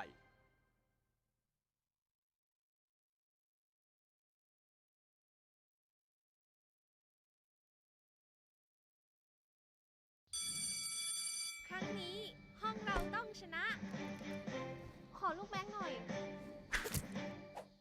เฮ้ นี่มันไม่ใช่ลูกแม็กซ์ซะหน่อย อ ข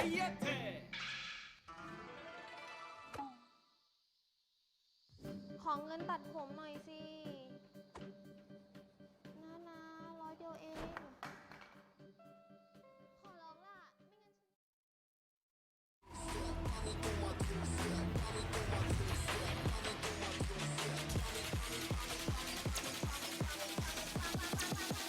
Want me do my two-step.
And welcome back, guys, to the Arena of Valor International Championship 2019.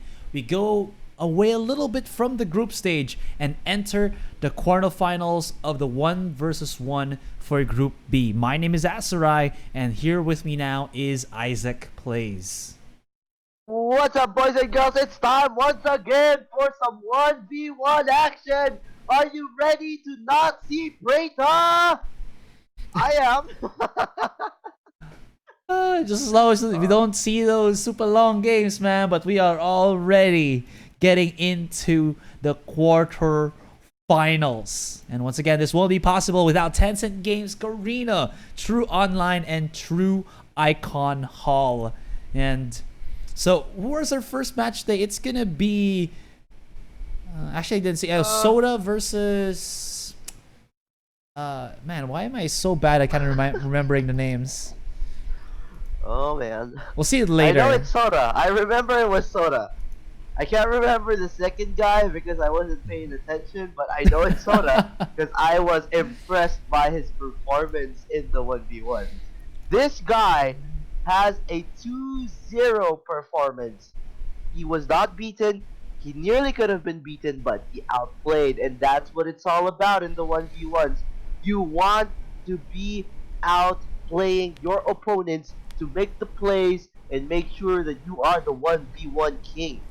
Yeah, and again, to just remind the viewers out there, this isn't a best of 1 anymore. This is a best of 3. So whoever gets 2 games to win will get that W. Well, that just means that we're gonna see ourselves a possible longer game or set of matches for the best of, or the quarterfinals here. But we'll see. We will see. Yeah, and you know what? To be honest, this is the quarterfinals. If these guys are saving strats to make it work, this is the time for them to bring their show and make it so that they can prove they're the 1v1 kings. Right now, we actually saw some strats during the elimination stages where, okay, I'm gonna just farm till 10 minutes. I'm just gonna, try to kill you in less than 2 minutes. I'm gonna just ignore you the whole game. There were so many different styles and approaches to the 1v1s, but if you have some, some plan to be 1v1 king, it's about time to show it now that you're in the most important parts, the quarterfinals, trying to reach the main point, the finals. Agreed, man. They gotta be the, what's the word I'm looking for? They gotta be the sneakiest, the smartest, the most galaxy brain that they can be in order to outwit, outmatch, and outplay their opponents. So it's gonna be It's gotta be something pretty spectacular to watch. I cannot wait, and we're just waiting for the game to begin, obviously. But yeah, once again, guys, if you get the chance, I'm slamming my hand on the table.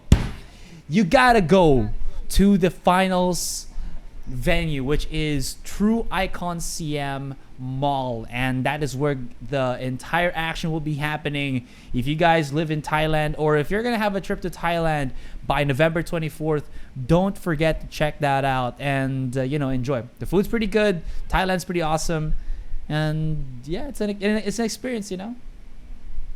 I would absolutely love to be there, but to be quite honest with you, I don't think I'd be able to with my passport right now.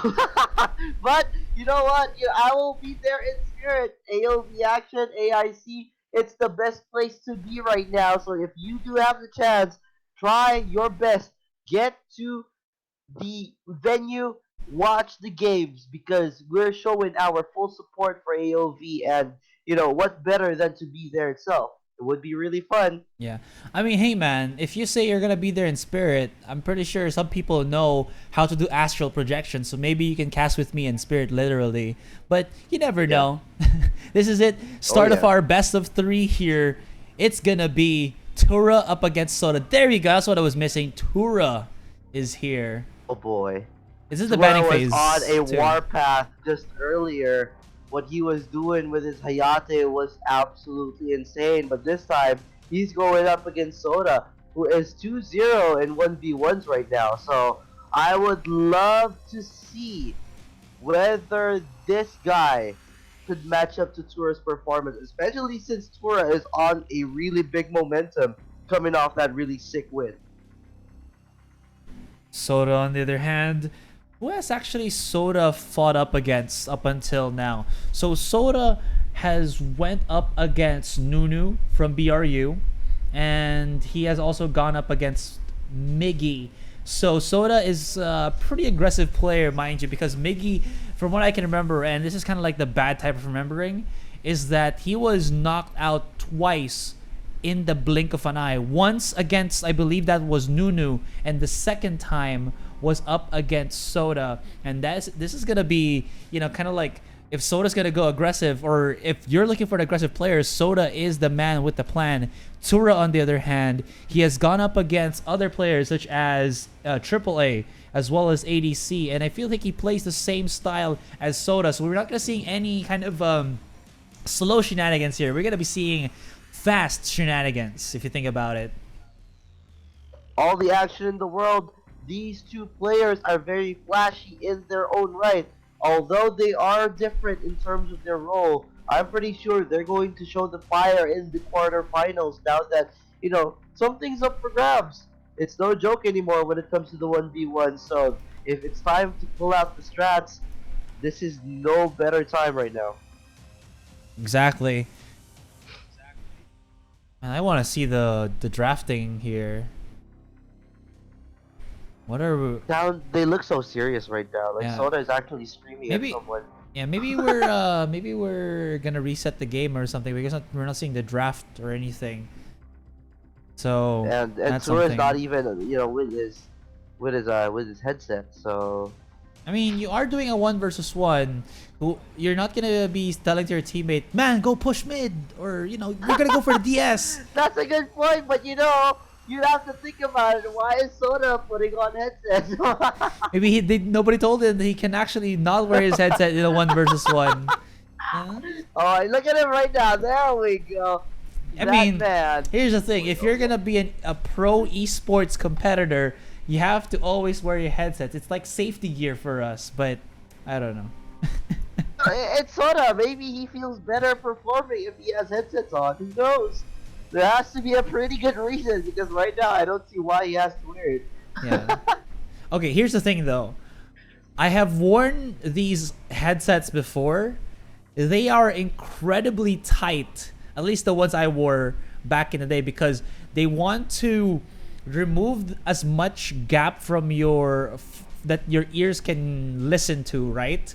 So they have to be extremely tight on your head, wherein your head feels like it's getting squished in. And because the cups are so big, they're able to negate a lot of the noise from the outside. So it's basically whatever you hear on the inside that you can. So I get Soda if he doesn't want to wear it. It's super uncomfortable. Once you're in the game, you kind of don't feel it, but still, if it's really tight, you do. So that's something. Oh yeah, it's you know, it's a factor there, but it looks like we're gonna go back to the Tiecasters. It's probably some technical difficulties because they were at the draft earlier. Yeah. But looks like we're gonna need to wait because this fight between Soda and Tura, trust me, this is something to watch. They're Alright. gonna be very flashy players. It's gonna be worth seeing this. Yeah, so we'll be just right back once the game or the draft begins. So for now, guys, stay tuned. We'll be back in a jiffy.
Back at it again. Here we are. We've come back to the 1 versus 1.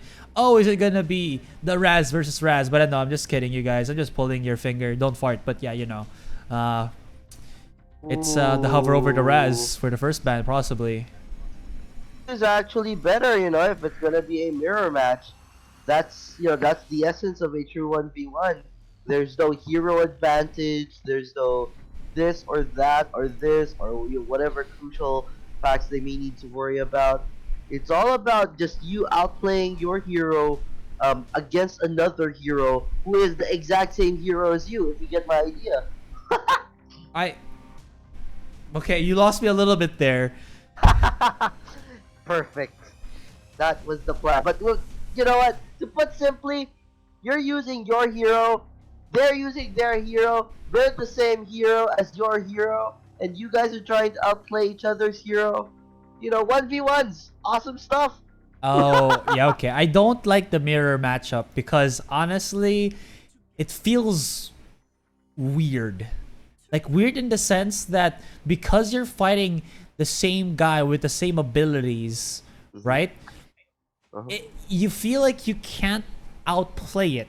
And I know that sounds kind of weird, but if you play against somebody in with a different hero, you feel like you can actually use your own skills to outplay them. But because you're on the same playing field here, it doesn't feel as balanced as it would be, even though there are the same heroes. But I know that I'm spewing out a little bit of nonsense here, but I feel like if people have played the 1v1 matchup or the mirror matchups, they would understand what I'm talking about. I like the mirror matchups more, mainly because, you know, you're gonna be able to demonstrate your skills as a player. How well do you know the hero you're using, and how well do you know to stop the enemy hero from using your hero? Because you essentially know what the other hero is gonna do, because it's the exact same thing. So if you're gonna be doing some outplays, it's the best way to do it. Show who the better Raz is, for example. That's actually the thing why I don't like it, because you already know how to do the outplay, but I don't know, for some reason in my mind, it just kind of like I misplay every single time. It feels weird, right? Right, exactly. It's like how do you say this? It's like putting on the same left shoe on both your left and right foot. Like you're trying to walk, you can walk, but at the same time, you can't walk properly. You know, because you're looking at it and it's strange. It's strange, exactly.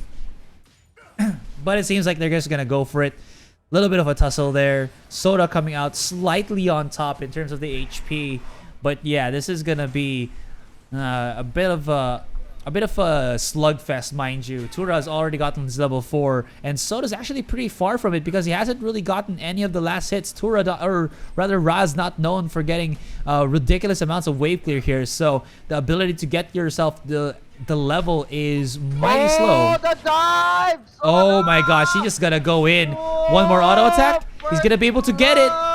That's it. GG's. Soda gets it. No, that's what Soda loves to do. He's done it in the past. He did it again. He's gonna make you think everything is fine, and he's just gonna suddenly dive in. He gets the really good kill.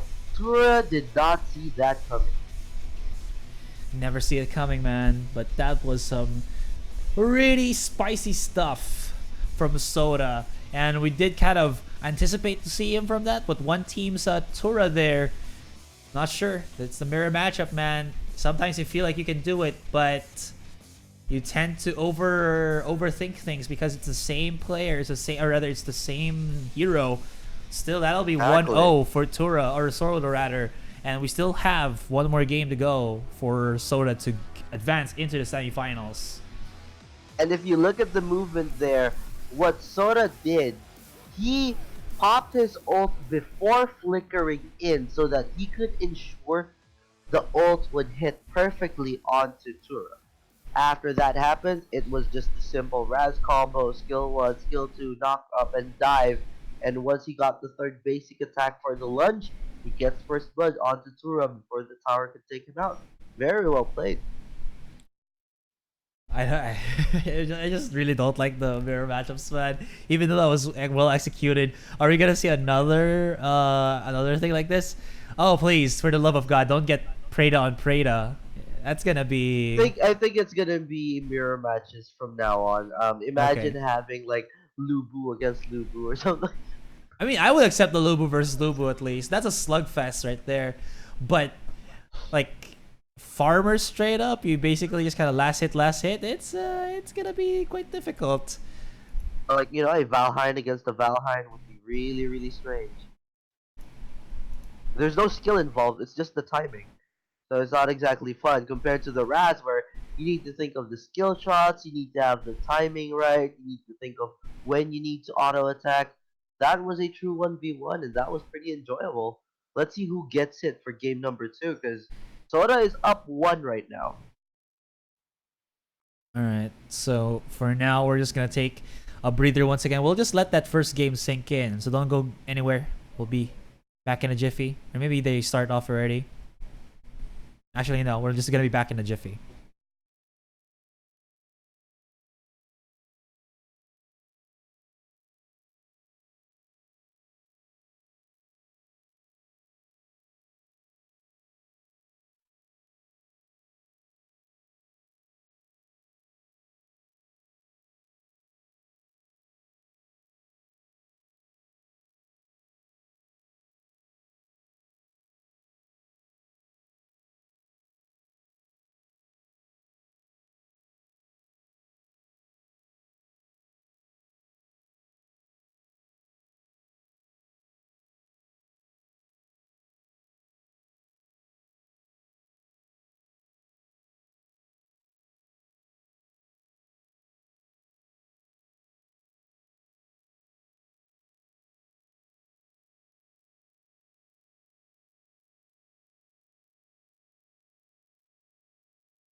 Here we go.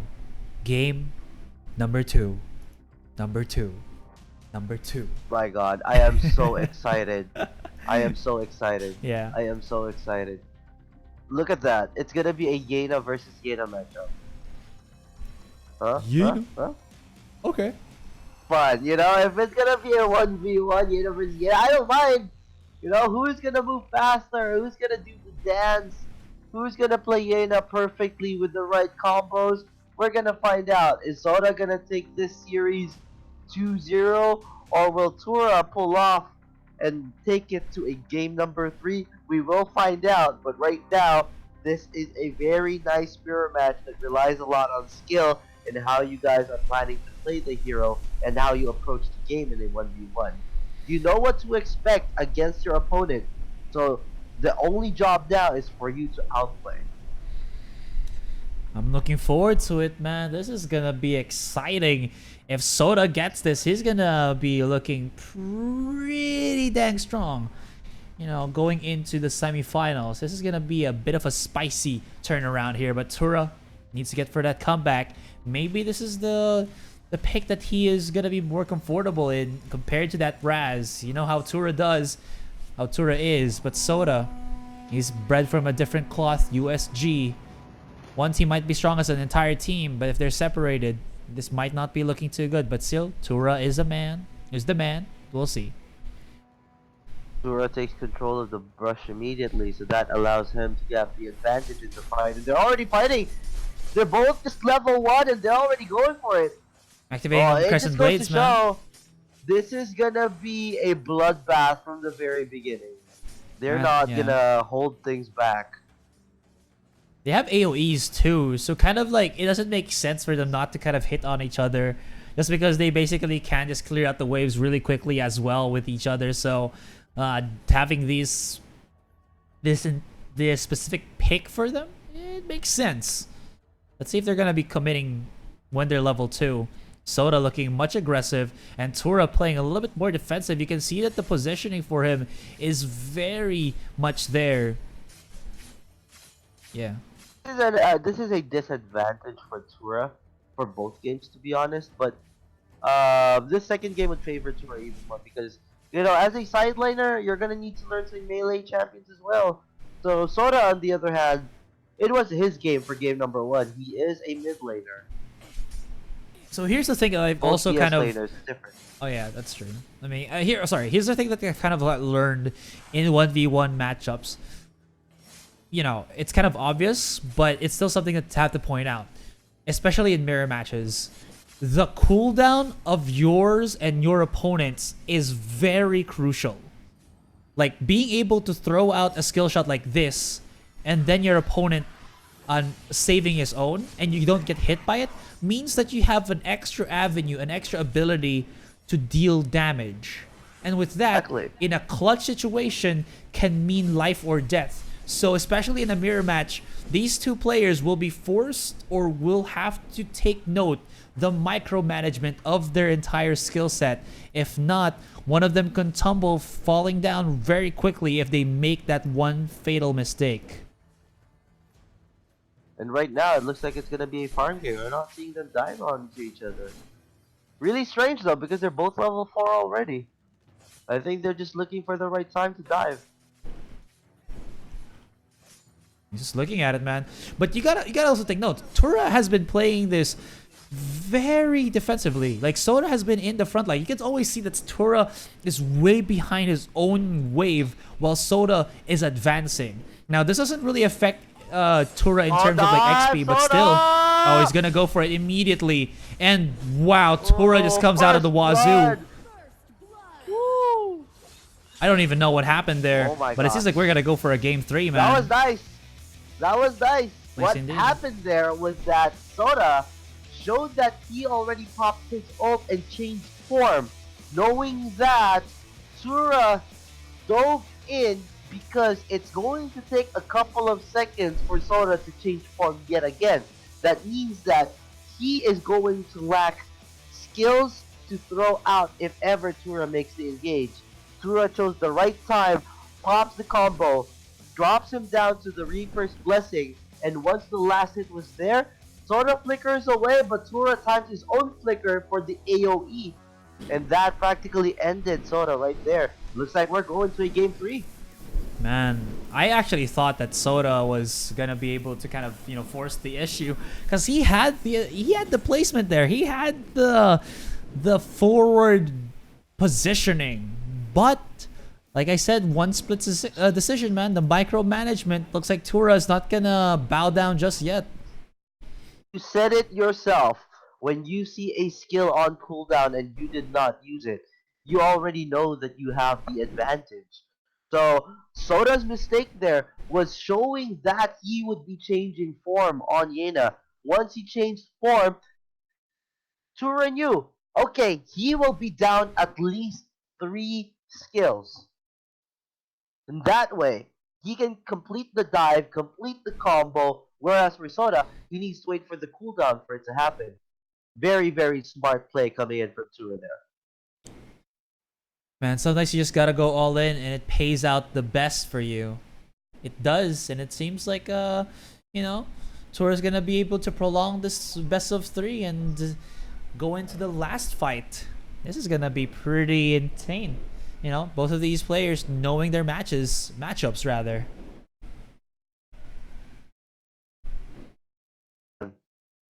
You know what? I'm actually pretty bummed out.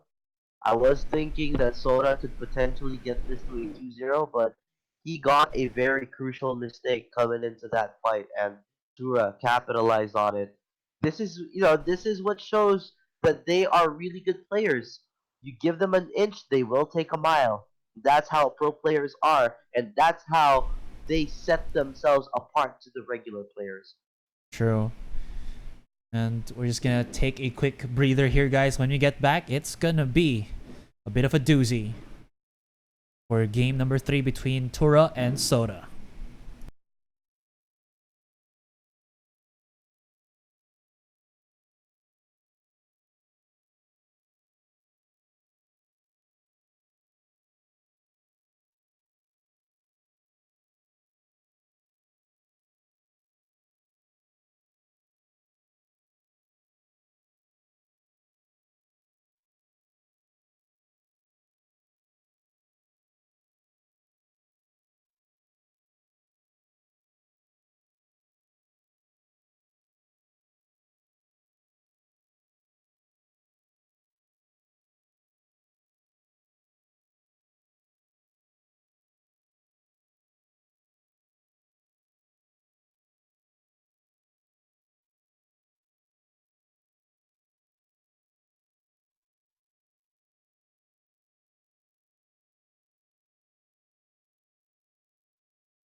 The final game.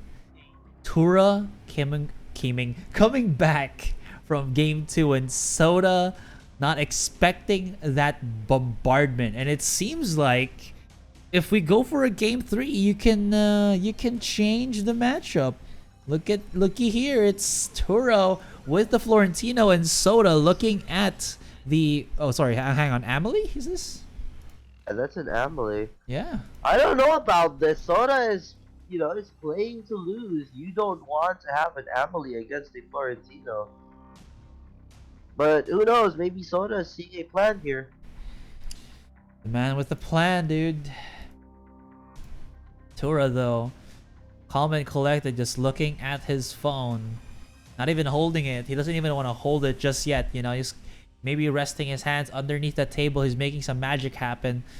Never mind. He's back on his phone once again. This is it. This is for all the marbles. Winner will advance to the semifinals, and we will find out. Is it going to be USG Soda, or is it going to be Tura of One team. Yeah, One TV Sport. There we go. I was thinking of one. It's all good, man. It's all good. It's a Florentino and an Emily. You're chasing each other down. This is gonna be fancy. I don't know about this. But one thing's for sure, though. Tura got a new fan. I am absolutely loving his performance the whole AIC so far. Look at this. Such quick movements for Tura there. Soda isn't really getting punched over or anything.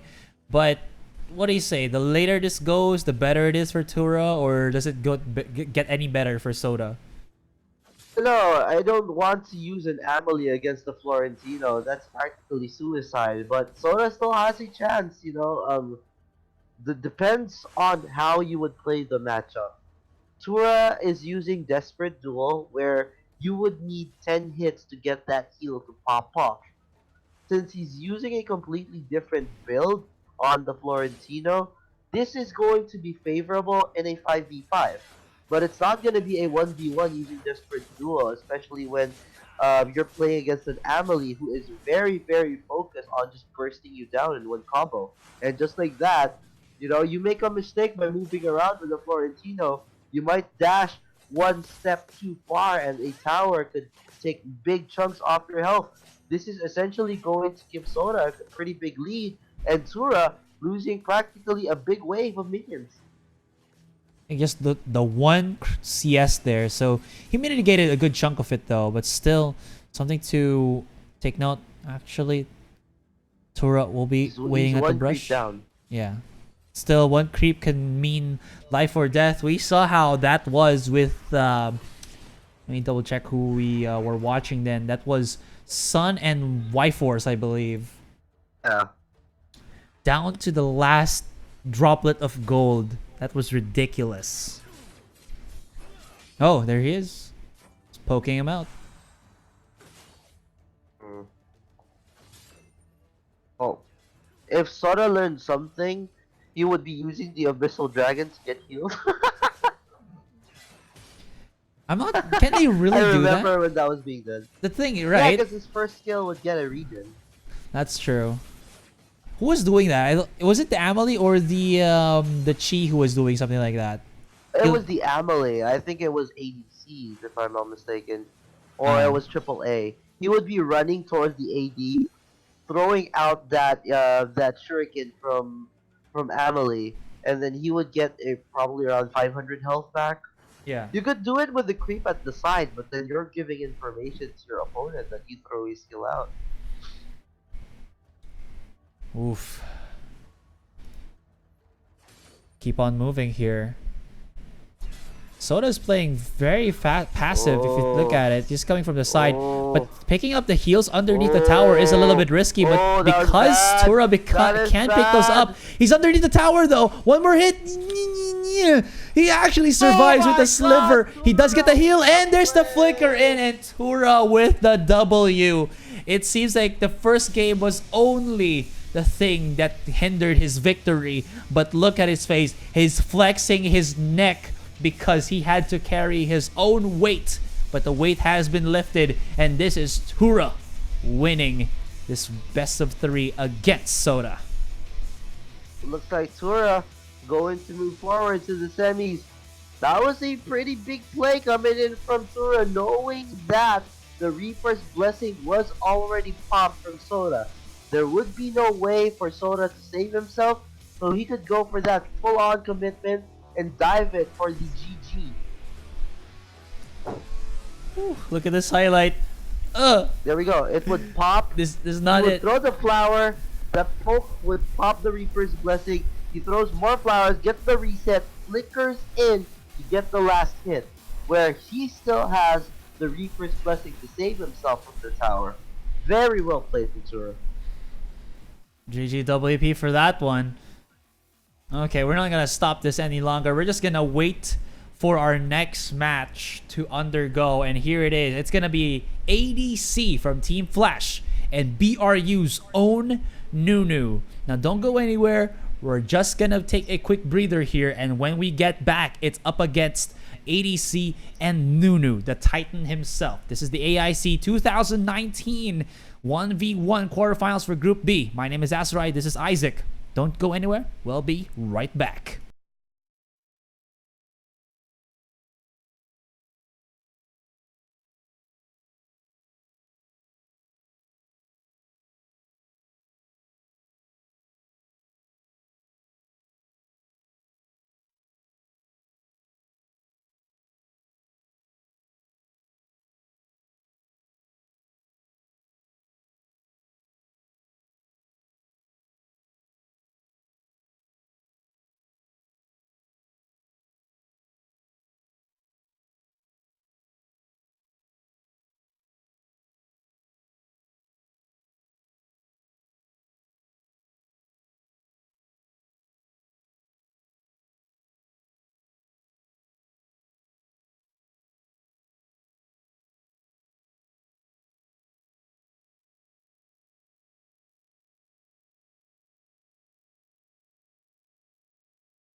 The next game is going underway.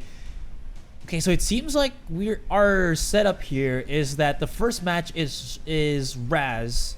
The second game is Yena. And then the third one is whichever you pick. And that's what it's looking like. Yeah, Nunu and ADC. I think Nunu might be able to win this straight up just because he's a scary player, man. You saw how much of a hero pool he has, and his mechanics in order for him to start up the fights with his team is ridiculously insane. And this is BRU. They are undefeated right now in the group stage. And it goes to show, you know, if you are talented in a 5v5, there is a high chance that it would translate the same way in a 1v1. Exactly.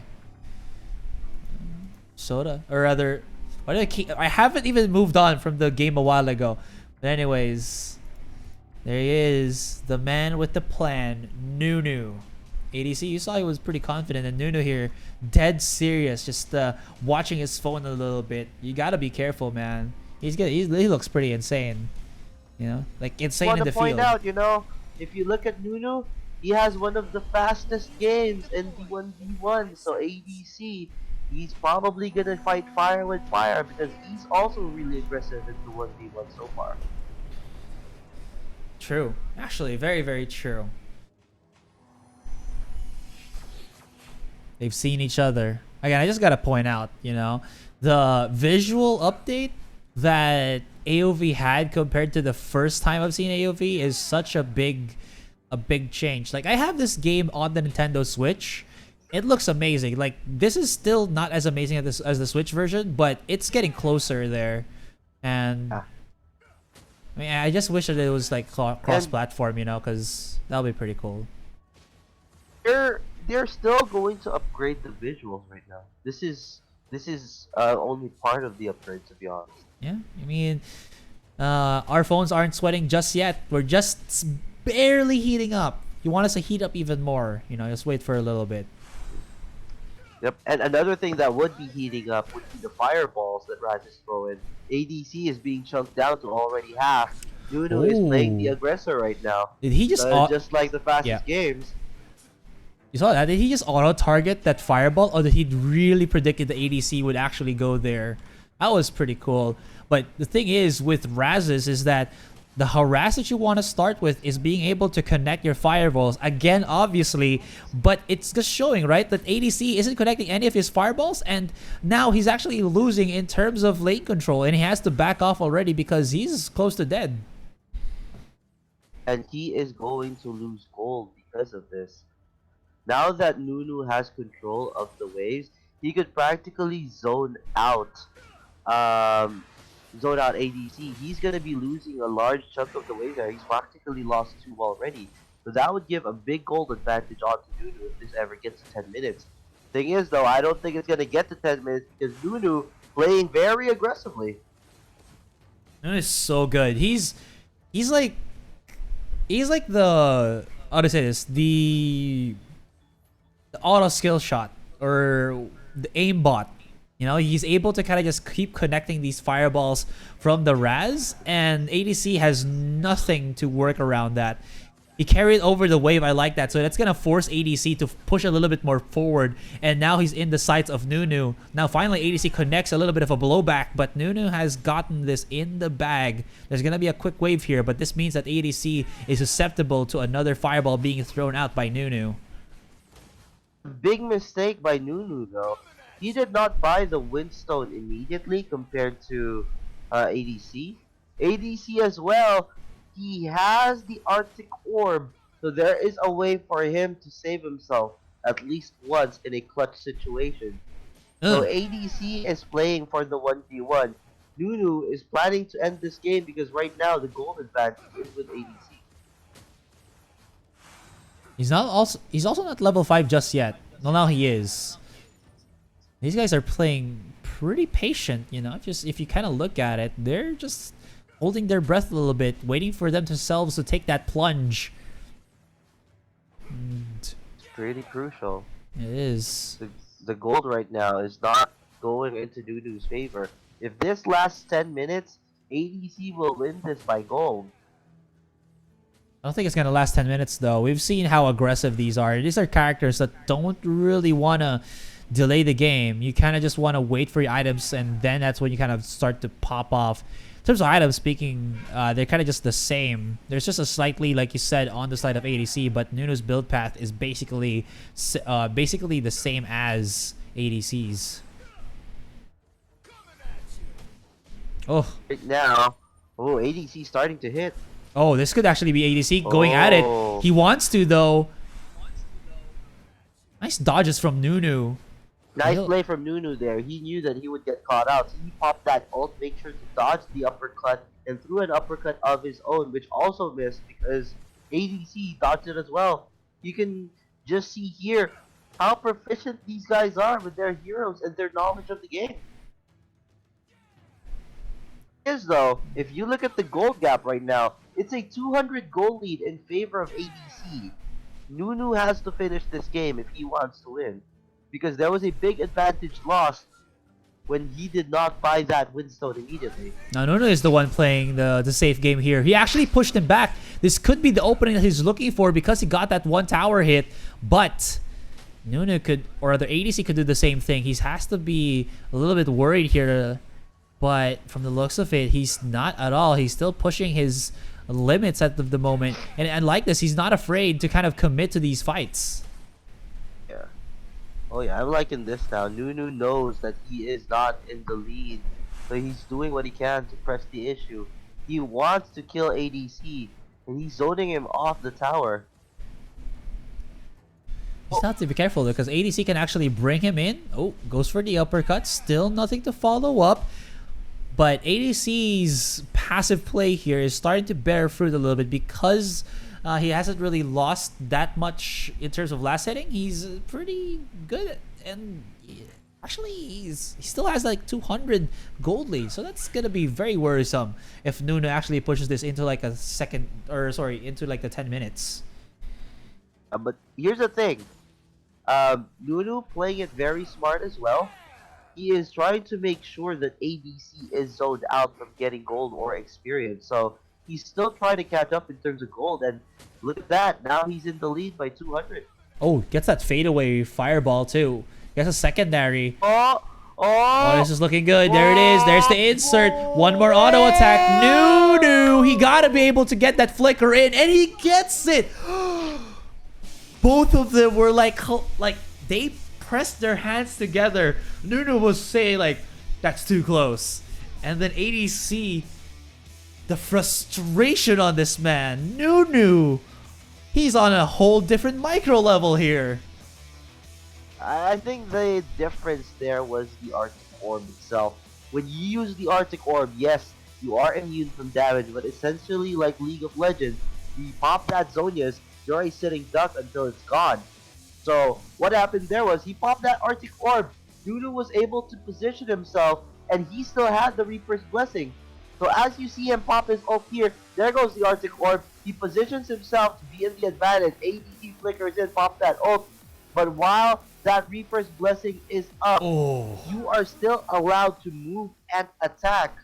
That advantage itself gave him the slight edge before the tower could take him out. Very well played from Nunu. That was such quick succession that not even the minions, not even the tower was able to help that one small iteration of damage to allow Nunu to lose against ADC. And with that, we're just going to take another breather here because we want that spectacular 1v1 to just simmer a little bit, settle into your brains. And we're going to give a little bit of respects to ADC for, having that loss against Nunu. But we'll be right back. Don't you go anywhere. Just, look at the screen and we'll be back in a jiffy.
Seems like it's gonna be an agreed Nakroth here. Oh, we haven't seen Nakroth at all in the group stage, but here he is, the twin-bladed terror, the triple jumper, the triple dasher. It's gonna be a very heavy micro-intensive game here, and Nunu's seen to have shown a lot of understanding with the game, but ADC is also not someone you want to be trifled with. He is a very smart man, but he does like to play the passive game. I'm surprised with ADC because he was able to beat several other players during the other stages, and he performed pretty well. Thing is, though, based on what's happening right now, ADC needs to step up with game 2 if he does not want to lose 2-0. Nunu is still on top of his game right now, but if you look at it from a different perspective as well, a lot of people right now tuning into AIC, they want to see Team Flash versus Buriram United. This is something that everyone is looking forward to, and essentially this 1v1 is a big preview to that. Oh, here we are, man. Nakroth. I love the weapons. I love the aesthetics of Nakroth. He reminds me of a certain character that I will not name because, you know, difference. But he just looks so cool with those twin blades of his. Oh yeah. Look at that. I really like this as well. You know, it's a Nakroth game. So the potential for outplays in a Nakroth versus Nakroth matchup, it looks really, really fun to watch. Exactly. Get me that knock-up. Nunu is not wasting any time to be more aggressive in this game. I do like it. Nakroth, actually the Nakroth matchup, because they're both melee. But he did actually take quite a bit of a hit here. He has to actually try to run away. Oh no. He got that tower hit. I was just kind of like dissecting it a little bit, but it seems like the faster dissector is Nunu. He just saw the hit connect onto ADC, and he's like, I know I won this already.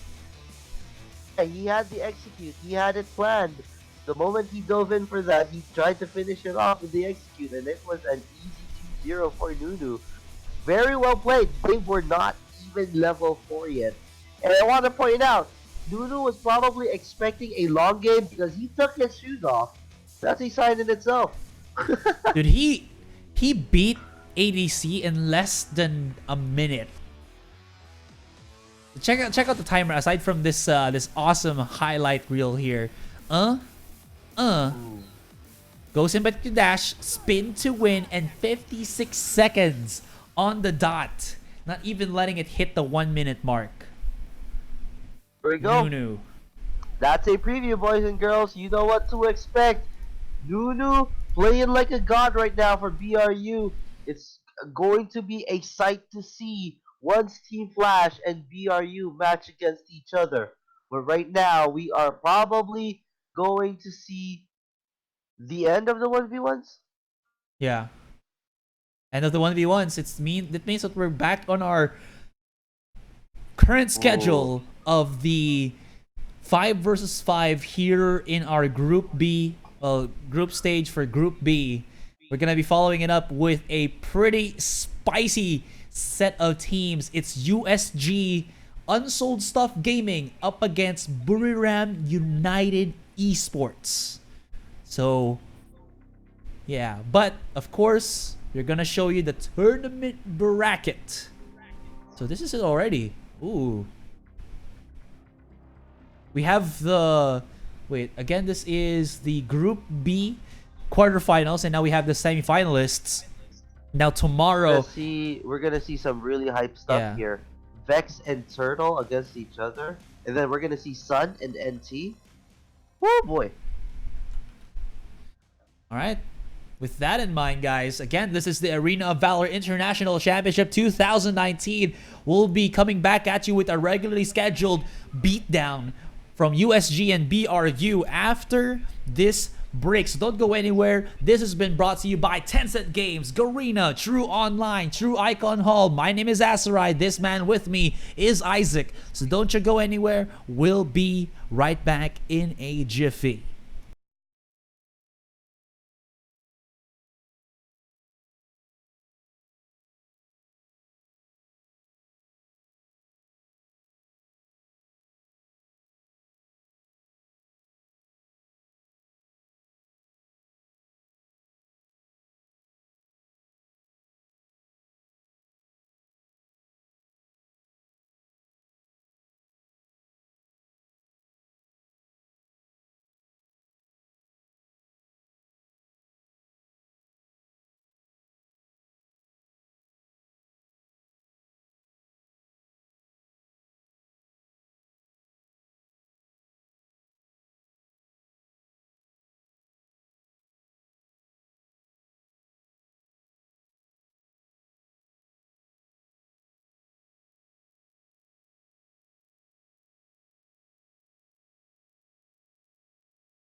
ายถึงเดินแหลม หูแหลม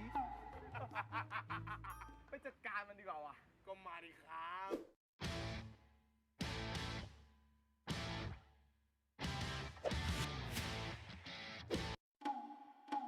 เอลาดอร์แครี่ล้วงยาก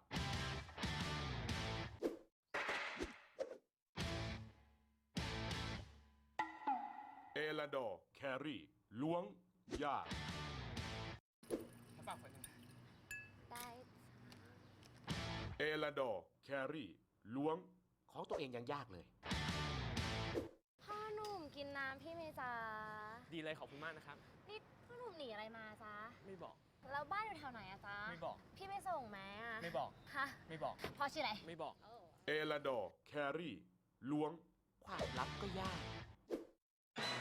ฉันใส่ยานอนหลับไว้แล้วจ้ะ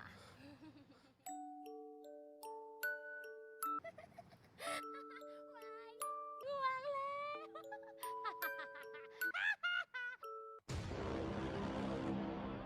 เอลาดอร์แครี่ง่วงยาก หลวงป่ะ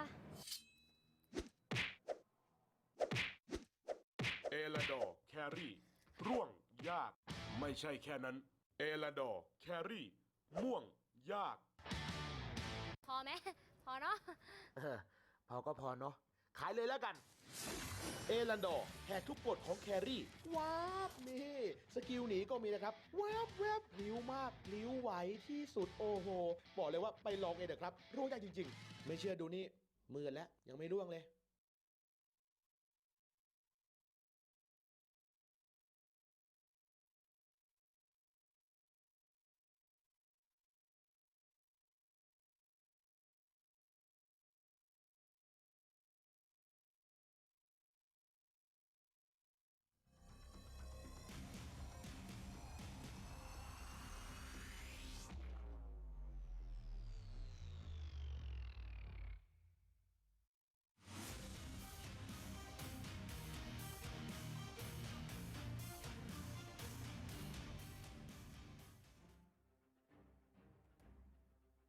ยินดีต้อนรับเข้าสู่ฮีโร่สปอตไลท์วันนี้เรามาพบกับเอรันดอร์ฮีโร่ประเภทแครี่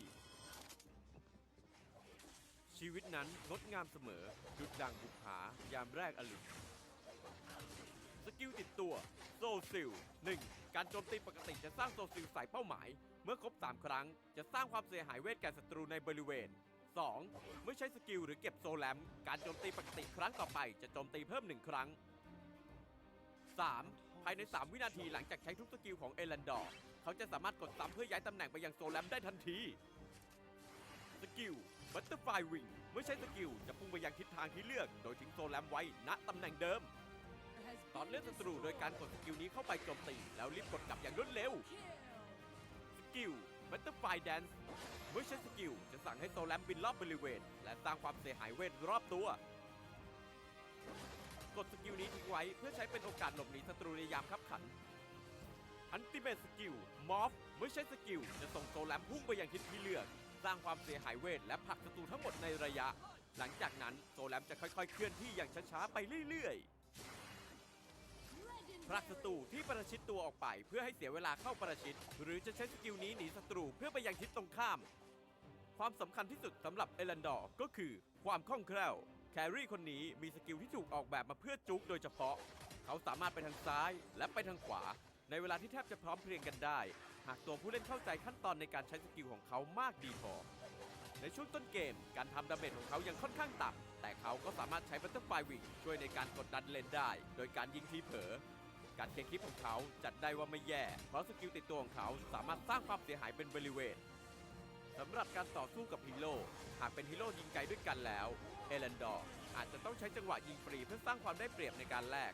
แต่หากต้องปะทะกับฮีโร่ตีไกลเขาจะได้เปรียบมากเพราะเขาสามารถใช้บัตเตอร์ไฟวิงและบัตเตอร์ไฟแดนในการหลอกสกิลทิ้งระยะและหลบหนีได้แบบต่อเนื่องจนยากที่สายประชิดตัวจะตามทันนอกจากนี้อัลติเมทอย่างม็อบยังใช้ขัดจังหวะทีมไฟท์และจังหวะไล่ล่าของศัตรูได้ดีมากเอรันดอร์สามารถเล่นได้ทั้งป่าและเลนแล้วแต่คุณจะเลือก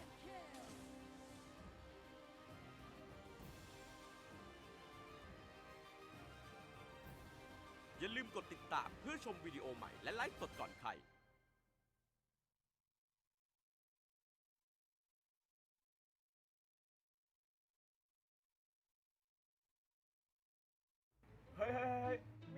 เดินหลงมาวะไหนวะแน่แหลมมาเลย หมายถึงเดินแหลม หูแหลม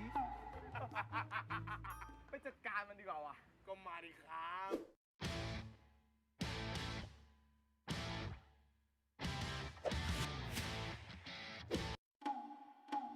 เอลาดอร์แครี่ล้วงยาก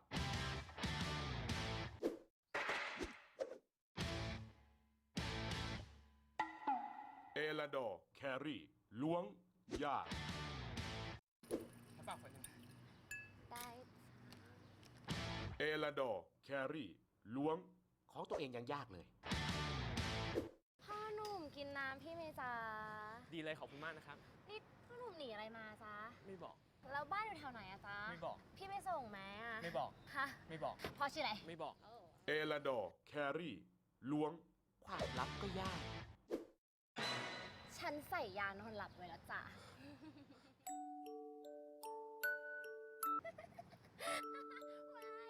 ง่วงแล้ว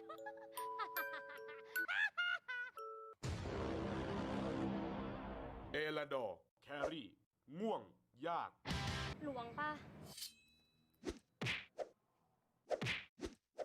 เอลาดอร์แครี่ร่วงยาก ไม่ใช่แค่นั้น เอลาดอร์แครี่ม่วงยาก พอไหม พอเนาะ พอก็พอเนาะ ขายเลยแล้วกัน เอรันดอร์แหกทุกกฎของแครี่ ว้าบนี่ สกิลหนีก็มีนะครับ แวบแวบพลิ้วมากพลิ้วไหวที่สุดโอ้โห บอกเลยว่าไปลองเองเถอะครับร่วงยากจริงๆ ไม่เชื่อดูนี่มือแล้วยังไม่ร่วงเลย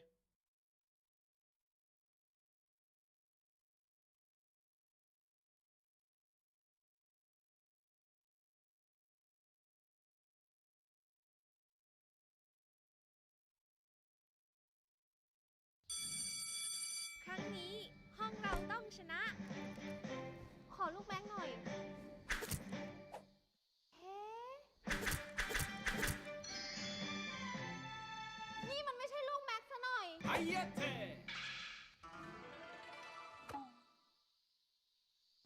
ของเงินตัดผมหน่อยสินะ100 เดียวเอง ขอร้องล่ะ ไม่งั้นฉันแย่แน่ๆ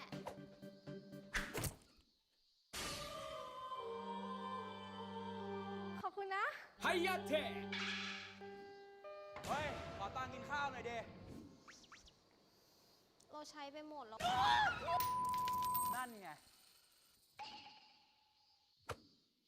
เป็นควายเหรอไถเก่งจัง ว่าไงนะ ออกกำลังกายเหรอ กล้ามใหญ่จัง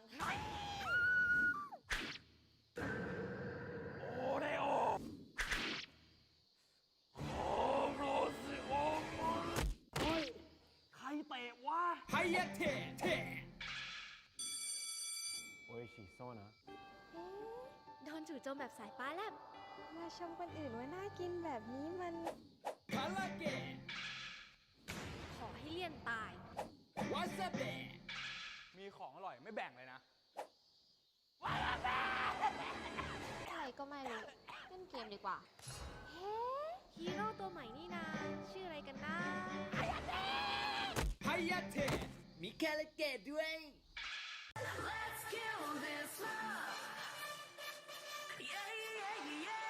ดีนะ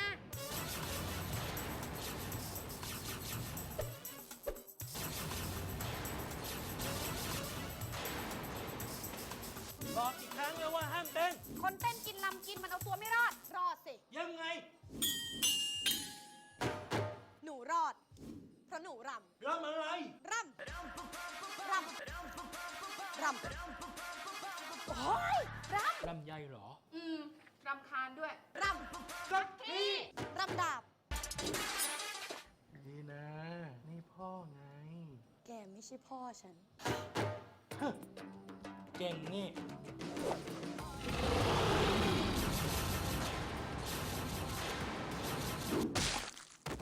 ใช่ ฉันเก่ง แม่ภูมิใจในตัวลูก แกก็ไม่ใช่แม่ฉัน ใช่แล้ว นี่พ่อเอง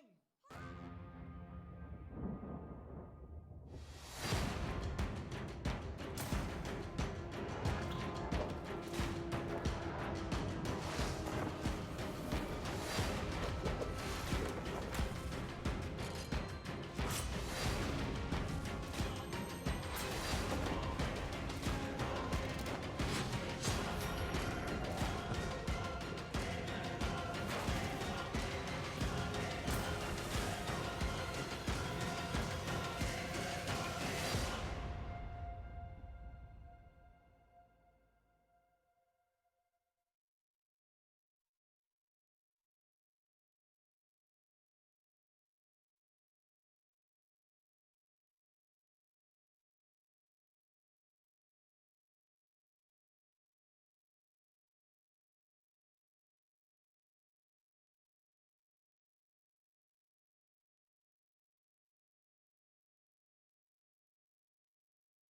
Here we're back, guys, for the AIC 2019. That stands for the Arena of Valor International Championship 2019, presented by Tencent Games, Garena, True Online, and True Icon Hall. My name is Asarai, and here with me now is Isaac Plays.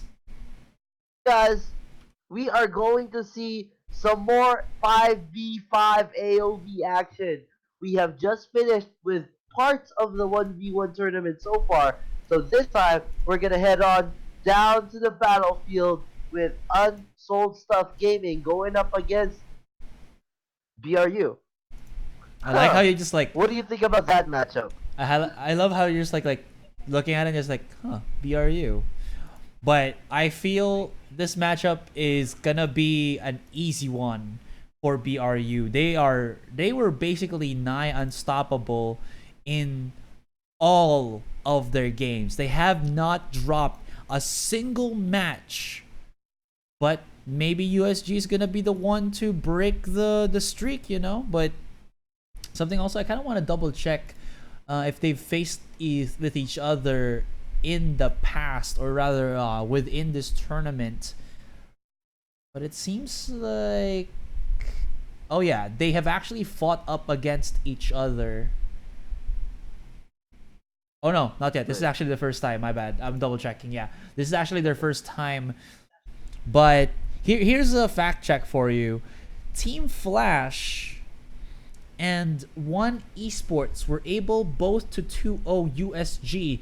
USG has probably one of the worst, how do they say this? The worst standings of a game compared to the other teams. Yes. Probably have one of the worst standings too.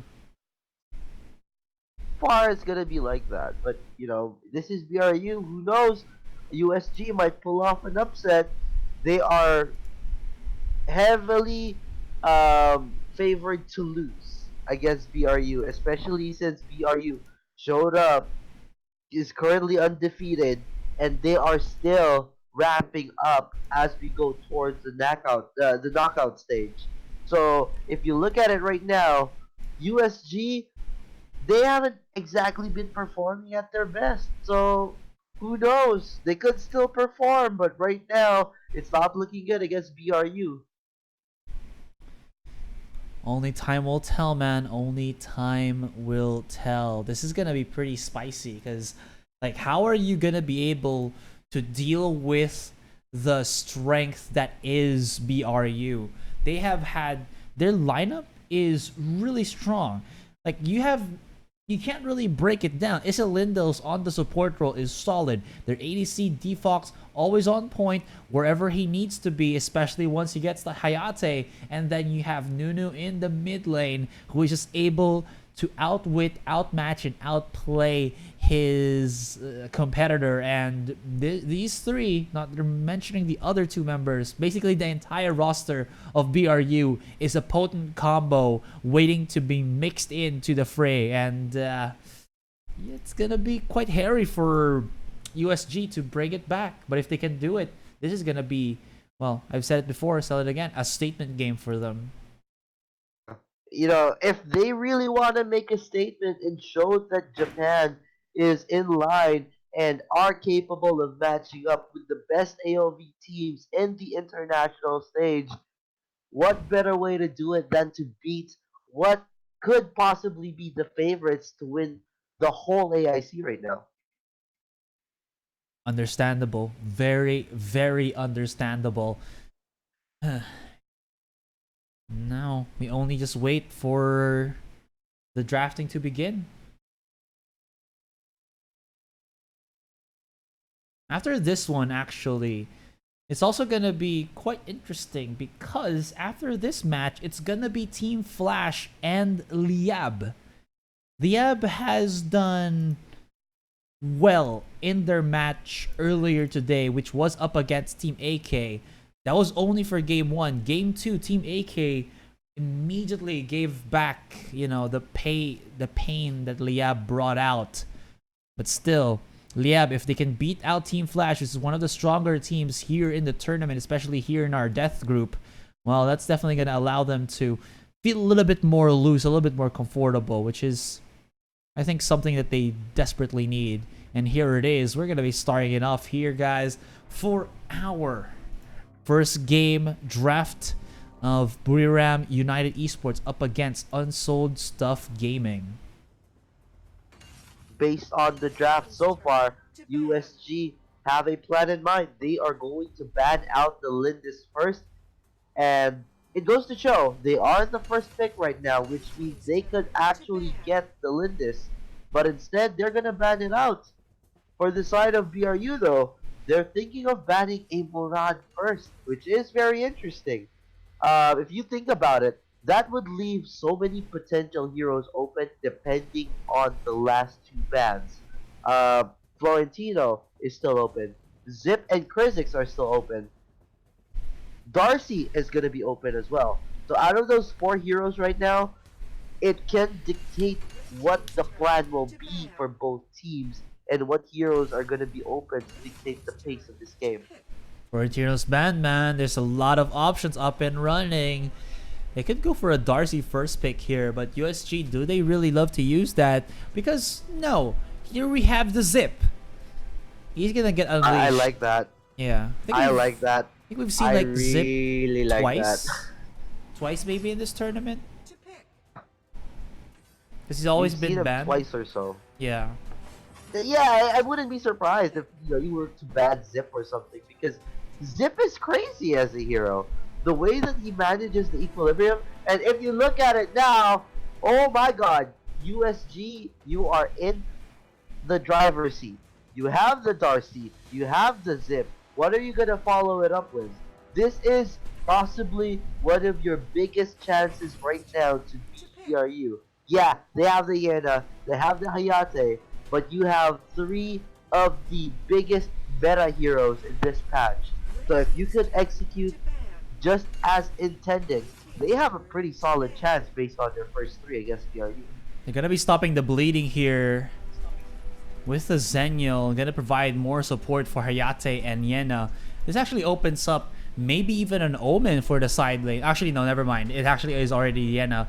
But speaking of which, we actually still don't have a side lane or a DS lane for USG, and Omen is up for the taking. Yeah. Oh, yeah. That's pretty huge. I like the Cito pick.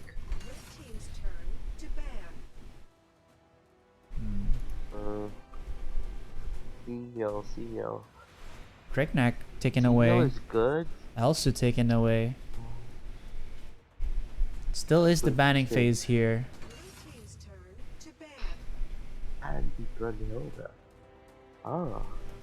Now that's something to think about. Don't see that every day. They would essentially want USG to be forced onto a marksman like Talanas. That could be a possible plan there, because they got rid of the Brunhilde. So the possible meta marksman pick right now would be the Talanas, the Violet, the Valheim. There's still a couple of really good picks, but I'm really curious, why did BRU ban out the Brunhilde? Looks like they are gonna go with crowd control after crowd control. You have the Varese, you have the Zip, you're gonna have a Valheim as well as the Dimensional Cube from Darcy. They are gonna output a lot of control and damage into fights, and it's gonna be very scary against this BRU lineup. Thing is though, I really like the Ignis pick, because this could essentially stop the momentum coming in from the Varese and the Darcy, not to mention the pokes it can deal against a Valheim. Speaking of crowd controls, when you kind of dip your toes too much into crowd control, this is a little bit of the territory when you might want to set your sights onto somebody such as the Chognar, but that is just something on the top of my head. There's still a little bit more of stopping power. Also the Baldoom, who was not banned out. And check this out, man. There is the hover over the Omen. You were saying crowd controls all day long. 5 of the members here are able to at least use a little bit of that CC power. And now to the last one for Buriram. They need a little bit more protection, or are they gonna go for the fight? They're looking for the Kilgroth. Maybe. But I think this is just a hover over. But no, it's actually going to be the case. Is a smart pick. They picked the Kilgroth because, hey, who needs crowd control? I'm immune to it. KT's gonna be diving in. He will try to knock this Varus out. He will do the same with the Valheim. Valheim is not gonna be able to do a thing against KG once this hero ramps up to critical mass. Yeah, you're gonna go up against an Omen Yena composition here, and Yena would be heavily favored until it gets to a point where, oh, Omen has the items he could easily trade. But still, if you look at the matchup right now with BRU and USG, that KG, if he gets to the point where he could carry this game, USG are gonna have a very, very hard time. But if USG can play to their advantage, make sure to pick off the right heroes before prioritizing this KG at his, peak strength, then I feel like USG can pull this off, especially since they have the meta heroes right now. They got the best picks, man. But it's all not if you don't have the Moxie to be able to use it. Is the pressure from going up against the strongest team or the team with the streak, BRU, enough to rattle their brains, their vigor, their trust with each other? We'll have to see as game number 1 is about to begin. Again, brought to you by Tencent Games, Garena, True Online, and True Icon Hall. This is the AIC 2019, and BRU are the team to beat.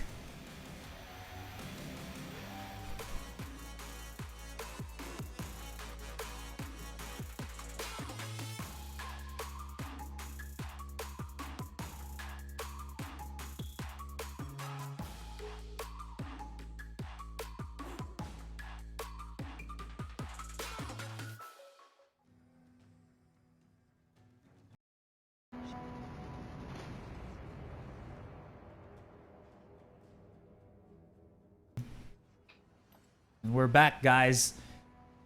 Unsold Stuff Gaming, they have a lot to prove. But having this composition definitely will be a helping hand, a helping factor for them to get back onto that groove. Speaking of groove though, look at this. Isolindils, he's doing his thing. He loves to go for that invade, especially, actually no, with any hero that he uses. He just goes at it. And Nunu here, level 2, already trying to show his strength, being that mage with the plan. Mentioning Isolindos just going in and trying to invade, that's a pretty smart strategy from the CEO because he's not planning to really steal it. He's just there to bother the jungler and delay the farm. It's a bonus if he can actually steal the buff away, but if he cannot, he can just cause problems against that hero and make sure that the farm is delayed so that the peak level 4 would be reached first by his own jungler. Nunu here, clearing out the waves really quickly. I love the strength of the Ignis in terms of that. Now, all hell will break loose once we get more of these players around that level 4 mark. Once you get the ultimate from Zip, you get yourself a couple of teammates inside your belly, roll around and try to find an opening here. But speaking of opening, there it is. Soda captured out a little bit, actually able to pull first one, but you never want to go up against the Kilgroth even at earlier stages. And Dejual just summoning, or rather gobbling up a little bit of the minion wave there. Slash moon. Oh, slash moon. Oh, fight. Oh. Oh, this could actually be the first blood already. Isolindils trying to run away. Dejual over the wall, but Isolindils actually respecting his opponent there. Had to hop over. He still survives with a sliver of HP. And no first blood to be had. As Buriram does not get that kill. But you can see they're starting to stack up slightly in terms of gold. Yeah. And if you look at what's happening right now, BRU are actually in the lead in terms of gold. But it's going to be dead even as it moves forward because no one's getting any real objectives right now until a fight actually blows up where they are going to be able to convert it into objectives. it's going to be completely fine. Another factor that we need to consider here is that with all of the crowd control coming from USG, if they choose the right targets, they can find a really good pickoff and easily convert to an objective. Speaking of right targets, Dejuo is in a really bad spot. Doesn't have his ultimate just yet, and there is the chase down from Overfly, activating that Yena's prowess. Well, that's gonna be something that you're gonna be looking for, but now Overfly is in a weird spot. Here comes Nunu coming in to save him, but can Overfly get away from this board? Slows down his opponents, but he has to micro, but because he had to go through some towers, he just decided it's not really worth it. Put me in the range of my teammates, and they will do the rest. Nunu into the front line, using the Fire Mage to his advantage, but Dejuo comes in, level 4 already. They don't want to fight this hot potato, and they have to back away. Alright. The Fox in there was just trying to throw out shurikens to check the bush if anyone was there looking to recall. But based on that engagement, BRU are already in the lead when it should not be the case. This BRU lineup is going to scale even harder compared to USG. Yeah, they have the meta picks right now, but in terms of teamfight advantage, I would heavily favor BRU because their execution is going to be a lot smoother. At the same time, they have the Hayate. That's not gonna be a hero you would want scaling very well into the late game, especially since he could easily wipe out the enemy team. This is something that BRU loves to do. They just kind of split themselves apart around multiple angles or around multiple parts of the map. And because they have the Zenial, because Isilindels isn't really taking much damage. Oh no, this is going to be big. Oh, there it is, the follow-up. Hippie as well as Lashman, even Dejuo able to run away, but it seems like the flames of the Fire Mage will not be sated. He gets the one, looks for a follow-up. Soda has actually joined in onto the fight, and maybe this Verez can turn the tides of battle, but it seems like it's not yet over. Hippie has gone down. Fight might be broken over here. No, never mind. Overfly is chasing down onto Mai. Mai, though, cannot stop the onslaught from this Yena. And while all that kerfuffle is happening, Isilindels gets down onto Soda, and this mid-tier 1 should go down, does go down. And this is an advantage immediately for Buriram United. This is not looking good for USG. They should be having a good time right now, but instead, they're the ones on the back foot.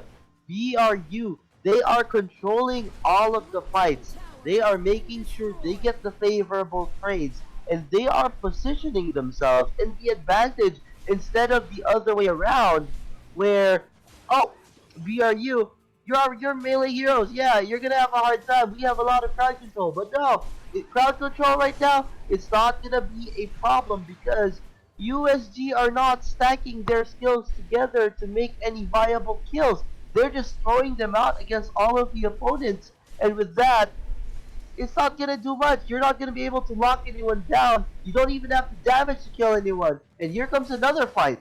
That's the big problem here. Oh, there is the knockup onto Soda. He might not be able to survive, but thankfully there is Dejuo. Nunu, Rock in a hard place. This man is caught out, but here comes Isilindels actually helping out his bro there with the ultimate, but Hippie still finds the Fire Mage. Lindis is down, but coming in from the sides, it's the Yenda. Okay, using her Blaze, her Chakrams to be able to find that kill. Does shut down Mine, does shut down Hippie, but at the base of it, you know what's more important? First one is still alive, and this Kilgroth is murdering, massacring towers left, right, and center. And that's exactly what BRU needs to do. They get the right pickoffs, they get the right fights, they are going to convert all of these into objectives. Right now, 2 second-tier towers are already gone for the side of USG. They're possibly going to get another pickoff as well, but luckily, Zip, Dejuo, he gets away just fine with a sliver of health. But knowing that the support is down with a couple of health, this is a good time for them to get one short pickoff before going into the Darkslayer, because they have pressed their advantage, used their heroes right, so that they could convert the objectives after getting all of these really good kills on the right heroes. It's looking pretty dang fine right now for Buriram United Esports, and we are just at the first game. I mean, the picks, man. USG got the best out of the best, but it seemed like the rotations, and it seems like BRU's understanding of the matchup were able to let them manhandle their opponents, and it's not looking good at all. Here comes another fight. They're actually gonna keep the fight on. Maya's actually overcommitting to this one, and he's still alive, but only for a sliver of time here. But D-Fox coming in from the sides. Here's the Hayate. You cannot fight a Hayate in close quarter combat in tight corners because his kunai blitz will rip through you like butter on bread. Actually, no, that doesn't rip through you, but you know what I mean. It penetrates you, it seeps in, and it just makes it all the more delicious, especially for D-Fox. And that is the wipeout, that is the ace, and this is game 1 for BRU. We haven't even hit the 9 minutes into this one, and game 1 has already concluded. Oh, that was just BRU playing flawlessly. They knew the strengths of their heroes, and they knew what they had to do to actually execute and make sure that they gained the advantage in the fights. Soda, he was just grinning because he knew, oh my god, what did we get ourselves into? This is potentially the best team in the world we're facing against right now, and they just stopped us. They're gonna need to rethink their strategies because they had really good picks and they still lost. BRU, they thought exactly what they had to do, and what they had to do was very simple. Pick off the right heroes so we could get the objective. We want to take down the towers, take control of their jungle, and force that DS fight. Once we get the DS, we can get one more fight, possibly in a clumped area, which is exactly what happened, allowing the Hayate to pop the Kunai Blitz, deal AoE damage to everyone, especially when this USG lineup is not going to have the best damage in this point in the game. Darcy, Verez, Valheim, Omen, these guys deal a lot of control, but they have really little damage at this point in the game. So as BRU ramp up in the early game, they easily get the right items based on the right picks, proving to be a very successful 8-minute and 40-second game. 6 towers gone, not a thing lost for their side of the map. BRU played flawlessly. Something I didn't really see as much there was, well, the Valheim. It seems like whenever he tried to position himself, you know, from the player of USG, he just got shut down left, right, and center. And check this out. From the DS lane, Overfly on that Yena yeets. Definitely 4-2-2, 50% kill participation, but those 4 kills were very paramount in allowing BRU to kind of control the map in every single lane. And that just means that they got themselves a pretty spicy player here in the form of Overfly. With that being said, 4 kills out of, you know, how many kills that they had? Let's just check out the highlights and see what we want to talk about when it comes to BRU playing flawlessly.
back at it again with Game 2. Now USG, they definitely need something to redeem themselves after that horrendous performance rather, up against Buriram United Esports. Can they really bring it back? Or will BRU claim their next victim and seep the win, bringing themselves up to... Well, how many games have they have? This is their 8th possible win. Mind you that. And I just want to point out, if you're USG right now, you don't really have too many hopes at this point, but if you want to prove something, be the only team that beats BRU. One game is fine. If you can pull it off, even if you have to cheese it to win it, I would do it right now because BRU are looking so unstoppable right now. It would be nice to see a chink in their armor, especially now that they have the first pick. They already know, okay, this is a Lindis. We know what they're going to be doing. Lindis is going to run around, force early game fights, scale fast and clear those waves. And once that is done, they will be in the advantage. Let's see what USG are planning to pick. They take away at the Zenial and the Murad. That actually leaves up the Kriziks to be open up here. And USG also hovering over the Yena. I do like the idea here. You got yourself a good chunk of immediate crowd control. You also have Yena for any possible matchups in the DS lane. But the thing is, if you show your hand quickly on that solo lane, you kind of set yourselves up for an immediate counter. Buriram, they still have the ability to maybe get themselves an immediate Omen or something else. And, well, that is something that they have to deal with. But it is the case. USG will lock this in. But Zip, I did not notice this. He actually still got through the banhammer.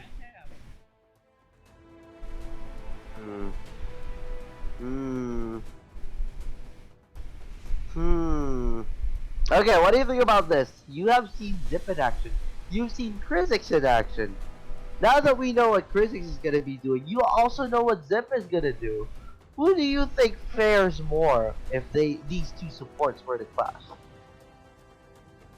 The thing is, I think there's a certain playstyle to Zip that makes him a little bit risky, because you can say that you can, yeah, you know, suck in your teammates and whatnot, but the problem with that is that if you get caught out, you basically put your team in a very bad spot. But Kriziks can actually just play wherein if he gets caught out, it's fine. But if he tries to go in and set a play, it can make or break, you know, basically make a difference for your team. So I feel like Kriziks is much of a better option if you want an overall support role. But if you want somebody and you master the Zip, he can be very devastating. But the problem is, it seems like nobody has still yet to make the full use of Zip in the group stage. So I feel like I gotta go with the Kriziks. That is true. Kriziks right now is an insane hero. He can turn his teammates invisible. He can run around the map invisible. He has that skill that pulls all of the enemies into one club group. And with a Hayate, the Kunai Blitz is going to be devastating with a Kriziks. But the thing is, if you are a talented Zip player, you would know how to avoid it and how to make sure you can come out on top. At the same time, any dives or follow-ups from a Kriziks dive can be saved by a Zip eating the target ally that he has. When this happens, it could come out a very, very interesting fight to see who engages, who counter engages, and who executes cleanly in order to win their fights. Because both teams are looking really good in terms of their drafts. It's all gonna depend now on both teams' final 2 picks. Agreed. We've seen the ban onto the Ignis, but Verez is already there for Buriram. So not sure where this is going to be kind of in the mindset of USG. They actually ban out Ignis and Crixie, knowing that Verez is out. But, you know, this Verez could actually go for the DS lane. You never know. Buriram United, they kind of like to go, not really like to go, but they're very versatile in the picks that they have. Now, Diao Chen has been picked up here. Pretty good, I would say, because Verez and Zip will have to work through tooth and nail to get through that. But when you see the Diao Chan and he's not banned out, Raz is gonna be, you know, kind of just showing himself out. But Valheim? Okay. I don't know about the Raz pick. I mean, personally, I would have liked a Tulin over this over this Zhao Chan, but I guess Raz is fine. You can combo more and make sure that you can disrupt the Zhao Chan as much as possible. Then again, you also have a Valheim, so they're essentially picking 3 of the heroes that USG had in their first game. So it's like BRU making the statement, these are the heroes you picked. This time, we're gonna use 3 of them and show you how to really play it. That's how it's done. Last pick here. But it's gonna be USG. They need something to... Actually, USG doesn't have a lot of control aside from the Diao Chan. But the thing is, Diao Chan is an easy pick for a Raz and a Varese. If you don't have anything to kind of, you know, stick in the fights, it's gonna be an easy blow up on her. And speaking of fights, Zephys being hovered over by USG. Like the Zephys pick because it has pretty good potential against Elindis, especially with the combo. Frizzix, Zhao Chan, Zephys, very good follow-ups and combos, but again, USG are picking heroes that require you to execute, making sure that you get the right fights, the right picks, and for you to do that, you need to play flawlessly against VRU. VRU have proven that even if you had the better picks, you would not be able to take them down just like that. So unless they have something up their sleeves, I am seeing VRU win this one, especially because they have the zip factor that could reset fights. A good thing to point out there. Oof. It's actually, yeah, I thought that, you know, for some reason in my head, I did think that Zip was actually under USG for this game too, but it's Buriram United, and this is something I'm looking forward to. I want to see how Buriram actually uses Zip to disrupt the flow of battle when they're gonna be going up against in team fights against USG. It's gonna be an interesting fight, but now USG, they have to fight tooth and nail, push this up, make it 1-1 because they need the points, they crave it. But honestly, you also gotta think, whatever happens, if BRU wins this, whatever happens on the next group stage or the day 3 group stage for Group B, I think Buriram are already secured a spot in the playoffs.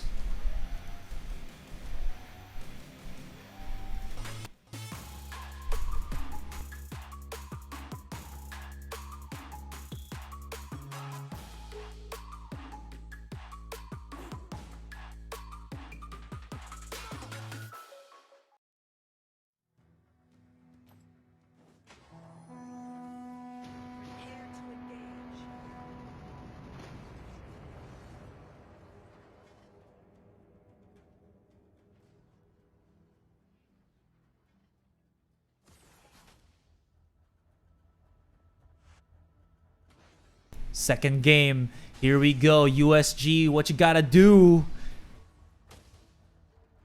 And we're starting this off. Isalindos, of course, is sucking in the entirety of that wave, clearing it out a little bit here. I really do like that strategy. Although I don't think it's too impactful. If you do have a support right beside you, if you're a mid laner, it's not as impactful as it was if you were just soloing, where you could actually force yourself to go and overextend away from your lane. But check this out, right off the get-go, Isilindils is already in a 3 versus 1. He does absorb the damage quite well here, while Nunu, once again, back at the Raz. He has enough practice already, I think, because of that 1 versus 1. So he's looking pretty fancy with this Nunu, or with this Raz rather. Well, looking at the matchups here at mid, I feel like the Zip delaying the waves is pretty smart. Downside is gonna still take a while to clear those waves. He has the poke and the wave clear, but not in the first few levels. Zhao Chan is gonna need to use quite a bit in order to clear those, and with Zip delaying that essentially allows Raz to go under tower by hitting and timing his attack. But oh my, you're gonna die. Easy peasy lemon squeezy. 3 members of USJ are here, but their rotation speed is horrendous. They were not able to follow through. and they just kind of crumble down underneath the pressure, and they're following up. USG are in shambles right now. Dejiwoo over the wall, gets spotted, gets obliterated with an auto attack from first one and Defoxen. So mistakes were made. 2 kills already here for BRU, and it seems like Lunu wants to disrupt the flow of this jungle with the help from Isalindals. If we go back to the previous series with Liab against CMK, they essentially have the same lineup. If you notice the Raz and the Lindus together. Yeah. But this time though, instead of the Irie, they decided to pick a Valheim for the sure stun. And with that, the team fights earlier resulted in something really good. They were not essentially going to win that fight, but the nice timings on their skills allowed them to chain enough for them to get the right pickoffs. Mai died there, Dejuo, still the same case. It's going to be really difficult for USG coming out because they are not going to be able to pressure this lane now that they lost the early game. They're also still chasing on to Mai. I think they know that Mai's really just an easy pickoff here, and the information for BRU, they spotted them that they were at the bottom side of the jungle, so there's not really much time for the members of USG, and they know that, you know, since it's the Diao-chan, since it's Hippie on the Zephys, their rotational speed to go for punishes is not as good, and they're making use of that fact. You can see how quick it is for BRU to just go around the map. And not only that, another weakness that USG are exploiting here, well, BRU are exploiting on USG, is that if you notice how USG are moving, they are showing themselves on the map regularly. So the members of BRU, they can see, oh, the members of USG are on the bot side right now? Sure, let's just gank Mai again and again and again until they realize that BRU are just using that information against them, allowing them to make an even bigger advantage. And right now, Mai is 0-3 in his lane. It's only 4 minutes and 20 seconds. They really wanted to kind of keep him down, and keep him down they did. This is gonna be quite interesting to see how this unravels now, because USG are pinned to the wall. They don't really know much. This is such difference from the first game. USG looked like they had the plan. Right now, they're just kind of chasing down the tails of BRU, you know, trying to catch up as much as possible. But the thing is, BRU are rotating perfectly. They are finding targets perfectly, and now they are at the point where they have to force the fights here against just the support, but he has a role. He gets on out of there, and it's not ever going to be a kill. Oh, that was very, very tough. They could have gotten the kill onto the Zip, but again, you are USG having a very nice lineup for picks, and you are targeting the support for BRU. What does that essentially mean? It's just Zip buying time, allowing his team to scale, because he's getting all the attention. What does that mean? The other teammates will not have any trouble scaling or farming because they're not being contested. Instead, it's the Zip being contested, which is really pointless, especially since he is the support. Again, I've said this before, I will say it again. In casts, if you are having difficulties against a support, that is a clear facto that you are already very behind. Because if a support is already giving you trouble, that just means that everyone else who's above the support, be it the ADC, the jungler, the mid, or the DS lane, you're pretty much screwed. And right now, 6 minutes into this game, BRU are cruising it right now. 5-0, 6 minutes and 30 seconds in. They're not having a hard time. Crazix is going to try to engage, force the flash, dive onto the Foxen. But then again, so what? Is Lindels going to be able to save the Foxen? They're going to need to fully commit, and now all of them are low. They're diving in. Here's another fight, but wait, they're dying left, right, and center. Yeah, you get the Valheim. Yeah, you get the Zip. But so what? Raz is alive. Lindis is alive. While they are alive, they know that you guys are dead. So they will be uncontested while they take the objectives. That was not worth it. You did not have to take that fight because you wouldn't be able to convert into objectives after that. With that being said, BRU read that fight perfectly, and now they are knocking on the tier 1 towers. Man, that was okay. That was I would say one of the best case scenarios for USG in that particular fight, because they know that Overfly was backing off onto base, and they just said to themselves, let's try to win the fight here. We have our cooldowns, we're full in HP, but it took them such a long time that when they almost finished the fight, they were about to escape. Overfly was there to pick up the pieces, and pick up the pieces indeed. First one is a maniac. He just had like 4 shots onto Soda, and he dropped dead where he laid. And this is BRU wrecking out at the turrets, and this is a double ADC comp, mind you. Overfly comes in from a side, suck one in. Looks like they will not, but still the pressure is on. It's really not looking good. You know, you're in a very, very tough spot. If the Lindis is just walking freely in front of you, poking down your mid laner, where's the support? Where's the jungler? Where are the people running around? Oh, they're not there because they're in their own world right now. They're not working as a team. And at the same time, because they're all so separated, they're giving a lot of information on what strategy or what objective BRU needs to take next. This is essentially GG 9-2, and it's only 8 minutes and 40 seconds into this game. USG, you need to play flawlessly from this point onwards if you do not want to lose any more than you already have. They're fighting though. They're chasing on Insolindals. This is onto the top side, and look at this. Mai is pinned, rocking a hard place. First one, 1-1 auto attack, but against a Diao-chan in the vicinity, he doesn't really want to fight it. Here comes Dejual, able to actually get the 2. There's the crash in. They get up onto first one, and they get a second. Beautifully executed by USG, making the most out of a dire situation, and now they have the numbers advantage. They can probably get a couple more of the towers here and slowly grind their way back onto victory. But if you can see on the other lane, the bottom lane, Dragon, Valheim, and Zip. That's a mixture, a formula for disaster. They can break down towers in the blink of an eye. It's not looking good. USG were not even able to convert into objectives. Right now, Raz is there to contest.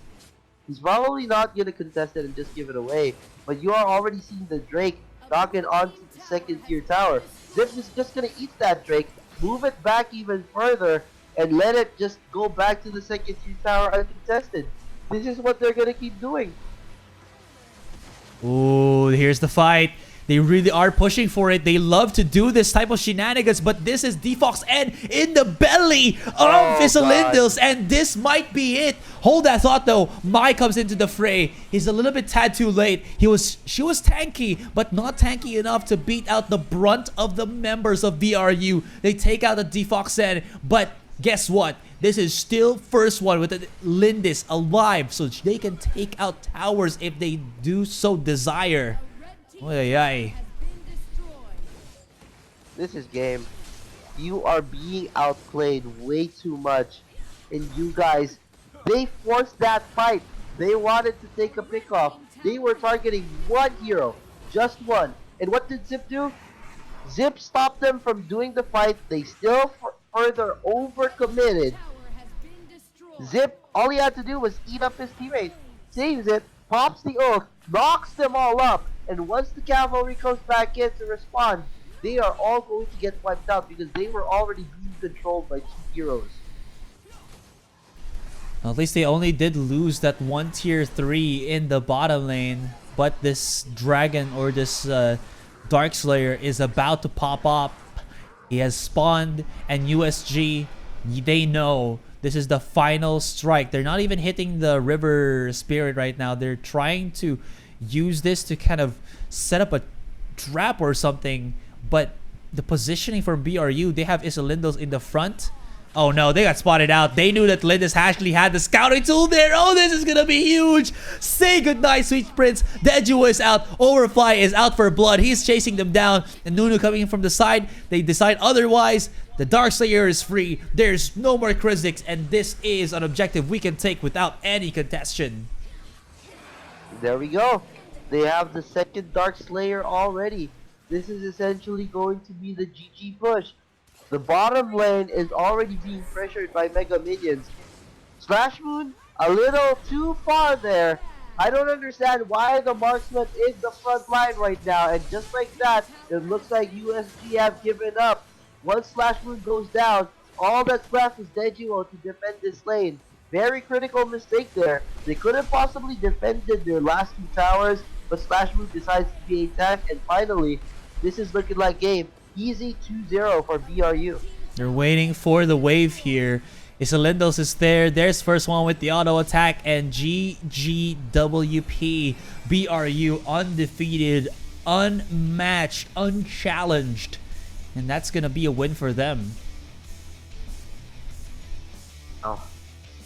I'm really disappointed because I liked USG. I like these guys as a team, but they really underperformed in this series. Yeah, you're playing against BRU, one of the best teams right now in the AIC. But still, you could have put up at least a fight, but it didn't happen. What happened there was that they were playing for themselves. They were not helping each other out as a team. When they tried to commit, they overcommitted. And when that happened, they knew very well that the enemy team had a way to disengage. So that was an easy 2-0 for BRU. Nothing else can be said, man. A game like that, there's not much that you can kind of dissect to... What's the word I'm looking for? To kind of give any extra info. It was just the BRU show. I did like the fact where USG was very proactive in trying to kind of match the rotations from BRU, but it seems like BRU were always one step ahead, where if USG are going to try to go to the top side to maybe defend for Mai, BRU are already taking her down, and then there's like Defoxen who's gonna be just pushing the other lane, so they have to go to the bottom, they have to go to the top, and basically they played ring around the rosy and never really got anything. Maybe just the two dragons, but that's about it. And with that being said, key player of the game is Alindos for sure. He made sure that all of the engages done by Dejuo and USG were a complete and utter disaster. He would time his stuns, time his disables, make sure that he would save the allies from very critical places in the game, and with that, they could not engage onto this lineup because of the smart plays from Isalindos. Very well played.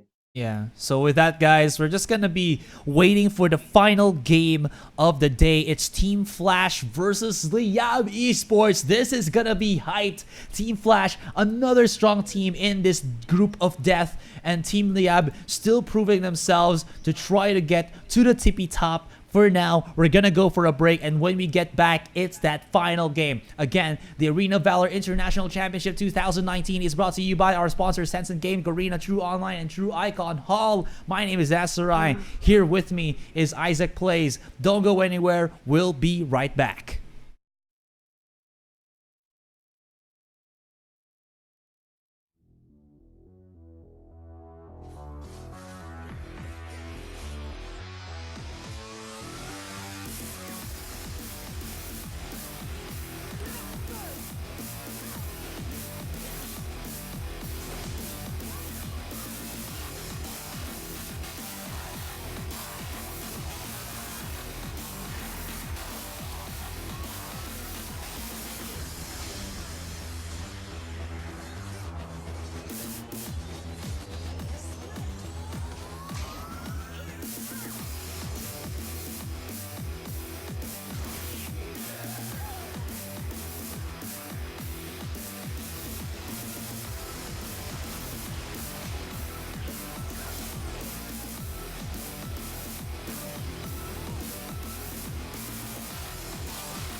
นดีต้อนรับเข้าสู่ฮีโร่สปอตไลท์วันนี้เรามาพบกับเอลันดอร์ฮีโร่ประเภทแครี่ชีวิตนั้นงดงามเสมอดุจดังบุพายามแรกอรุณสกิลติดตัวโซซิล 1. การโจมตีปกติจะสร้างโซซิลใส่เป้าหมายเมื่อครบ3 ครั้งจะสร้างความเสียหายเวทแก่ศัตรูในบริเวณ 2. เมื่อใช้สกิลหรือเก็บโซแลมการโจมตีปกติครั้งต่อไปจะโจมตีเพิ่ม1 ครั้ง 3.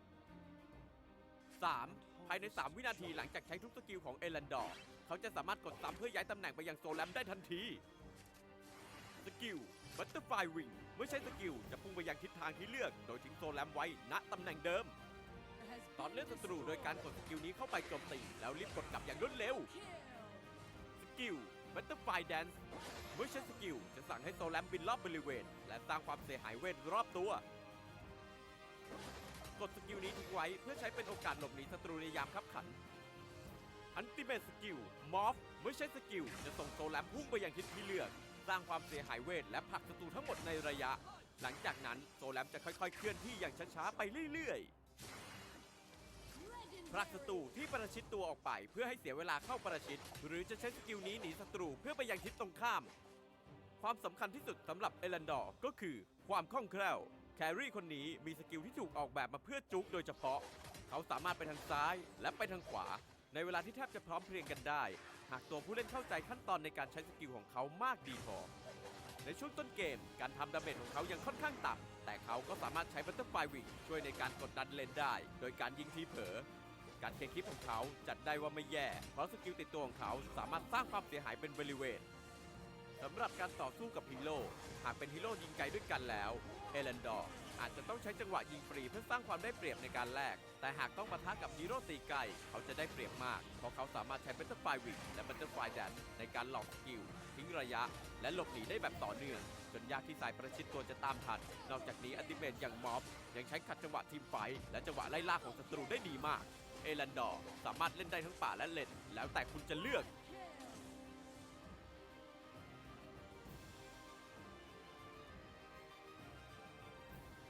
อย่าลืมกดติดตามเพื่อชมวิดีโอใหม่และไลฟ์สดก่อนใคร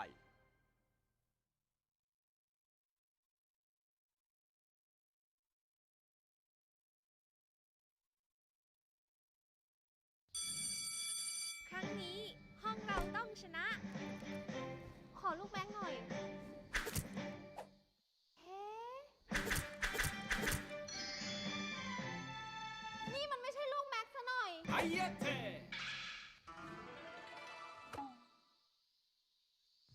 ขอเงินตัดผมหน่อยสิ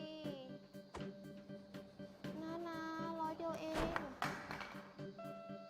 ขอร้องล่ะไม่งั้นฉันแย่แน่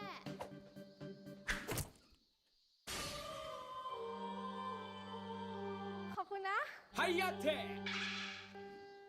เฮ้ย ขอตังค์กินข้าวหน่อยเดเราใช้ไปหมดแล้วนั่นไงเป็นไฟเหรอไถเก่งจังว่าไงนะ ออกกำลังกายเหรอกล้ามใหญ่จังโอเรโอโอโรซิโอมันเฮ้ยใครเตะวะไฮยาเทโอ้ยฉีโซนะโดนจู่โจมแบบสายฟ้าแลบมาชมคนอื่นว่าน่ากินแบบนี้มันคาราเกะขอให้เลี่ยนตายว าซาเบะมีของอร่อยไม่แบ่งเลยนะ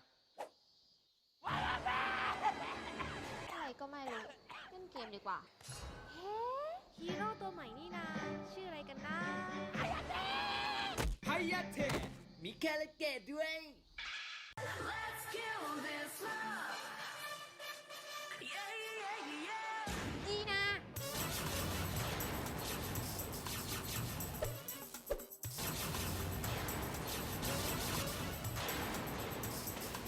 บอกอีกครั้งเลยว่าห้ามเต้นคนเต้นกินลำกินมันเอาตัวไม่รอดรอดสิยังไงหนูรอดเพราะหนูรำอะไรรำโอ้ยรำใหญ่เหรอรำคาญด้วยรำก็ที่รำดาบดีนะนี่พ่อไงแกไม่ใช่พ่อฉัน เก่งนี่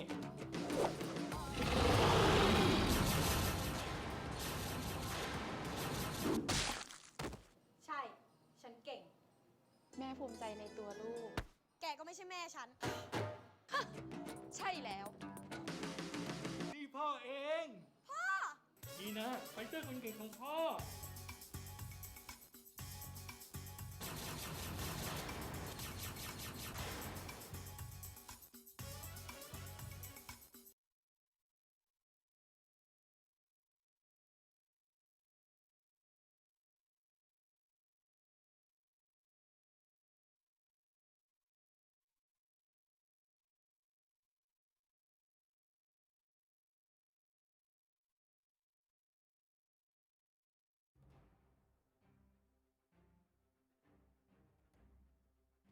ยินดีต้อนรับเข้าสู่ฮีโร่สปอตไลท์วันนี้เรามาพบกับเอลันดอร์ฮีโร่ประเภทแฮร์รี่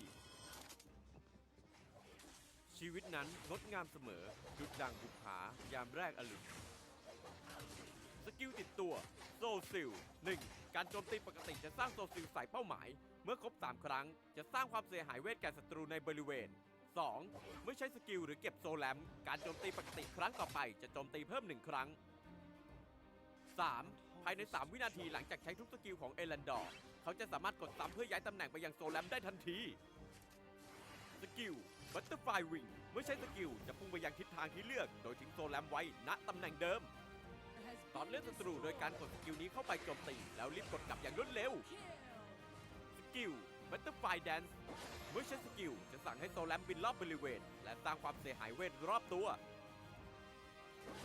กดสกิลนี้ทิ้งไว้เพื่อใช้เป็นโอกาสหลบหนีศัตรูในยามคับขัน อันติเมทสกิลมอฟเมื่อใช้สกิลจะส่งโซแลมพุ่งไปยังทิศที่เลือกสร้างความเสียหายเวทและผลักศัตรูทั้งหมดในระยะหลังจากนั้นโซแลมจะค่อยๆเคลื่อนที่อย่างช้าๆไปเรื่อยๆผลักศัตรูที่ประชิดตัวออกไปเพื่อให้เสียเวลาเข้าประชิดหรือจะใช้สกิลนี้หนีศัตรูเพื่อไปยังทิศตรงข้ามความสำคัญที่สุดสำหรับเอลันดอร์ก็คือความคล่องแคล่วแครี่คนนี้มีสกิลที่ถูกออกแบบมาเพื่อจุกโดยเฉพาะเขาสามารถไปทางซ้ายและไปทางขวาในเวลาที่แทบจะพร้อมเพรียงกันได้หากตัวผู้เล่นเข้าใจขั้นตอนในการใช้สกิลของเขามากดีพอในช่วงต้นเกมการทำดาเมจของเขายังค่อนข้างต่ำแต่เขาก็สามารถใช้บัตเตอร์ไฟวิงช่วยในการกดดันเลนได้โดยการยิงทีเผลอการเคลียร์คลิปของเขาจัดได้ว่าไม่แย่เพราะสกิลติดตัวของเขาสามารถสร้างความเสียหายเป็นบริเวณสำหรับการต่อสู้กับฮีโร่หากเป็นฮีโร่ยิงไกลด้วยกันแล้วเอลันดอร์อาจจะต้องใช้จังหวะยิงฟรีเพื่อสร้างความได้เปรียบในการแลกแต่หากต้องปะทะกับฮีโร่ตีไกลเขาจะได้เปรียบมากเพราะเขาสามารถใช้บัตเตอร์ไฟวิงและบัตเตอร์ไฟแดนในการหลอกสกิลทิ้งระยะและหลบหนีได้แบบต่อเนื่องจนยากที่สายประชิดตัวจะตามทันนอกจากนี้อัลติเมทอย่างม็อบยังใช้ขัดจังหวะทีมไฟท์และจังหวะไล่ล่าของศัตรูได้ดีมากเอลันดอร์สามารถเล่นได้ทั้งป่าและเลนแล้วแต่คุณจะเลือก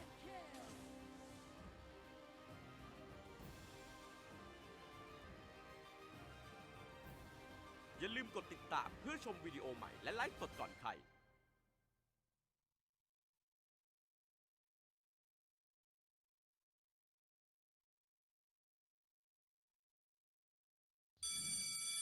ครั้งนี้ห้องเราต้องชนะ ขอลูกแบงค์หน่อย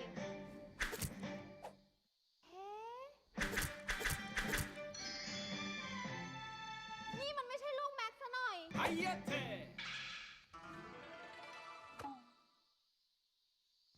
ขอเงินตัดผมหน่อยสินะ100 เดียวเอง ขอร้องล่ะ ไม่งั้นฉันแย่แน่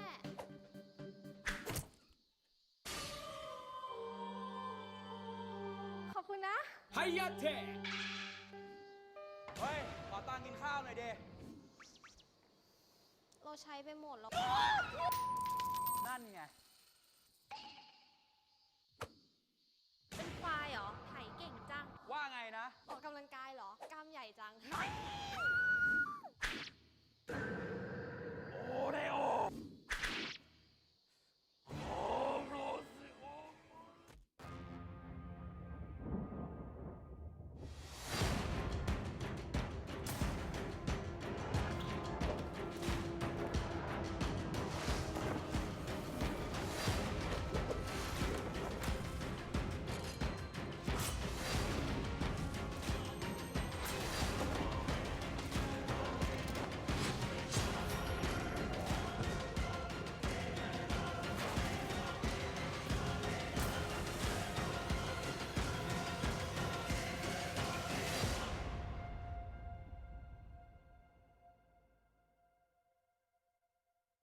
2 g b Fiber เน็ตบ้าน 1,000 เมกมาพร้อม2 g b Fiber Router เร็วแรงทั่วบ้านเพียง 799 บาท พร้อมดูฟรี True Premier League กว่า 100 แมตช์ตลอดฤดูกาลจัดเต็มกับความสุขที่ได้มากกว่า สมัครวันนี้ คลิก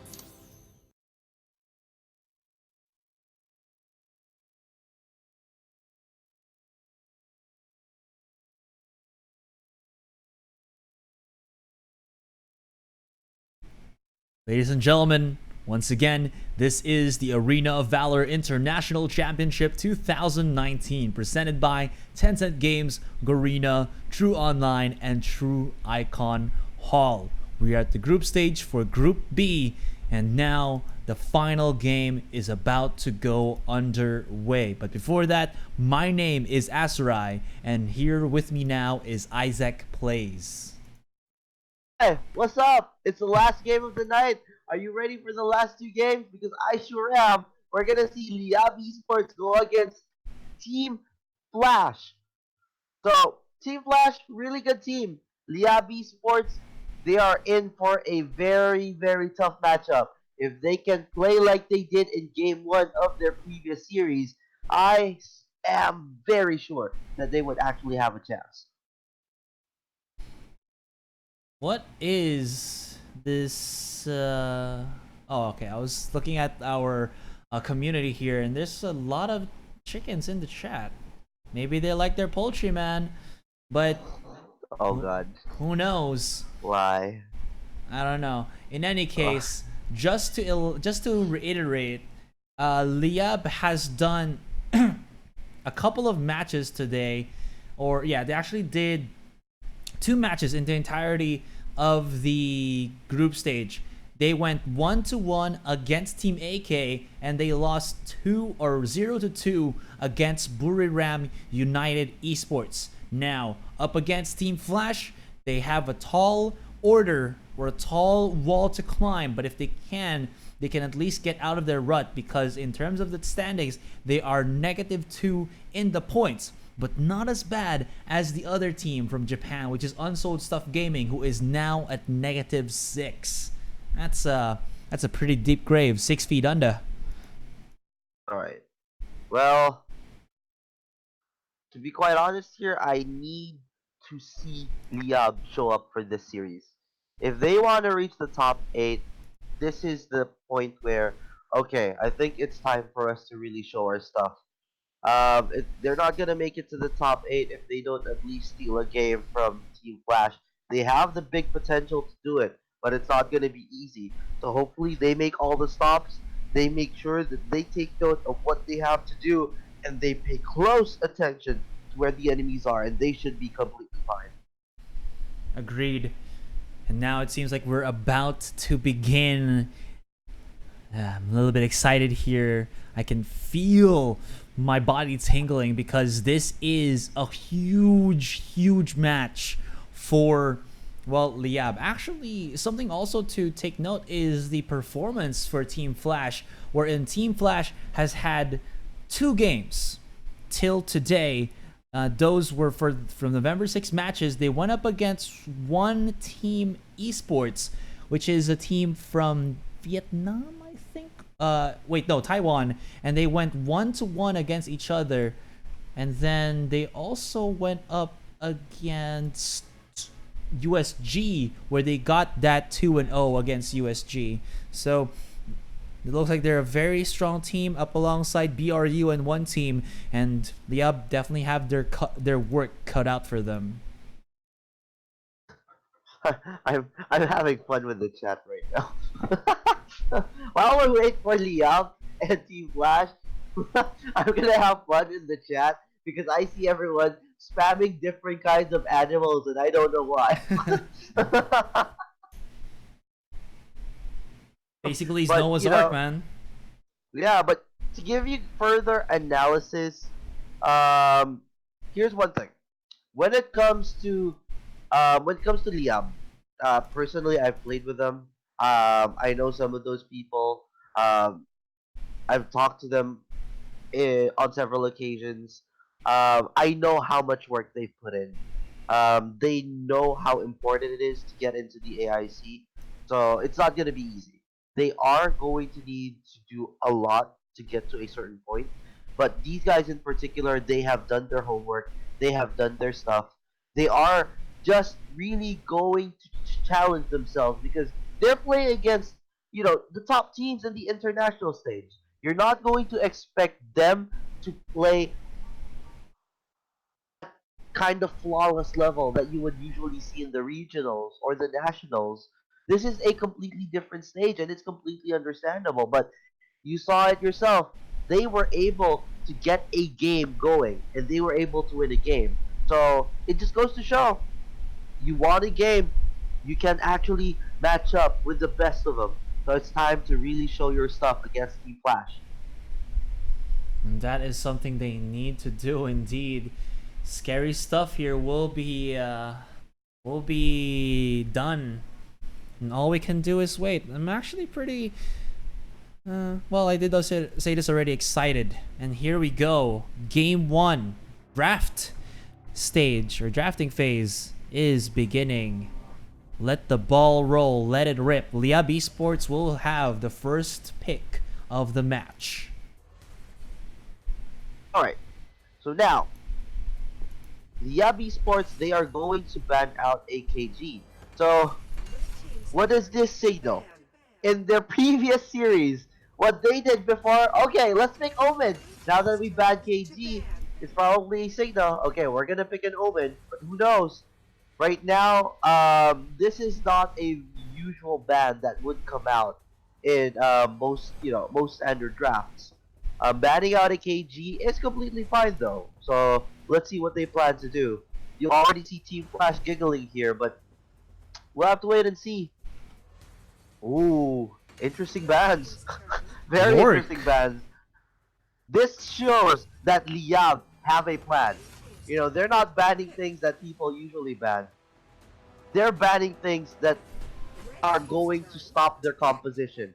And you are seeing it right now.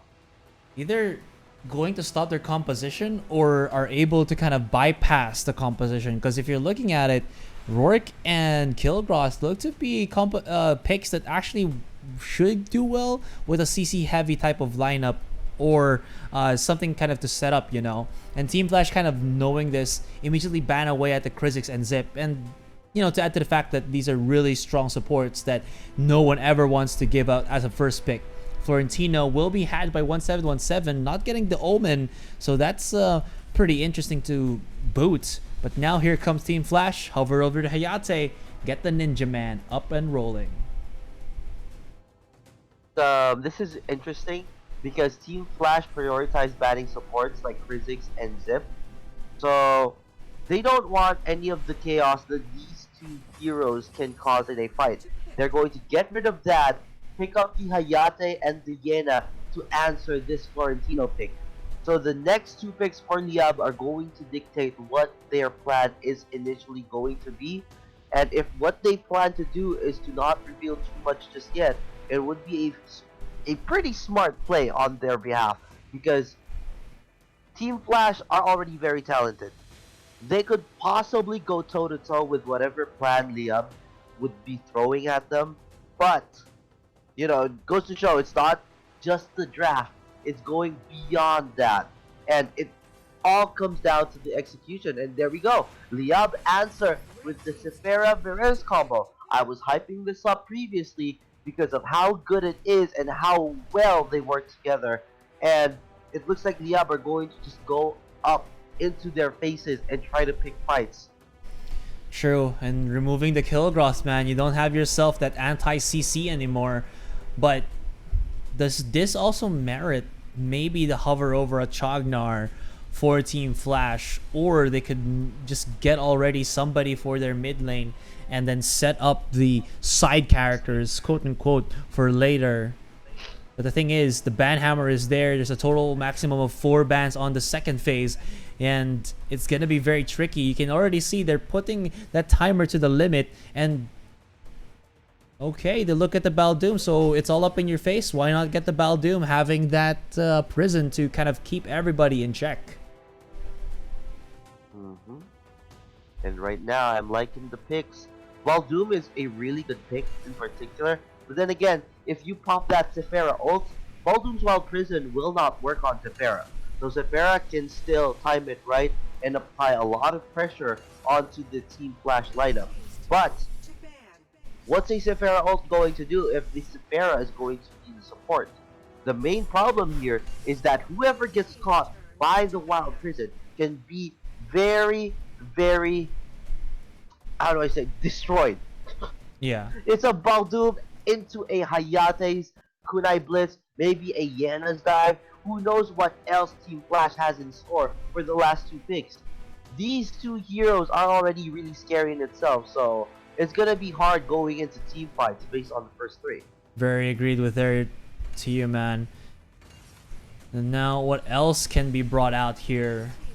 They take away at the Ignis. There's no Zill, there's no Darcy. We saw how good the Zill was, and it actually was used with this composition. Aside from the Omen going to 1717, this is kind of what they used a while ago against Team AK when they won their game. So that's something.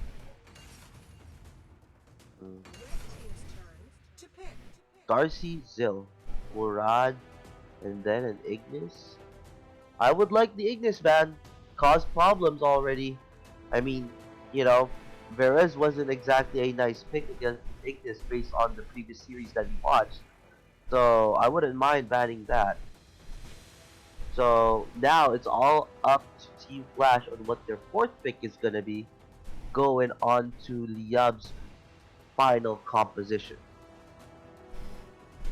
Revealed quite a bit. And there we go. Might see like a...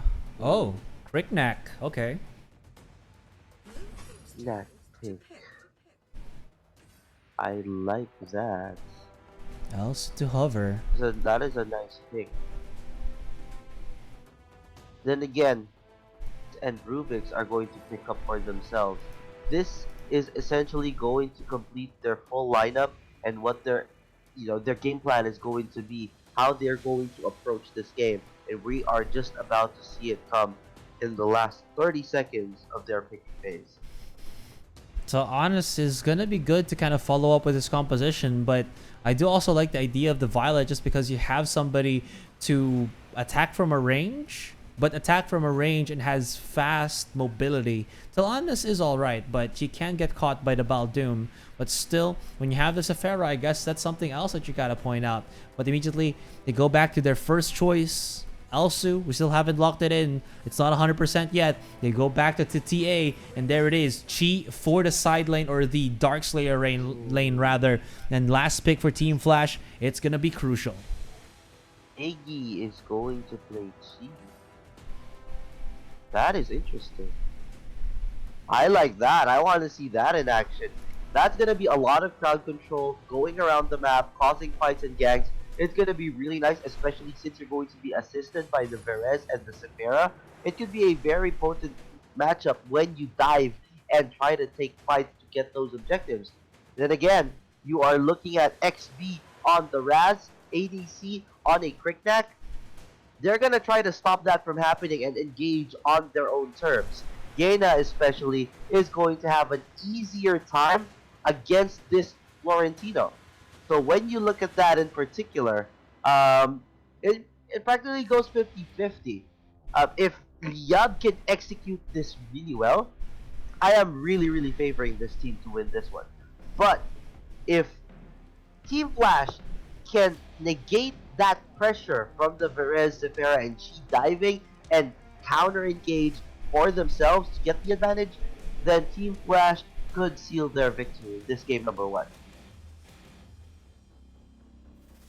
Liab intently looking. Somebody just slapping the hands of somebody there. Yeah, we got this, man. We got it. I think that's 1-7 and Miggy, or rather, sorry, Gambit in the middle, wearing the jersey. Everybody else is just kind of like wearing the jacket, looking pretty menacing. They really need to get this comeback for them. They really need that W. They haven't seen the light of day just yet, and Team Flash is a big hurdle, especially for them now coming into this second day. It only means that we have one... Wait, is that right? We have... 3 more days. but this is the last day for Group B, or the second to the last day. We have one more day after this for Group B. That's the thing. We're in tomorrow, and the other extra day is going to be for Group A. So Group B, if they can't get out from this one, the next one, it won't really matter as much.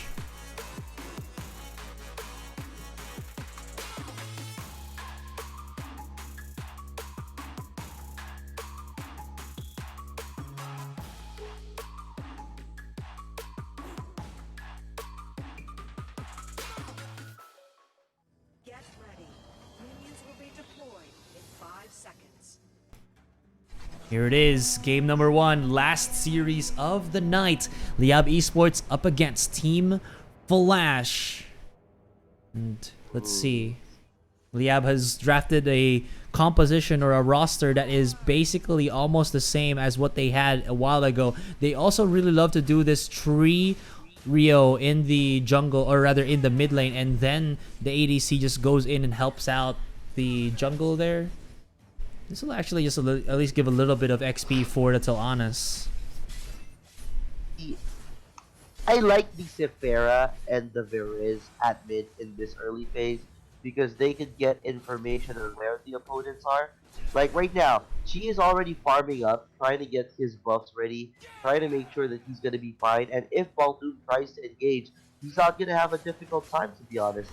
He's already pretty set here, and at the same time, if you're a Baldoom and you're trying to pressure a Verez, you're not going to have a good time because Verez can poke you down. Verez as a support is already a thing. And what more if this Verez is on the mid lane? Get yourself better stats, man. XB trying to harass at a distance. Spots out Rubik's, connects the fireball. Still pretty good, but now into the side. It seems like 1717 overcommitted onto the fight. He thought that he could do the duel against Ellie, but he should have known when the correct next stats are at the bottom, he's going to be able to finish at the top and transition into that kill. And that is first blood for Team Flash. Based on the rotations coming in from Team Flash, ADC started on the blue buff, so I'm not sure if Liab spotted where ADC started. So if that were the case, 1717 would have known that ADC would be ganking the top side first. He's already in an unfavorable matchup, so he's gonna have a hard time. Woo boy! Oh, that's gonna be big. Gets this punish onto ADC, pushes him onto the wall, gets the one, finally shutting down onto the Kriknak, and that will give way for this Abyssal Dragon. Actually, not just yet. Koi is onto the side here with the Hayate, has to back away. He really can't do too much. And here is a big one. Pro E right into the front. Actually was able to get away, but no, Gambit just goes for the chase. Gets in the grab, but does get away from the AoE. Now Ellie comes in all the way from the DS lane. One more auto attack, and that's gonna be it. But Liab goes away in shambles. Not knocked up, not knocked down, but that is still a good turnaround by Team Flash.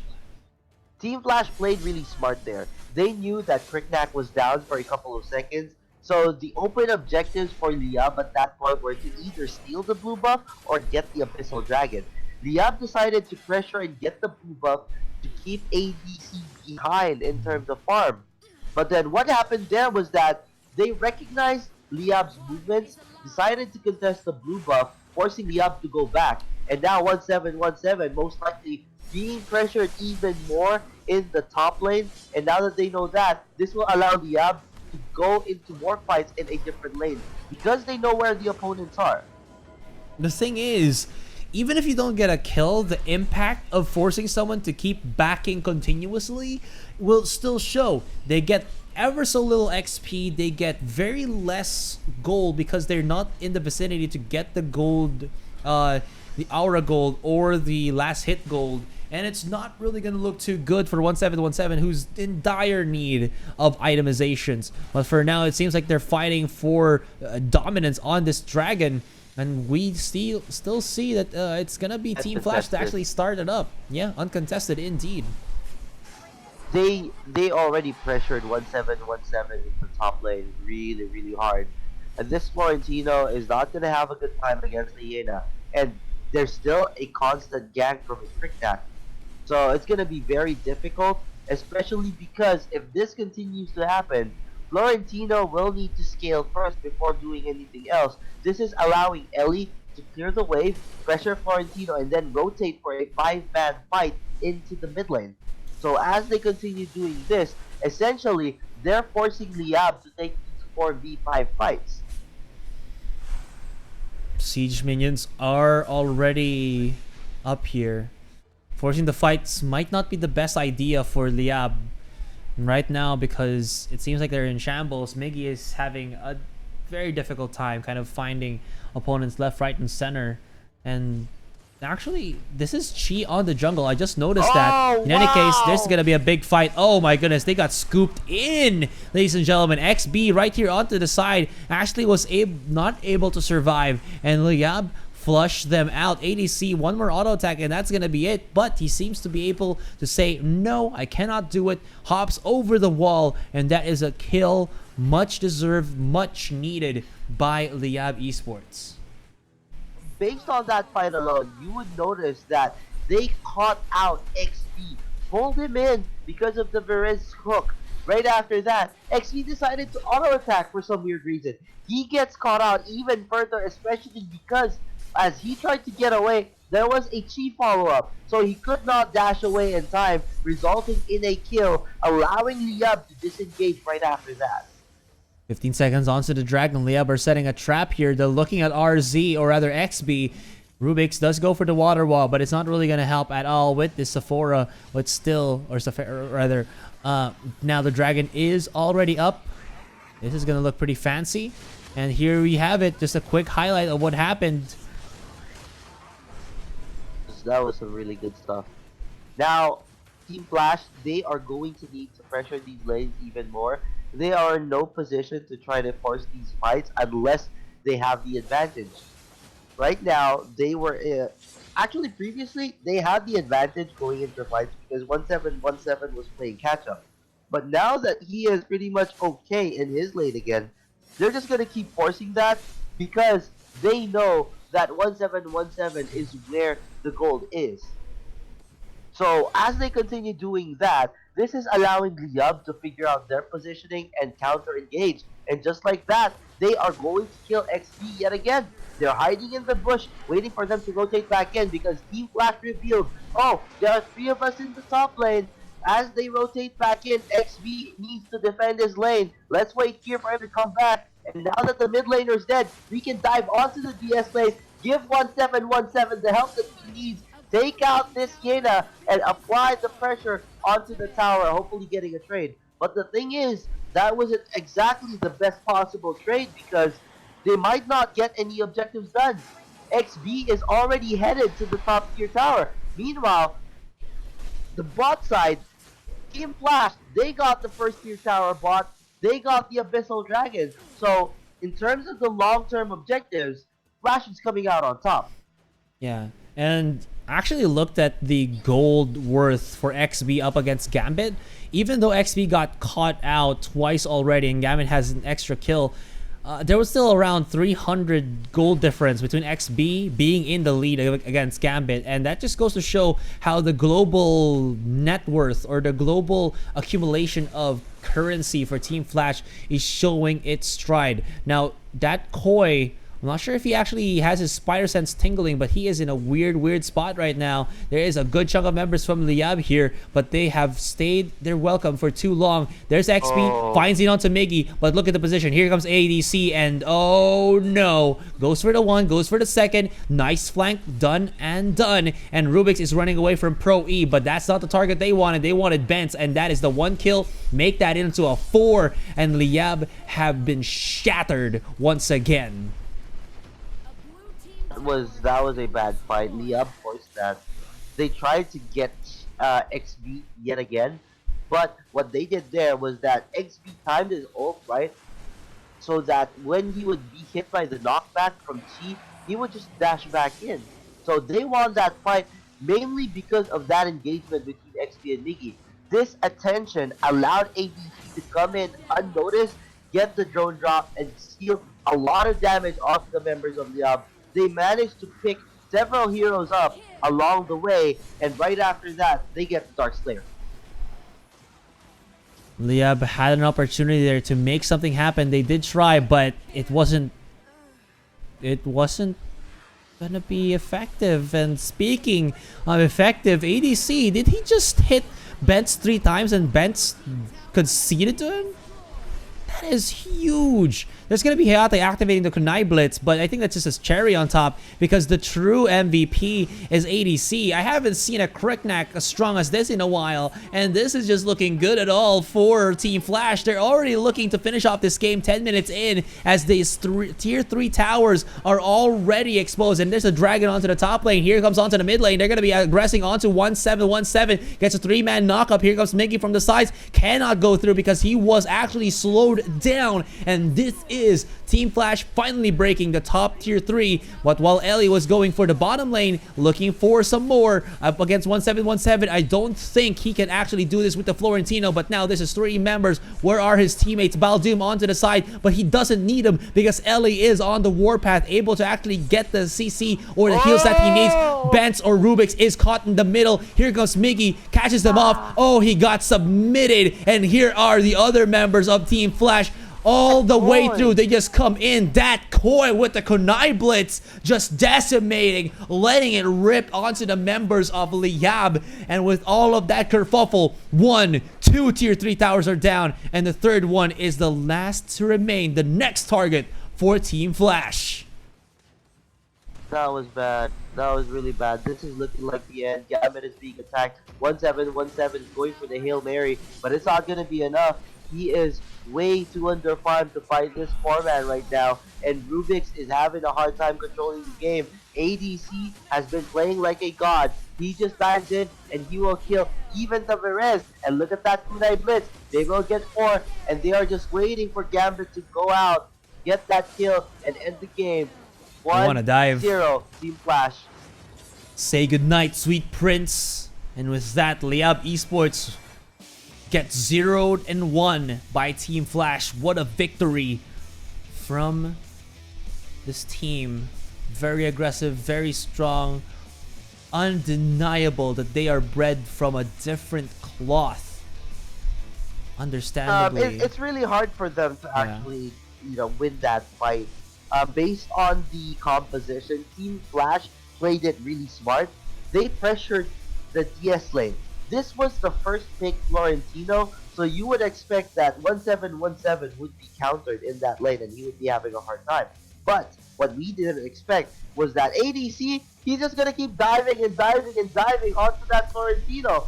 Miggy was having a very phenomenal game, but once they started to force the issue and try to get XP again, this allowed ADC to go unnoticed, turn the fight completely around, and blow up the and then take the DS in the process. Ever since that fight, things just did not look the same for Liab, and they just slowly fell apart. What else could they have done, man? They forced that fight, and ADC was there to go for the punish. And now Liab is I don't know what's the word to say, but Team Flash is just lighting it up. They know when to go in and when to go out. You saw that Ellie was taking everything under control, and then that Koi just rips it out of nowhere, activates the Kunai Blitz, and basically turns it immediately around. There was no chance for retaliation from Liab whatsoever, and we're looking at a game 2, or rather a game 2 that might actually just be quick. I don't know. And I just wanted to point out, because Liab in particular, their lineup, they're not going to be able to push. They can try as hard as they want, but they need to really commit to the fights in order for them to be able to push. But Team Flash, they're playing a way that they will only lose a partial amount, allowing people to spawn in time to defend. So yeah, Liab were getting the kill, but right after that, you would look at what happened. XB already respawned just in time for him to defend a different lane, losing the potential for Liab to actually push. They were not going to be able to push at all because, based on the highlights, Team Flash made sure that they would have made it.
And we're back, guys. Game number 1 was a bit of a doozy there, but definitely a deserved win for Team Flash. They are, bringing themselves back up. They had themselves quite a shaky turn of events, at least for the first time that they played in the group stage. But now up against Liab, they are looking mighty, mighty fine. Wouldn't you say so, Isaac? I am very impressed with Team Flash right now. I mean, as expected, Team Flash have been phenomenal so far in most of their series. So they're gonna do really, really well, especially when they execute, knowing the timings, knowing which heroes to prioritize, and knowing which heroes they need to shut down. When you have that kind of game knowledge, you can easily execute. But the thing is, Liab have one really big advantage, and it's the power of friendship. These five Power of guys friendship, have been nice. together for such a long time. They can communicate, they can work together, they can learn together, they have grown together. If there's one team that could meld together easily, it would be them, especially after all that they've been through. They're playing against one of the best teams in AOV. You can't deny that it will be hard, but they are trying their best right now to represent the country, and my god, it's not gonna be easy, but they're still doing it. Look at them right now. They actually had the early game. So, I'm still pretty happy regardless. This is going to be a quick game or a long one. Well, that's not the question we should be asking. The question we should be asking is, what is the plan now for the Yab? They had a set strategy in their heads for game 1, and then it kind of just like exploded in their face as Team Flash's macro game was on a whole different plane. Now, looking at their faces, they should, well, it seems like they're still in it. They're not out of it just yet. But this is going to be a hard-drawn battle. That'll assure you, our viewers. It's not going to be an easy game, but right now, based on the bans, they know what to prioritize. They got rid of Darcy. They got rid of Florentino. The two most annoying supports in AOP right now are gone as well. First pick will be the Hayate for Team Flash. Looks like Liab are going to answer with a support of their own instead and prioritize the Baldoom. The question is, they're gonna get a Violet. So this is a nice pick, but they're gonna switch it up. They're not gonna get the Baldoom. So this is going to reveal information for Team Flash. You pick a Cricktack, you picked a Violet. These two heroes could potentially be junglers, but since you picked the more dominant jungler in the game, which would be Cricktack, who does not exactly adjust to other lanes, then unless you want to go off meta and put Cricktack in the side lane, you're going to have a Violet in the side lane against this Hayate. You're gonna be looking for maybe a fast push into a tower that comes out from the range of Violet, but Team Flash looking at it, Zill is one of their shutdown heroes here. Violet's gotta be careful. It's gonna be scary to go up against Zill, much less the hover over the Varez. XP's not done just yet. He didn't really pop off with the Raz, but now with the Varez taken away from the hands of Gambit as well, this is gonna be spicy. Zill, Varez, Hayate. Mage.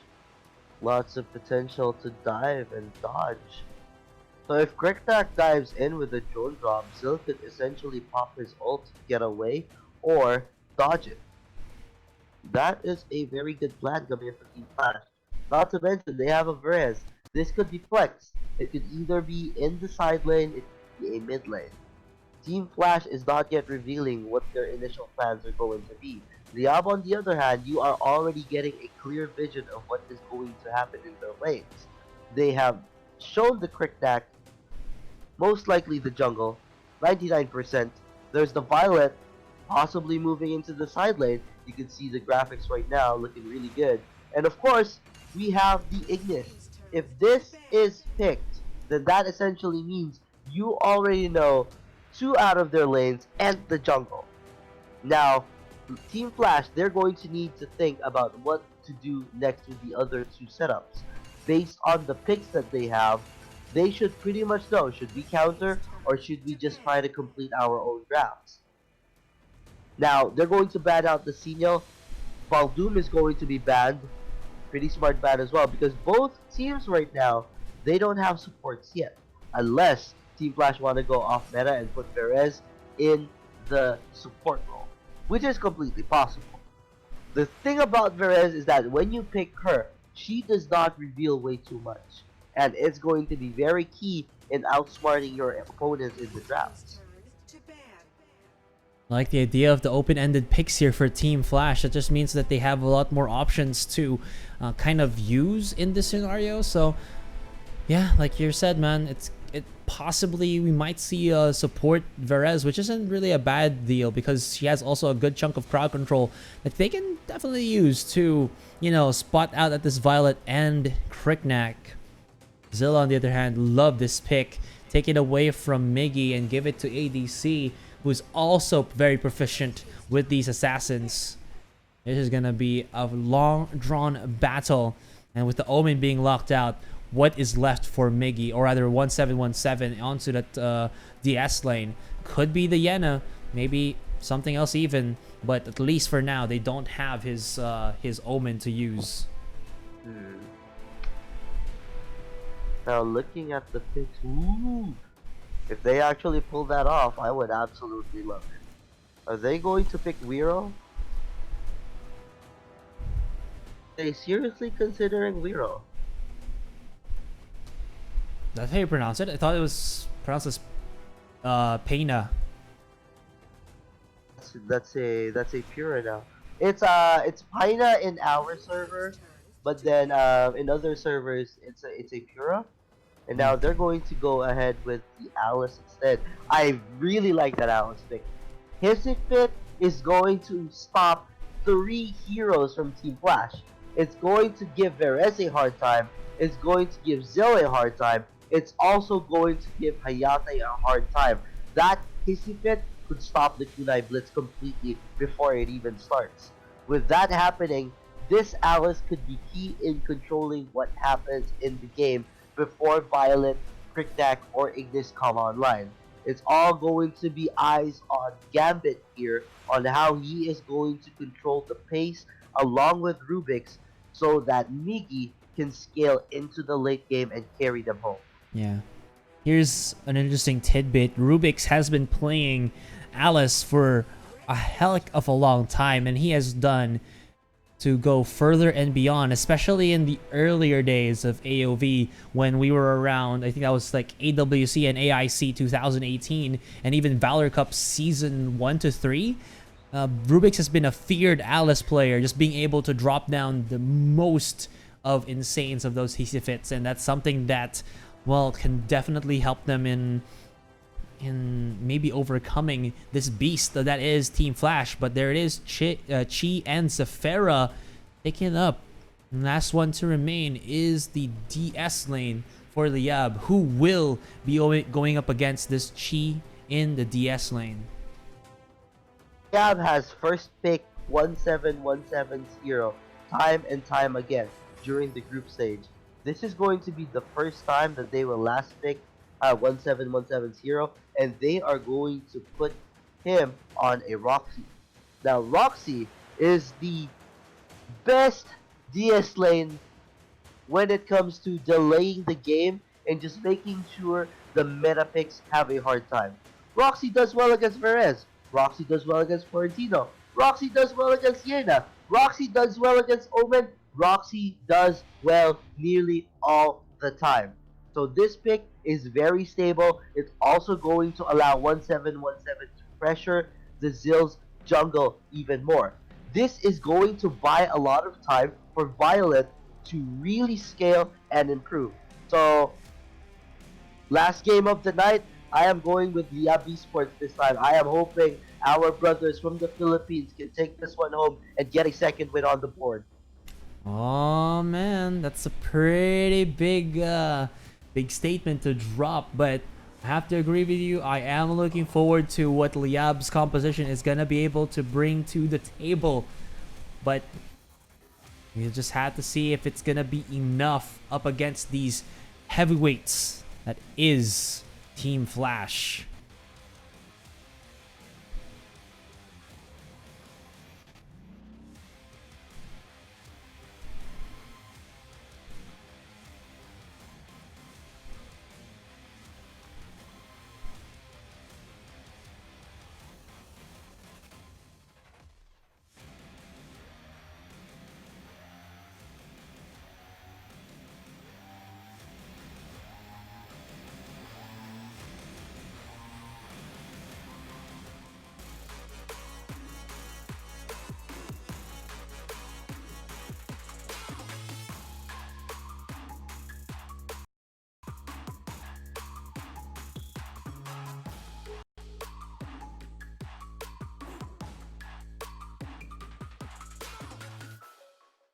Get ready. Minions will be deployed in 5 seconds. Prepare to engage. And here we are, last game of the night. Liab looking for some redemption, some retribution.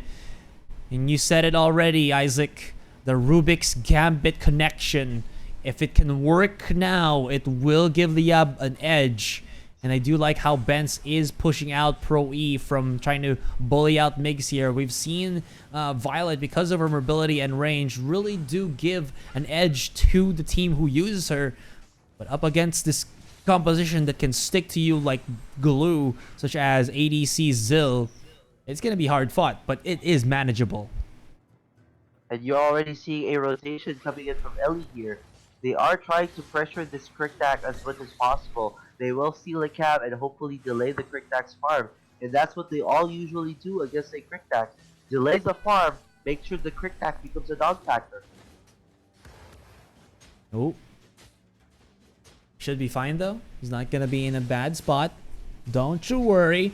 Pro E here out in the open, but course, does have the shield, does have the water wall. They're chasing down onto Rubik's, and oh no, they almost get him. Pro E's onto the side, one more auto attack, has to actually play around the brush, but Pro E still gets his man, and that's the first blood for, well, the ADC here. Maggie will be, or rather Migi will be able to kind of wrap around, and it seems like Liab is going for the punish. 1, 2 down. ADC also knocked out. Did they get the double buff though? That's the question, but still, that just means it's really good for Liab. It was worth it. You saw it. It happened. Team Flash, they're going to try to stop and delay this Crick-Tac. They forced the fight onto a support that lived way too long in that fight. This allowed Liab to react on time, get the response going, and take 2 kills for their own in favor of themselves. When what did Team Flash do? They only got a kill onto their support. 2 kills on the board for 2 of the most critical players in Liab right now. Gambit and Betts. Oh. Thought it was going to be something. Dragon is open here. They're looking at Pro E. They're putting Miggy onto the front lines right now. He is no stranger to using a Crick-Tac, and he is making the full use out of it. Power into the front lines, you get yourself a little bit of support in the back lines, and it seems to be a potent enough combo that Liab is finally getting their legs up and running. But speaking of which, 1717 in bit of a hurt here, but he does have some mobile or other mobility with his character, and here he goes. The 3 members of Liab will be holding hands to help their teammate on the DS lane, but no need, no harm, no foul. The best thing that Liab have done so far is to put 1717 on a hero that will not require any ganks. Knowing that they wouldn't be going to help 1717, he can be counted on to make the plays all by himself. He stopped a steal going with the red buff. When that happens, it allows Liab to take even more control over the map. Oh. They did get ADC in that kerfuffle. They spot out Pro E onto the side. Bents with a little bit of a love tap. All good, just saying, hey man, my name is Bents. Nice to meet you. Alright, goodbye. Gets back into his lane. Gets a little bit more of that farm. And this is actually looking to be stabler for Liab here. Like you said, man, this is looking much more good for them. And the ability of the Violet to just roam around the map, have that range at hers, and just kind of keep her safe, kind of like an Elsu but faster. It's giving Liab a bit more options to be able to roam freely around this map. I want to point out, a few minutes ago, they went on to Pro E, forcing Pro E to go back, knowing that the support is gone and is in need of a recall to get his health back. This is going to give Liab the opportunity to get AD. You don't need to take the kills. You just need to force them back so you can get the objectives. And that's what Liab are doing right now. The people forcing the fights, it's Team Flash. They're trying to get the fights and the kills, but they're not getting too much out of it. Up until right now, 5 minutes in, they've only killed Rubik's. Speaking of Rubik's, he is caught out here, but seems like they can't really do too much about Bent. Oh no, hold that. I thought he was actually pulled in beautifully by XB, but now Rubik's left out to dry will get knocked out. They still haven't finished. What in the name of Mother's Milk? Pro E just goes in, water wall, denies the recall of Bent, and they still follow through, uses ADC, spots out Gambit, say good night. Now onto the other lane. It seems like LA should be in a bad spot as Miggy comes in here, but because he's underneath that tower, it's not gonna push through. Oh, that was painful. It's another fight that turned completely around. The members of Liab got separated based on that engagement. They were able to force Benz all the way back to try and recall. Rubik's was already separating himself just so he could get the picks. And what happened though? He would die to drag away the attention, but he did not die long enough for Benz to get away. This resulted in Benz going down along with Gambit trying to wait there to protect Benz against the dive, leading to 3 of them ending up dead. Wait. That was a little bit of an interesting position from Miggy there. I don't know what he was trying to do.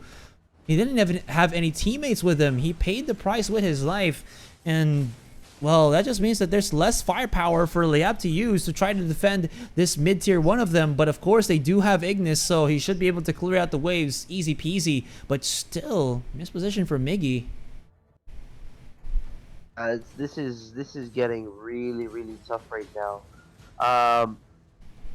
When you're looking at this pace of the game, Liab are just gonna need to try to delay it as much as possible. They've lost just one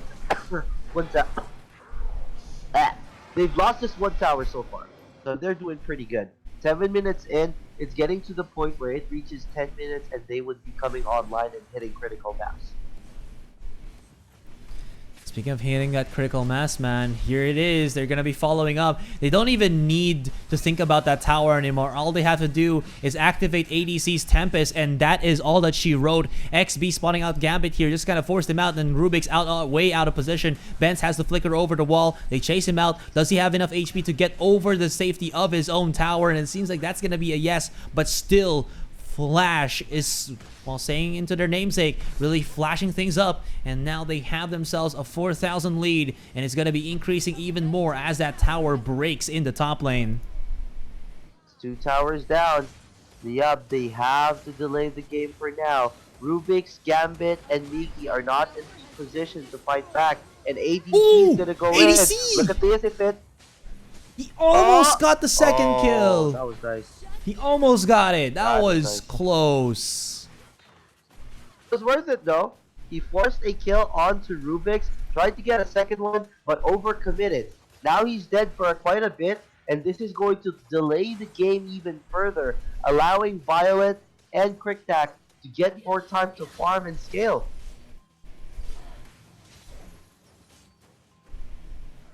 I mean, they are getting their farm. That's agreeable, right? You're seeing the Cricktack at least get his jungle. The biggest problem here, though, is that he's taking a good chunk of time to to clear out this jungle, and because of that, this is allowing Flash to kind of find an opening here. Pro E comes out, but he's only really just holding hands with that Koi on the Hayate without ADC being near the vicinity. They're not supposed to be getting any kills here, but we might have say that they've done it before. They might do it again here. Spots out LA2 versus 1 scenario. Miggy can't really do too much and just backs off. But this means that now the defense of Liab spreads them thin. They're looking at 1-7-1-7, but that's about it. Oh, here's an interesting fact. Team Flash's strategy right now is to just keep delaying the game for Cricktack, stealing his farm over and over. But that is also delaying Violet's farm. So it's doing really, really well for them as they continue to scale and get even more gold for themselves. They are up by a huge amount of gold. The map control for Liab is falling smaller and smaller. And as this goes on, they will have so much control over the map that they can easily get CS uncontested like what they're doing right now. Ellie is so aggressive there. Excuse me, actually popping himself out of the brush, showing himself to Liab, almost gets knocked out, but because of that, Liab mispositions and doesn't get the Dark Slayer. Able to get body blocked by XB and Pro E. They didn't even need the entire roster, just needed 2 of their members, and that's all fine in the hood. Makes sense, and now that's a Dark Slayer up. Here comes Ellie up against Miggy. Regenerating underneath this blue golem. That is smart from Ellie. Oof. It's not looking good right now. They have the Dark Slayer. This is a point in the game where you just need to clear the waves as much as possible. It's going to be hard for them to contest. Yeah, I think what's best for the team here. What is the course of action for Liab to bring it back, or maybe even stop the bleeding, because that's probably the only thing that they need to do is to stop the bleeding. If they try to force a fight, it's not really going to go their way. Everything has been countered. This Alice pick was supposed to make something happen for them to stop the onslaught here, but something else has happened. Miggy goes over the wall, and a questionable initiation without his team able to follow up. That is going to cost them a couple of towers, if not the game. That was bad. That was really bad. Now Team Flash is going to be able to pressure 2 towers instead of 1. ADC just going straight in. He dives onto Bet. Bet is dead. They're going to get the tower. Doesn't need to do anything aside from just dive in and activate the Tempest. And here it is in the eye of the storm. Team Flash comes through. They don't have a wave just yet, but it's almost good and over. They're losing 1. They're losing 3 of their tier 3 towers already, and the Nexus is already exposed. They're about to crack it, but here is the last fight. The Hail Mary pass for Liab. Gambit to remain. He can dip back right out, but it's just a futile attempt as now Team Flash claim the 2-0 in this series of 2. Alright, there we go.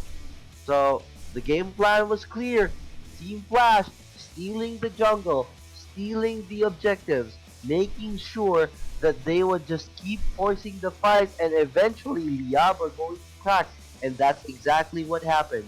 Once Liab showed some weakness in their armor, ADC goes wild, diving and skipping through the non-existent front line for Liab and just picking apart the back line completely. Rubik's as an Alice is not going to be able to be the front line. They have a Roxy in one lane, and then they have Ignis and Cricktack. They either force separate fights, or they would have a very, very difficult fight going into games. That